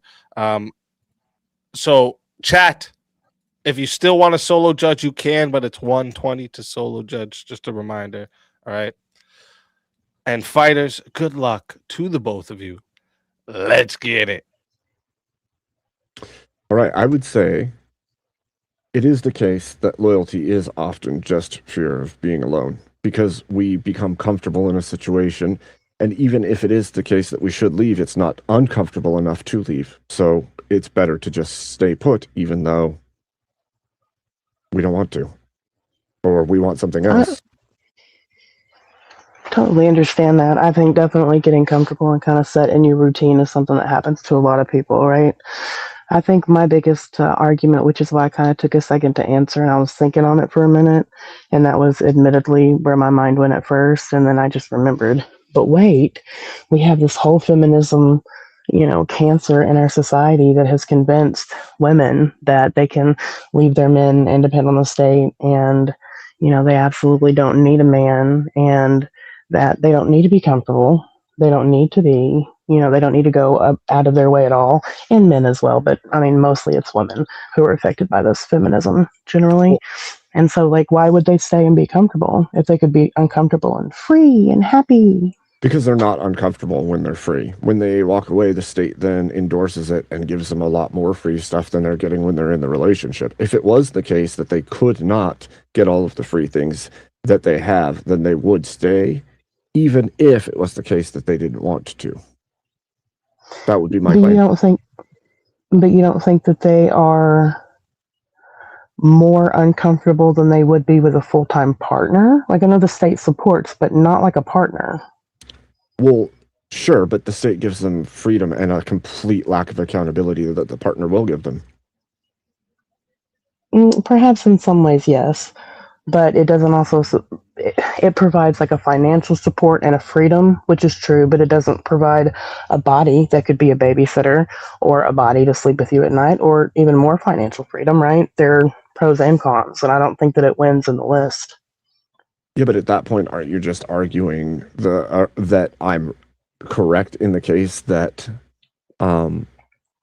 it's because it's more comfortable with a partner, it's better to stay with them, even if they're not, even if it's not because of loyalty, it's because of convenience? No, I don't, because I feel like the prompt loyalty is often just the fear of being alone, but that's not really what loyalty is. That's a fake, a mirage of loyalty, if you will, right? That's being stuck and not wanting to make a move, even if it is uncomfortable at first. But I don't would say think we see loyalty is that.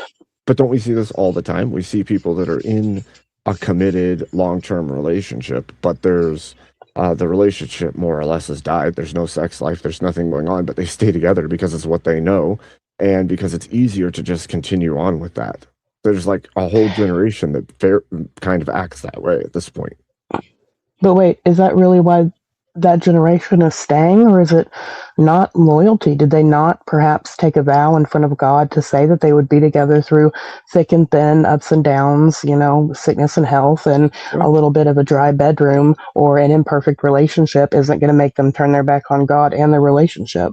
Well, you could make that claim, but then you would have to claim that everyone who is in a relationship is Christian, which wouldn't be the case. So we have an entire world of secular people out there that are also married and stay in situations regardless of whether or not they want to be there because of the convenience, and they don't want to try to find a new mate, so it's easier to just stick around, and they don't want to be alone, but they also don't really care for what they're in, so they just stick around anyway. It's not about being loyal at that point. It's just, hey, I don't really want to go find somebody else to help take care of me, so I'll just stay here. Well, I don't think that I would have to claim that everybody is Christian. Obviously not, right? The exception isn't the rule, and half isn't the rule either. But however, I don't think that secular people are as worried about a marriage certificate, right? They're just more worried about their 15-year cohabitation partner and whatnot. And again, it's not going to be everybody, but if we're talking about people who are actually staying in committed relationships for years or decades, I don't believe it's just out of fear, not when we have no fault divorce and the support of the state. I don't think you could convince me of that. I think more people these days are loyal than they are afraid. I don't know. I think more people will just not get married. I think it takes a lot of work to find a new person, even if like there's a whole thing of it, there's all the work and then time invested and building a relationship and everything else that they're going to find that fearful, even if it is the case that they wanted to leave. Not that I think they should, but there's not a level of loyalty there at that point. It's not about loyalty. It's not what loyalty isn't what's still keeping them together. At that point, it's I don't want to be alone and I don't want to have to take care of myself on my own, so I'll just stay here and it'll be all right. But see, we already discussed, you were the one who took the side that it would be more advantageous for them to leave and depend on the state. You can't have it both ways. Either that's more advantageous because it would be okay and they would be able to survive, or they don't want to leave because it would be too uncomfortable. So I was specifically saying that to your scenario of all the girls out here that could just run off and have it easy. But in the case for people that won't have it easier or don't want here's the thing, humans kind of seek companionship, even if it is the case that they're not going to stick around or they don't want it. And so if we're seeking companionship and we come to a point where we no longer actually care for the relationship we're in, but we don't want to invest the energy, time, and funds to go find a new one, then I know tons and tons of people like this that will just stick around in a relationship, and they're mostly godless relationships. To be fair, they're mostly secular peoples, but let it get to 7 minutes and 30 seconds. See if we have a solo judge. Okay, thank you. I don't think that it's always fear, though. I think sometimes it's okay to just say, you know what, I've got time invested and I've invested myself in front of God. Like at this point, if it doesn't work out with my hubby, I can, and he leaves me because I'm not going to leave him. Then, I'll take my kids and buy a couple cats and call it quits. Like I'm not really interested in finding anybody else, even if it would be convenient or advantageous for me. That's what loyalty looks like in front of him and in front of God. And I'm not scared. I'm loyal. There's a difference. That's fair. For yourself, that's fair. But I don't know that that's the. I think, especially because the prompt itself says loyalty is often just a fear of being alone. I think that is a true statement. I think that there are plenty of people that stay loyal because they're not cheaters. They're not willing to cheat, but they're also not still invested. And so instead of breaking it off, they're just gonna sit it out until the end. I don't know. I think this is an assuming the worst fallacy, if you will. I think if the prompt said loyalty is sometimes just a fear of being alone, that would be fair. Often is in more than half the time. I would not like to believe that that's the case, especially with a 60, 70% quote unquote Christian society. I hope not. Yeah, but there's an issue in that statement even because a 67 or 68% quote unquote Christian society also takes like all of Joel Osteen's church and all of those groups that literally teach all kinds of wacky stuff. So I don't know that I still don't think that covers our bases strongly enough. Real quick, I'm putting the poll into the chat right now. Okay, so if you don't see it, it's right there. So go ahead and hit refresh. All right. If you would like to vote for this man right here, you're voting for Abe Dinkus on the poll. And if you would like to vote for this woman right here, you're voting for Leah Bobia on the poll. Chat, get your votes in right now. All right. Get your votes in. You have 2 minutes. Now, Leah, I do agree with you that shouldn't be the case. There should be the investment to loyalty. But I think in reality, I do think that there is often a level of just sticking it out because they're too lazy to do anything else and there's nothing left in the relationship or they're not investing any longer. Even if I were to grant that premise, I don't think it necessarily means it's because of fear. Like I said before, I think it could just be out of actual loyalty. Not wanting to give up on a relationship doesn't always mean that you're scared of going it alone. Sometimes it just means you don't want to give up. You believe in it. Well, there's also the level of fear that you won't find someone that does match with you, someone better, or maybe you are actually the problem and you're going to stick around even though you no longer really have love for that relationship, but you know that no one's going to take you like this person did. Like, I think there's a lot. It's not like you'd be better off in the relationship where you're not happy anyway, and certainly not finding another partner if you're with someone. Well, I never claimed that we're all rational in our choices, okay? Right. True. You're not wrong. We're definitely not all rational. And I feel like more women are initiating divorces, and we know women aren't rational. Just saying. Well, if you chase joy and happiness constantly in the moment, then you are going to ruin your life and others, basically. Yeah, for sure. Instant gratification at that, not even long-term happiness. Yep. Yeah, I can't disagree. Yep. One stupid ass fling and then you've ruined everything. Like it happens way too often at this point. And imagine you bring home an STD. Call back. Yeah. Sorry, I thought that would be funny. I'm a little sleepy. A lot of people don't even understand the concept of delayed gratification, so that's the problem. You know, they don't even like that. Should be like a taught fucking should be its own subject in school. It should be kindergarten. Really all of kindergarten. They should be training you to. That's the whole idea of like having your kid do chores and then they get a little something at the end of the week or something. Like that's the whole idea of that, right? To teach them delayed gratification. Well, and there's your kid can just be like, "Can I have this?" And I'm a sucker for this sometimes. I catch myself, right? Because my kids will be like, "Can I have this?" And like, you know, I want to give my kids everything I didn't have and more. So there's times I'm like, okay, yeah, we'll get it. And then I'll be like, wait a minute. No, you got to do some chores for this. Wait a minute. It's funny. I actually have a theory on that. I have a theory that if you were raised like poor and things were harder, you have a little bit softer of a heart for your children because you don't want them to go completely without the way that you did. And so then over the top, I think you have to catch yourself, man. It's like, you have to catch yourself. You have to, you have to replace the them not having childhood things you didn't have. missed out with some other type of hardship. You Yep. know what I'm saying? Yep. You have to. Yeah, or you else have to check Right. yourself constantly you make the kids soft. to not spoil the child. Oh Lord, yeah. I actually think that's The part amount of toys and shit I've gotten my kids that they do not need because I Right. grew up poor. Yeah. Yeah. And I I think admit that that's a Point thing. just said, bro, this is taking forever. Just I skip think to the end of this idea you're talking about. I want that gratification now. I think it's part of that. No, I think it's. Steelborn, you gotta I wait. honestly think too that plays Patience. into the whole strong men make good times. Good times make weak men make hard times. I think it literally plays into that cycle because when you have you have to be the strong man that builds the world better. You then pamper the next generation, which screws your whole civilization in the end. Exactly what it is. Exactly what it is. All right, 39 votes on the clock here, or on the poll on the clock. 39 votes on the poll, and 56%. So it's close. 56% said Leah Bobia is the winner.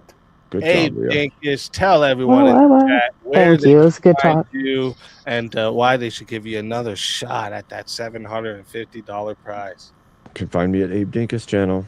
You should come check out some of the stuff we're doing over there. It's pretty awesome. And you can bring me back if you want to see me argue more and vicious. Hey. Maybe if I come back, I got to be Dark Abe, and then all hell may break loose. You know?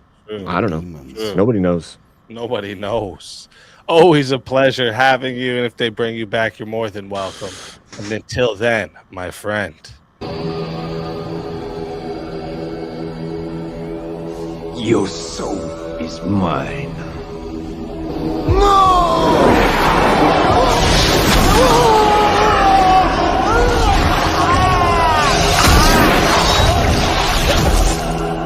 Fatality.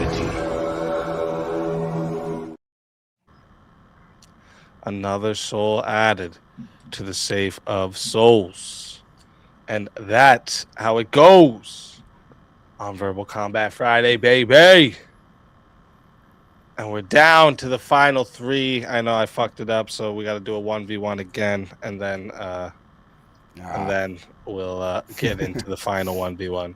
So, again, congratulations to our finalists here for making it this far. Let's see what we can get for you two here. Let me see. What about the tribalism is unavoidable and necessary? Ugh. Ugh. Ugh. I've been called a racist 3 times this week already. All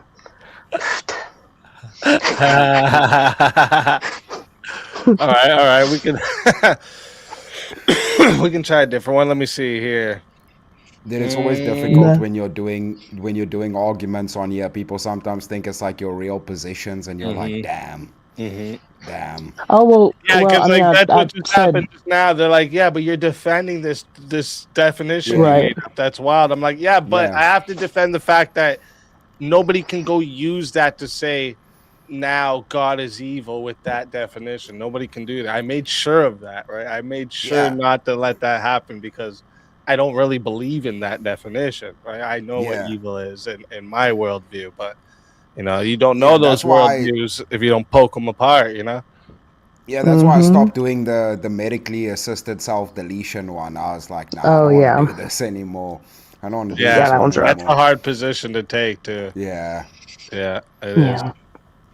Yeah. I devil advocated on one of the.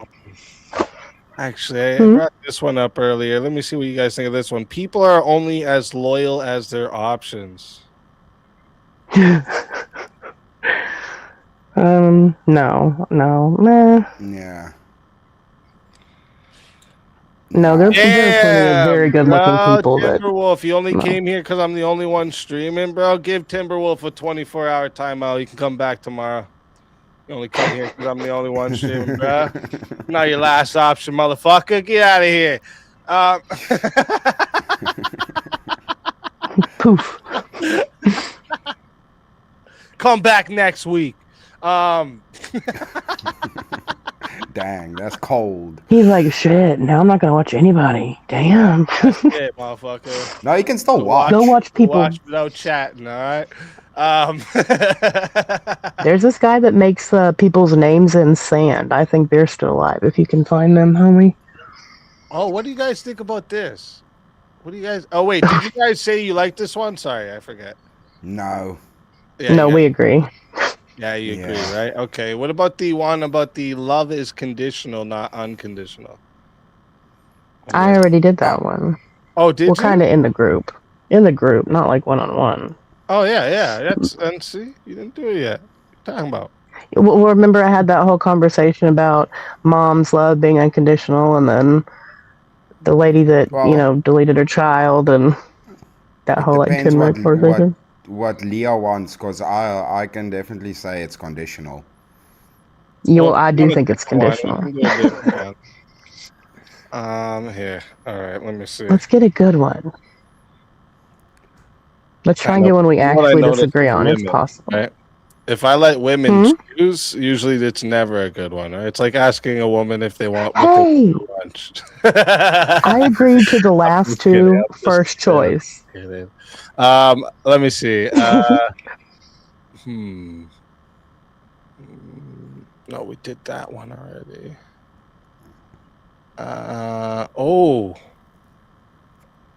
Actually, no, you guys are gonna agree with that one. You're gonna agree with that one.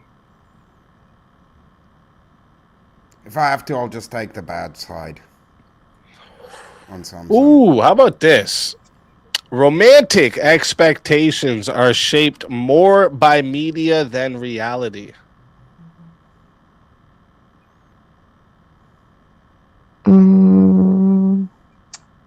That's a hard one.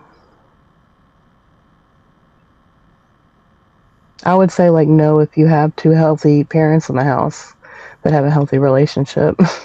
But if not, then definitely, yeah, you're watching too much Disney and shit. Yeah, definitely.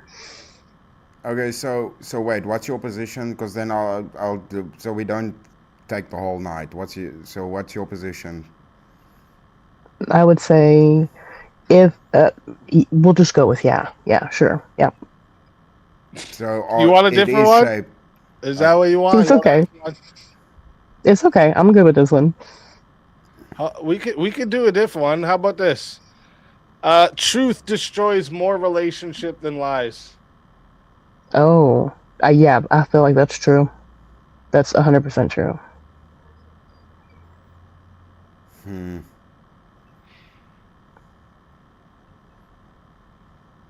Gay marriage. No, I'll say lies do it. I'll say lies do it, not truth. All right, there we go. We got one. All right. That's what I'm talking about. Chat, this is a final match here. So it's starting at, let me get my ticker going across the bottom here. It is starting at 8 minutes, and you can add time again. So it's 10 to add a minute, 120 to solo judge. And if we don't get a solo judge, it goes to the chat poll, and the loser of the poll will lose their soul. Fighters, good luck to the both of you. Let's get it. Ladies first, you want to kick it off? Sure. I think, let's see, truth destroys more relationship than lies. I feel like that is the case, and I'm not saying that's right, because I do believe in 99.999% honesty, always. However, like if you have an affair, say, and then you tell your wife about the affair, which you should, because you should be honest, you're definitely going to blow your relationship up. If your wife asks if her ass looks fat in a dress, and you decide, hey, let's go ahead and be honest, and she may never, feel like you're attracted to her again if you give her 100% honest answer, that could blow your relationship up. Any 100% amount of honesty can destroy a relationship. Yeah, but see, this is the problem. If the truth comes to light about lies, it's still the prerequisite is still a lie. The problem is the lie, not the coming to truth. The coming to truth is an acknowledgement, but ultimately to discover a lie, the truth needs to be revealed. So it would always be the core problem is the lie, the deception that then gets discovered. But truths don't do that. The precondition for it would always be a lie or a deception. No, I mean, I agree to an extent because I always say I'd rather someone hurt me with the truth than a lie because a lie is two betrayals. So I understand the premise, but even like a smaller truth, you know, like I gave you the example of, hey, does my ass look fat? Or, hey, my friend, do you think she's attractive, right? If a woman asks you that, if you have any brain in your skull at all, as a man, you should know to say no, right? But if you're honest, you might decide, you know, you're trying to be a godly man, you're trying to be honest 100% of the time, and you tell her for some silly reason, well, yeah, you know, she's a pretty woman. And then, what's that going to do to the relationship, right? But see, you could word that correctly, right? So yes, I understand some women are emotional. Yeah, listen, we get that. Some women are emotional, but I mean, in most cases, it would all depend on how you frame it, right? And ultimately saying, yes, this woman is attractive is not going to destroy your relationship. I don't know. If the woman's insecure enough, it could. It could. Right. But in most instances, it probably won't. That's like a meaningless thing. Yes, a girl would be upset by it, but it wouldn't destroy the relationship. A lie regarding it would be, because now there's deception. Truth is honesty, and people can be mad at truth, but that doesn't necessarily destroy relationships. Well, and also I Being think truth honest about would yourself. rarely do that. Well, here's a good example: being honest about yourself and your past. Right? Look at some of these degen women who have like careers in the dirty movies, let's say, and they've been with some of them thousands of men, right? But then they go to church and they get saved. And then they meet a nice Christian conservative man who wants a nice Christian conservative lady, right? And then she tells him, hey, you know, I've been with 2,000 men. How's that going to go? And you could go 100 other truths, right? That's not a premise of a lie that then the truth is revealed of. That's just a simple truth. So how you frame it is, there is no, he didn't ask what's your body count type of situation. They get together and then it's revealed that this is her past, i.e. now she just tells the truth. No lie being done. Well, that's true, but if I'm asking, is the truth destroying more relationship than lies, I'm also kind of looking at it as in, if I was given this, the two choices to tell the truth or tell a lie, not necessarily that we have to one-to-one compare relationships that are given honesty all the way down and lies all the way down. Does that make sense? Like situation to situation. Yeah, well, but the thing is, a functional relationship would rely on a high amount of truth to build it. So then for its destruction, the polar opposite of that would be lies. Ultimately, that's kind of the paradigm we function in, right? Sure. Well, let me just ask you this. Do you think that there are lies that are appropriate in a relationship? So some lies could be appropriate in certain instances. There could probably be justification for lies. Okay. And do you think that even an immoral thing, you could lie about it in a relationship, and lying about it could possibly save your relationship? Could you see that being the case? I mean, depending on, like I said, somebody's moral framework, they could justify that in some way. They could possibly justify lies in some way. But if that lie gets discovered, that's going to ruin the relationship. Right. I think the thing in that's why they feel the necessity to lie. Right. No, of course. Yeah. I don't know that it would destroy the relationship any more than the truth would have originally. Like my original example was infidelity, right? When you're unfaithful and you tell the truth, it's never for your partner. I don't care what anybody says. It's to cleanse your own conscience. No, period. It's to cleanse your own conscience because you feel like crap. Right, which, you should. And in my opinion, but in that instance, it's not you being truthful about your actions that causes the relationship to go. It's the fact that you lied about it that causes it. Something coming to light that's not truth. That's coming to awareness of the lie. So the lie Right, causes with the it, truth. not the But you truth. have to be honest. You know what I'm Yeah, but saying? for Like a the lie to be lies. discovered, the truth needs to come to light. But it's not because of the Right. truth. The lie causes it. The truth is the means of discovery, not the cause. The second order effect is the truth. The first order effect that's the problem is the lie.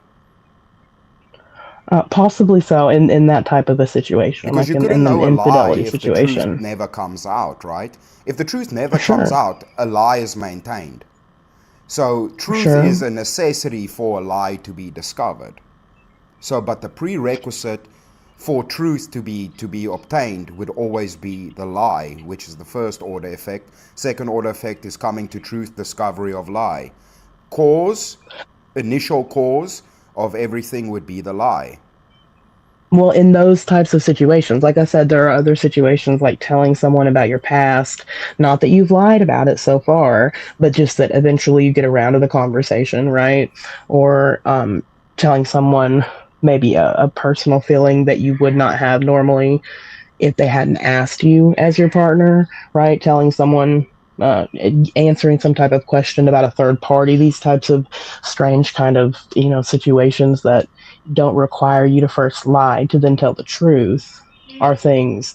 And of course, I'm looking at this through a woman's lens because I am in fact a woman, and I see, women friends I've had in the past, the kinds of things that bother them in their relationships and like eat away at them are those types of things. It's not even like cheating and these types of like big relationship wrecking things. It's like the little petty shit that I was just talking about. Yeah, but ultimately, would you say that you could build any relationship if it's on lies, like a actual functioning relationship on lies? Well, I mean, that depends. Are the lies going to come out eventually? I mean, if it's not a guarantee, I mean, I know someone in particular, I know it's anecdotal, that had an affair and their wife never knew about it. It was a long lasting affair and they had a perfect relationship. I mean, the wife was happier than she'd ever been. Like, if the truth never comes out, you're not betrayed.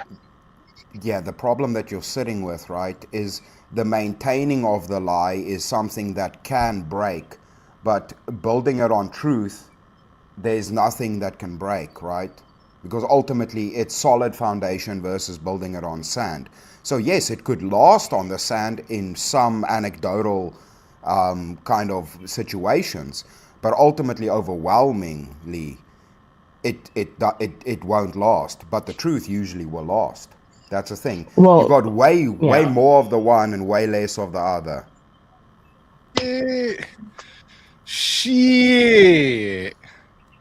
Oh shit. Shit. We got a What's up with that, solo judge Spartacus? coming in.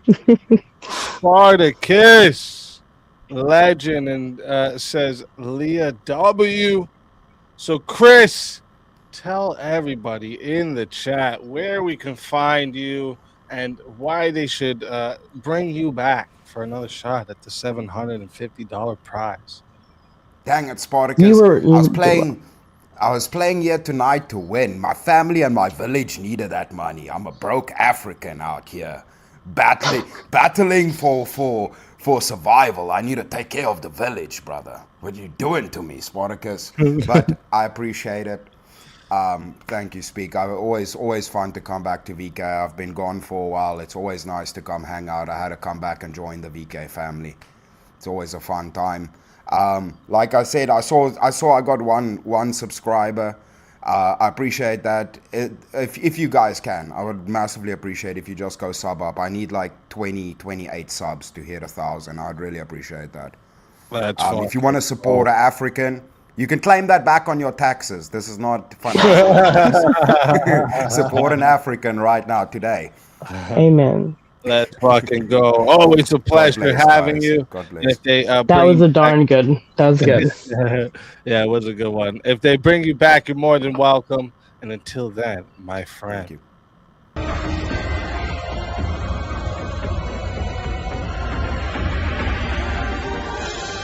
You are so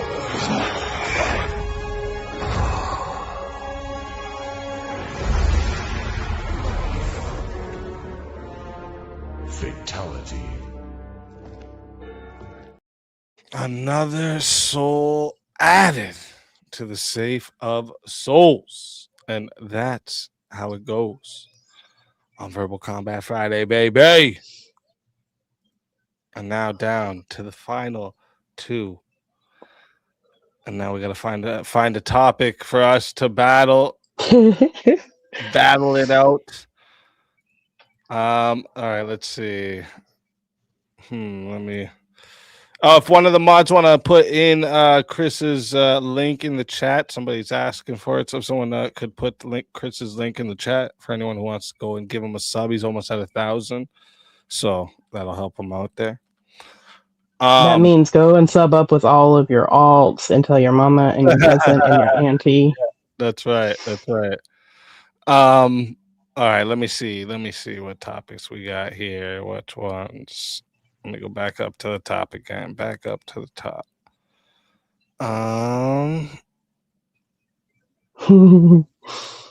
You tell him, Tim. What did you think of this topic? Jealousy is a sign of ownership, not love. Actually, I highly disagree with that one. I don't know what the hell was going on with their conversation earlier because I was like kind of in and out, the two that were going back and forth about it. But I was like, I disagree. I'll just say that because I'm assuming you agree. Yeah. Oh. Okay. Wait, no. I agree. I disagree with this as well. Oh, okay. Then I'll tell you. What if I made like a statement that jealousy is necessary for love? Oh, definitely. Well, I don't like the word jealousy. That's what I take an issue with because to me, jealousy is being covetous. It's wanting something you can't have. Territorialness and protectiveness is defending something that's already yours. I think those qualities are necessary for love. Wait, say them again. Which ones? Like territorialness, possessiveness, protectiveness. Like this is mine. Okay, and you're saying that none of those would fit into jealousy. No, I don't think so. Because to me, jealousy means coveting. It's wanting something that isn't yours or that you can't have. Okay. What we can, I'll bring up another one. 1 second here. Let me see.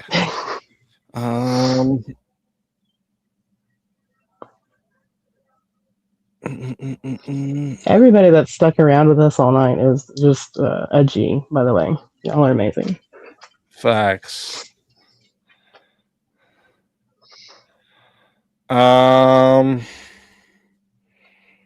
You'll probably agree with this one. Would you agree with humans are Oh, what did I just do? I just fucking took it out. Oh my gosh. There we go. Humans are predictable despite thinking they're unique. Yeah, they're definitely predictable. Yeah. Okay. To be honest, I don't know if I even know how to do the other side of that one. Right? I'm sitting here, I'm like, could I? I'm not great at devil's advocating. I mean, I can do it with some that's fine. subjects in a while. But I'll I'm like, definitely be devil's advocate. That's fine. What was the ones you said earlier are necessary for love? Possessiveness, protectiveness. Protectiveness. What was the other one I said? Possessiveness, protectiveness. When you say and like possessiveness, what do you mean by that? Just so territorialness. Territorial. Oh, that was the other one. What was the one you asked me about? Sorry. Possessiveness. Like, what do you mean by that? Possessiveness. Yeah. Like ownership. You know, like my man's my man, and I'm his. I'm like his. So. Okay, I got you. Yeah. So you would but say that is because I'm his. that possessiveness is necessary for love. Yeah, I mean, I think so. Yeah. Okay, I'll take the opposite of that. Okay. Possessiveness is necessary for love. Okay, we'll just write. Well, I'll just pose it like this: is possessiveness necessary for love. All right. All right, chat. This is the final matchup going to 8 minutes. Remember, you can add on time with 10. You can be solo judge for 120. All right. And if we don't get a solo judge, it's going to the chat poll, and the loser of the poll will lose their soul. Leah, good luck to you. Oh, thank you. This one here.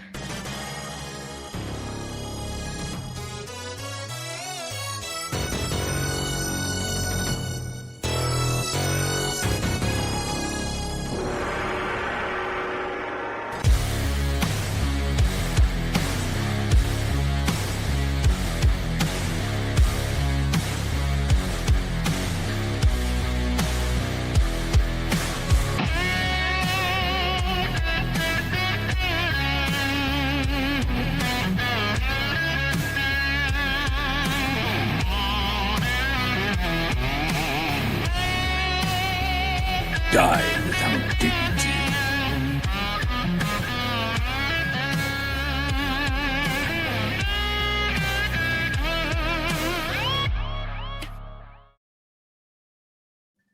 All right. All right, I'll give you something to start off with here. So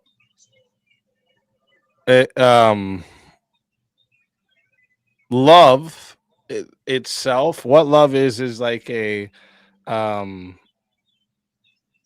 genuine willingness of like another person for that person's own sake. And possessiveness is a exclusive exclusively for your sake. So love doesn't require the possessiveness. You think possessiveness is just for your own sake? Unless you can tell me how it's not, right? Well, say that you're somebody's protector, like your wife and your children, right? Don't you need to be possessive over them to be protective over them? No. Don't you need to hold them safe in your home to be able to, keep watch over them and protect them? No, I don't have to be possessive over them to protect them, for sure. No. Actually, there could be you could even point out certain situations that possessiveness would be harmful to them, right? Like the helicopter parent, for instance. Sure, I think definitely if it's getting to a level where it's like pathologized or pathological, then that's any trait can turn kind of toxic, right? But I just mean when I say possessive, I know it's one of those words that has kind of a negative connotation. I just really mean like an agreed ownership, right? Like when you marry someone, you're agreeing that you guys are giving yourselves to each other, and that is your possessiveness. And then you have your family, and that's your family. It's not Greg's family or Tim's family. It's your family, just like my family is my family. That's just kind of what possessive means to me. And if someone were to try to say come into my home and hurt my family because they're my family, they would meet a bad end. Or if they were to say try and come in between us somehow, like doing raucous things or being slimy snakes, I would end their relationship with my family in some way, because I don't let people come into my family to hurt us. Yeah, but that's for that's for their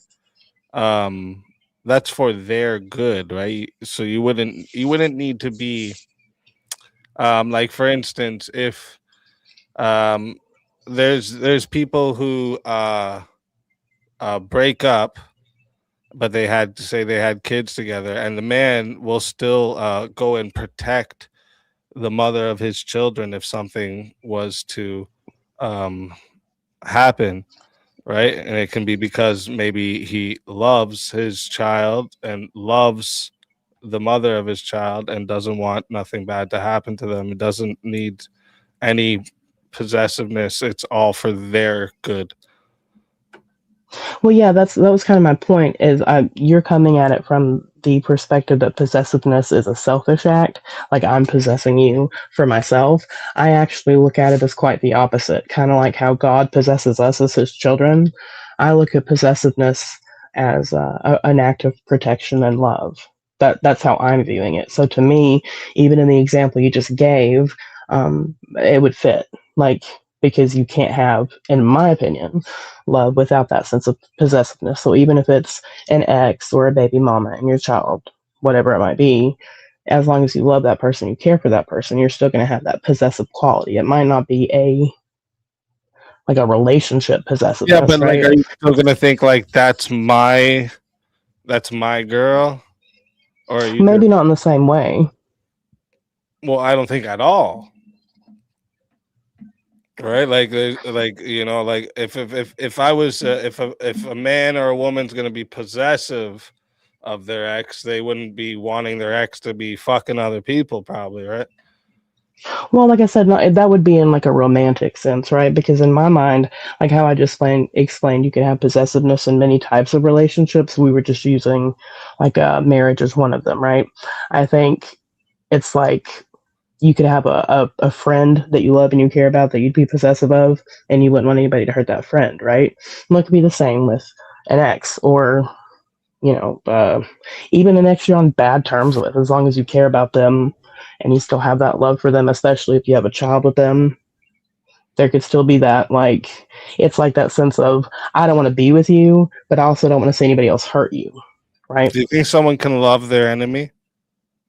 Yeah, I think that you need to.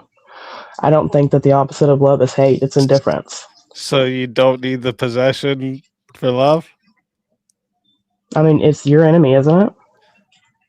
Are you possessing your enemy though? Or is that like Sure. I mean, because it's not like we're always talking about a physical possession, right? If it's my enemy, it's surely someone that I care about. I'm spending time and energy and effort on, right? Yeah, but no, it doesn't even have to be someone you're like spending any time or effort on, right? You don't have to spend time and effort on your enemies. I mean, what would you define as an enemy? Because when I think enemy, I think someone you like, you perhaps go out of your way to make miserable, or anytime you see them, you like fuck with them a little bit, or like somebody you're trying to like dig at. That's what an enemy would mean to me. Okay. Well, when I'm saying enemy, I would mean more just like somebody you wouldn't care at all at what happens to them. You don't trust them, you keep them away from you. I would consider this also an enemy. Right? Yeah, perhaps. I don't know that I would phrase it as enemy. I might phrase that as a threat. That would be different. If it's someone that could be like dangerous that you want to keep away from you, that's not like, when I think enemy, I kind of think frenemy. Like if somebody's really like your enemy, you kind of like if you think about some of the best like enemies, quote unquote, historically, they kind of feed off each other. I think enemies can be like that, right? Well, Where it's like, okay, well, let's go a little deeper here. Do you think a woman could love a man that raped her? yeah, absolutely. Don't family members rape each other? Well, that happens, yeah, but I'm saying a man that Or that boyfriends and girlfriends? yeah, Or, that isn't a family member, yeah. Sorry, I shouldn't have went right to family member. I'm That's tired. no, you're good, you're good. So like if that's possible, right? Do you think that they're possessing that person? Do you think the possession is there for the victim in that situation? Oh yeah, you don't think that the rapist would be with that person forever? No. For the victim, I'm saying like the love that the victim loves the person that's done this to them, but they don't want to possess them.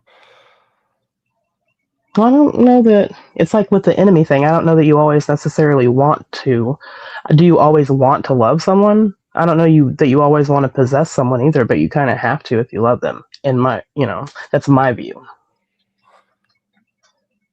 Yeah, I just don't think the ownership thing. Like you don't say like I like this is my enemy, or this is this is my assaulter. Like this, that they don't own those people, right? Like that's what when you said possession at first, and it's like how like that's my man and I'm his woman, right? But we don't do that with these other forms of love, so that would mean it's not necessary. Oh, we're past the time, but it would mean it's not necessary.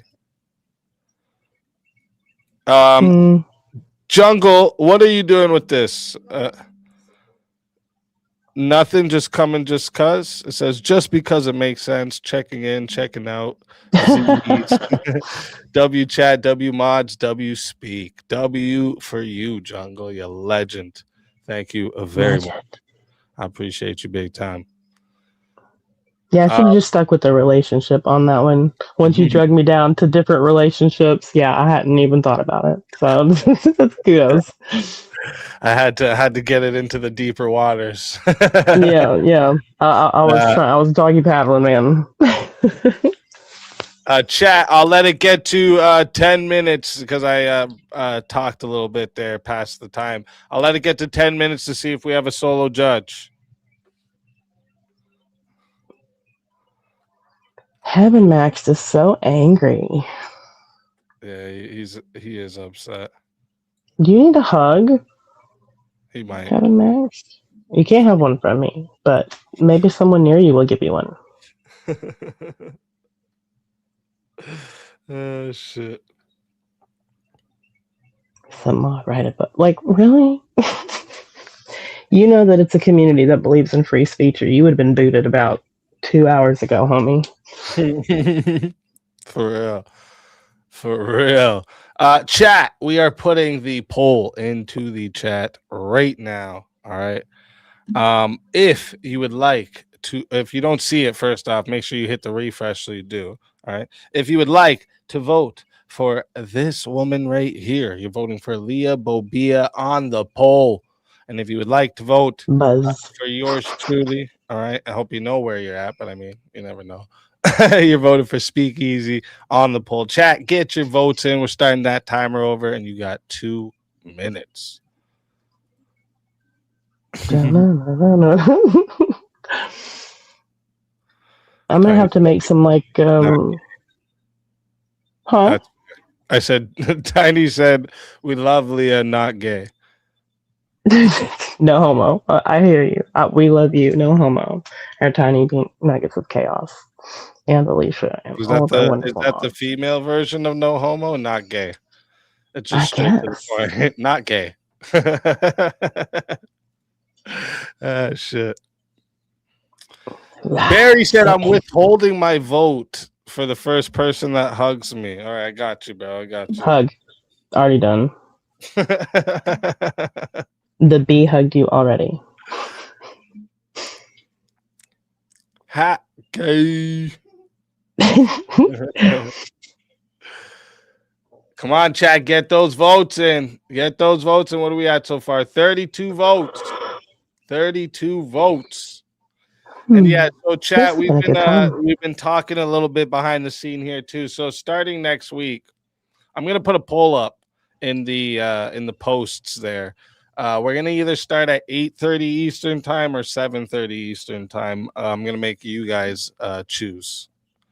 But yeah, I think starting a little earlier is gonna just be better for everyone.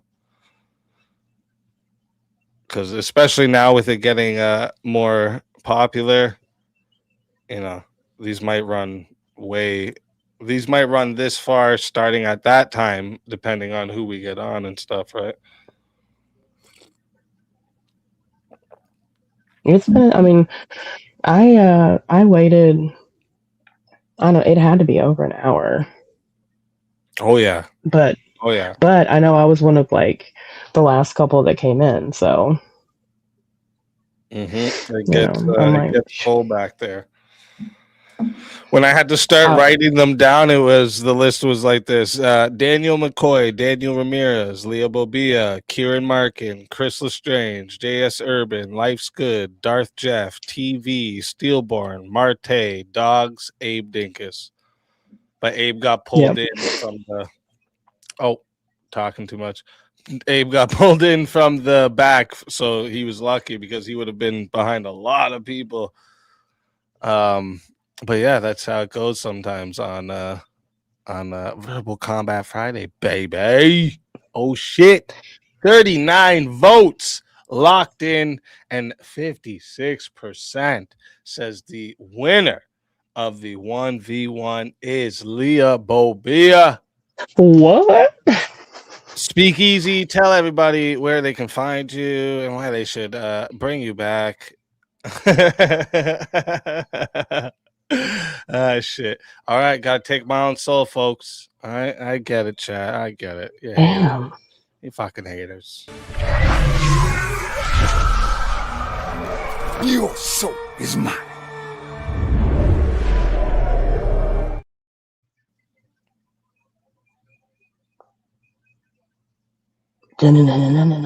Buzz. I was waiting to see if you would say the thing. Yeah, I was waiting to see if you would say the thing. I would put a butterfly above it next time. I have my little butterfly and my little bee. Shit.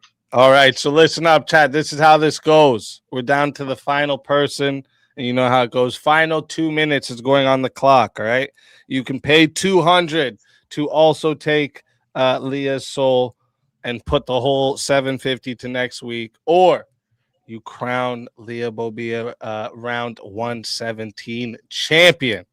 All right, chat. The timer is starting right now, so make your decision wisely. All right. And congratulations, Leah, for coming to the end of this. Killed it. I know. Why, thank you. I've had a really great time. My mother-in-law has the kids tonight, or else it's why I can't always, I got 2 young ones, they're 4 and 5, so I can't usually be up so late. I mean, they'd be getting up right now if they were here. So See, starting earlier might be good for you too. See? Oh, heck yeah. A lot of people, I think, starting earlier is gonna help. You know what I'm trying to say? Yeah, for sure. JS said, although, like, right now, Simps in the chat. He said, dude. JS, you probably voted for her too. Don't lie. Honestly. JS acted like he didn't vote for you. It's so crazy. I'm just saying, if I were a dude, right, and I were any one of the guys that comes on regularly, everybody would be like, yeah, you go, man. You fucking knocked it out of the park. But just because I'm a lady, it's sexism. You did a sexism. Misogyny. All right, misogyny. That's what's going on. Yes, you know what happened? You didn't bring Juicy, bro. That's what happened. You didn't bring Juicy. Oh, why don't I? Oh, my shit all fucking went crazy for a second, but we're good. My screen over here went fucking blank, and this one started doing a blinky thing. I was getting worried there. I was like, man. I was worried. I was like, come on, let this timer run out. Mama could use the money. Look at that. 2 minutes on the clock. Ladies and gentlemen, we have a winner. Victory. We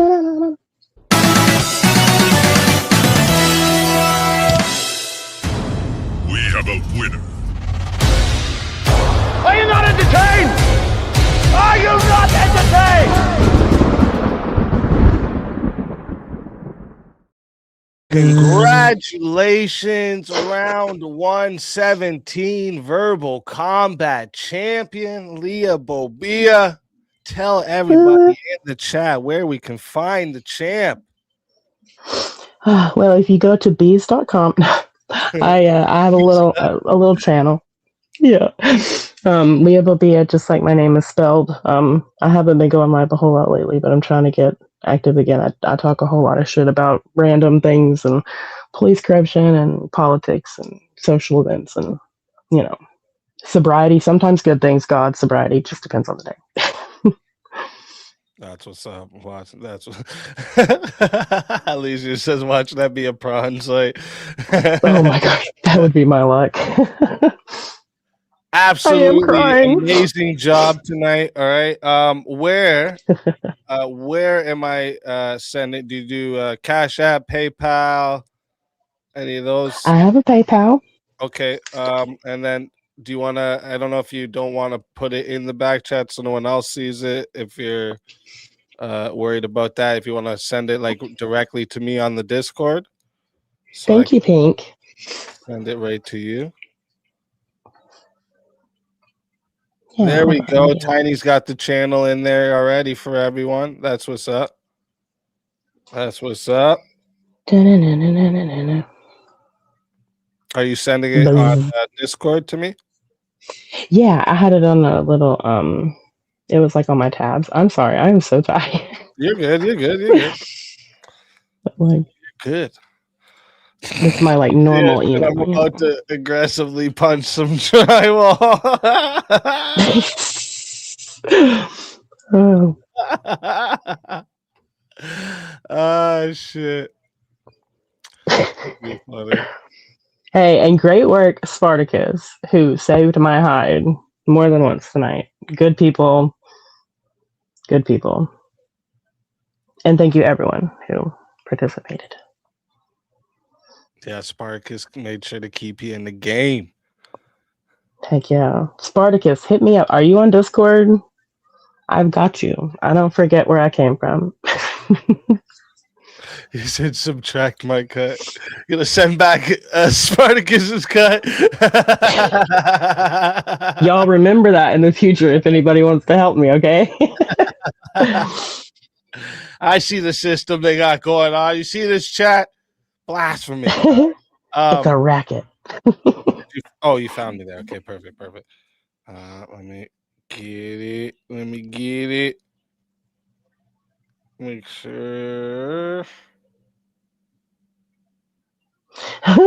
His judgment is sus. I don't know about that. I don't know. I like Avarice too. I know a lot of people hate on Avarice, but I don't know. I mean, I think it's just maybe because he whoops a lot of ass in debate and people get mad about it. That's what it seems like to me. A little bit of. That's what happens, you know. That is Mhm. definitely happen. Oh wait. Where? Communism goes where the women do every time. Oh, that made me giggle. Okay, there we are. Making sure. Boom, boom, boom. And the fiance just came searching for me. Like, I don't know, 20 or 30 minutes ago.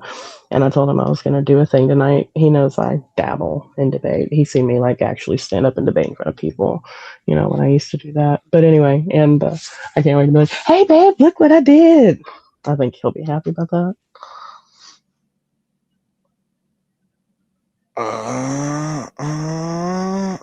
Okay, so check your PayPal.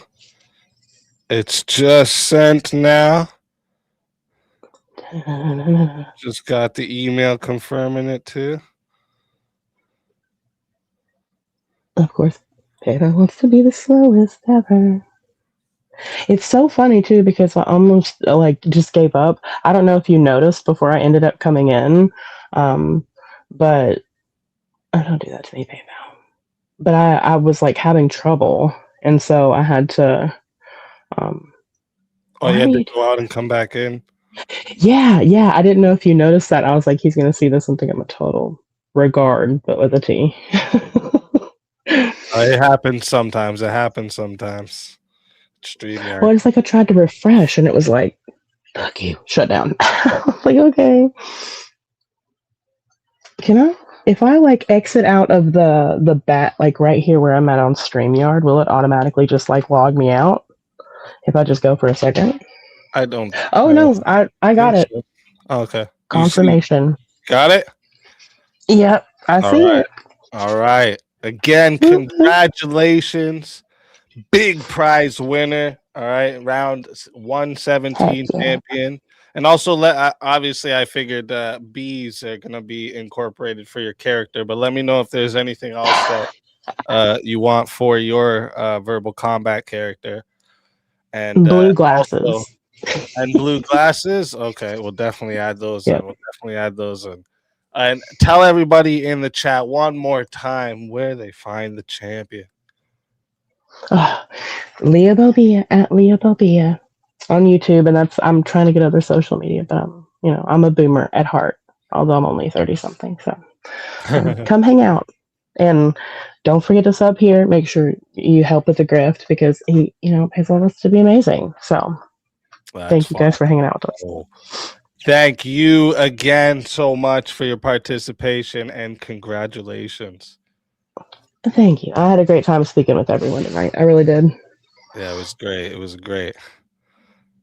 All right. And again, thank you for coming. And I'm gonna wrap this up. So let me put you to the back and chat. I can't thank you guys enough. Hold up. This isn't actually accurate here because when I said I had to add the 200, I didn't, and there was another 200 that got added in there. So let me make this dono bar accurate for you guys.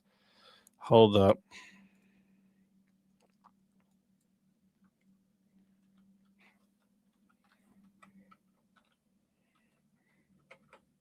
Oh. Okay. Boom. Listen, chat. Put some big fucking crowns and W's in the chat for chat. Everyone go sub up to Leah Bobia. Okay. Congratulations on your victory. Great fucking job. All right. You took out the champ twice tonight. All right. You took out the boss twice tonight. All right. There's some bragging rights in the verbal combat streets. You know what I'm saying?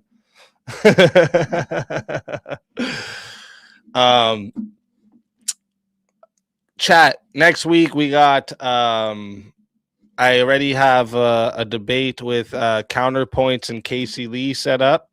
I'm trying to get another one set up for Monday or Tuesday, whatever one's better for them. I'm probably gonna do I'm gonna talk with Teriak to do a spin the wheel episode for him. I told him we would do one where he starts a little earlier and I go on to his show and you guys get to see what spin the wheel is and I'll participate in the show, all the debating and everything. And then also I'm going to put up a poll in the posts. So I want you guys, actually, I'm going to do it right now, like literally this second. Let me go over to my posts. So I'm just going to write, we are pushing the VK start time back. Vote for when we start. All right. And the options are 8:30 p.m. EST or 7:30 p.m. EST. All right. So that I just made that post. If you guys want to go and vote on it, I'll share that here quick. I know Teriak's sleeping. JS, you're streaming, right?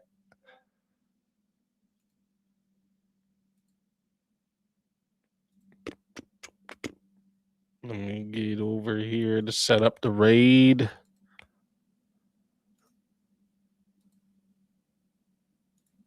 I'll send you guys over to JS's. I know he's probably doing an open panel over there where you guys can join in the Discord and just talk shit. You know what I'm saying? And listen, guys, I've been working super fucking hard to give you guys even more. And there's things that's come up that, you know, you guys are going to start getting more. You guys are going to start seeing more shit come out. There's big opportunities coming. All right. There's big things coming. I promise you guys. All right. I'm not stopping. I'm going to keep going hard for you guys. You guys do nothing but continue to be the best chat on YouTube. Okay. But yeah, there's some big moves that I've been making behind the scenes here that it's all gonna come together. Okay. Couple different things. You guys are gonna be like, what? It's crazy. Okay. Also, What else did I need to tell you guys? There's one more thing next week that I can't remember, and I feel like I'm gonna be like, that was it. But I can't remember. And listen, it's already 7 a.m. all of it. So listen, you guys have a absolute beautiful weekend. Okay, you guys know I won't be back till Monday. We don't do the weekends unless it's a special event I do or something. May, that's what I was gonna tell you guys. May 2nd. All right, me and JS. That's a Saturday. All right, that's how I got reminded. May 2nd, me and JS are debating if we went to the moon. Okay, and I'm taking the side that we did not. All right, that we did not. So you guys are gonna have to be there for that. Easy to boys, you'll have to do better next week. True. Hey, we haven't had a woman win VK in a while now, huh? Now I'm thinking about it. Boys, you will have to do. Oops. You'll have to do better next week. Jesus, I can't spell.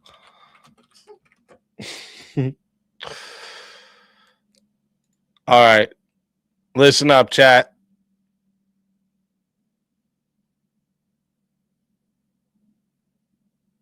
Listen up. All right.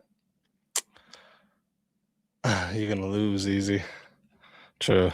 I did. But yeah, can't thank you guys enough. Make sure you guys give JS a sub when you guys go over there. Even if you're not staying, give them a sub. And yeah, get in the Discord. Make sure you join the GIF Wars in the Discord, all right? Trying to get it more active up in there. Make sure if you guys want to join the voice chats, go ahead, hop in the voice chats. Feel free to use them to just go hang out. And yeah, that's it. That's all I can think of. Like I always say, guys, it can be 30 in the chat. It can be 2,000 in the chat. Best chat on YouTube, hands fucking down. I love you guys. God bless you all. Have a beautiful weekend and a beautiful morning, evening, night, whatever it is, wherever you're at. All right. And I'll see you next week.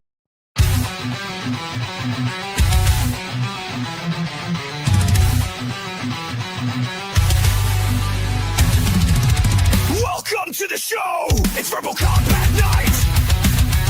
Debates and battles, chaos in sight. Every Friday from 9:30 to 2, extended to 3:30. If the attack comes through, the attack comes through. Join the fight before the clock hits 1:30. Survive the debates, keep your name from dirty. Open panel, blood rough, minimal rules in play. 5 to 10 topics, steam for the day. Verbal combat, let the chaos unfold. Chats in the fight, stories told. Attacks and battles, who will survive in this verbal war? Only one will thrive, will thrive. Semi-finals start around 2:30. 1-on-1 death matches, no time to be flirty. No revives until 4 remain. Then the final 4 ready to reign. 2-on-2, the last to fall to get eliminated. Then 1-on-1 call. All attack moves are fair game. Revives for the final 4. That's the name of the game. Verbal combat, let the chaos unfold. Chats in the fight, stories told. Attacks and battles, who will survive in this verbal war? Only one will thrive, will thrive.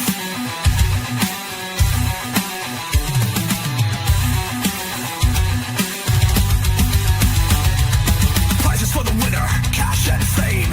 Custom characters, shoutouts, the name of the game. No winner, prizes roll over. Stay in the fight, next week's champion, ready to ignite.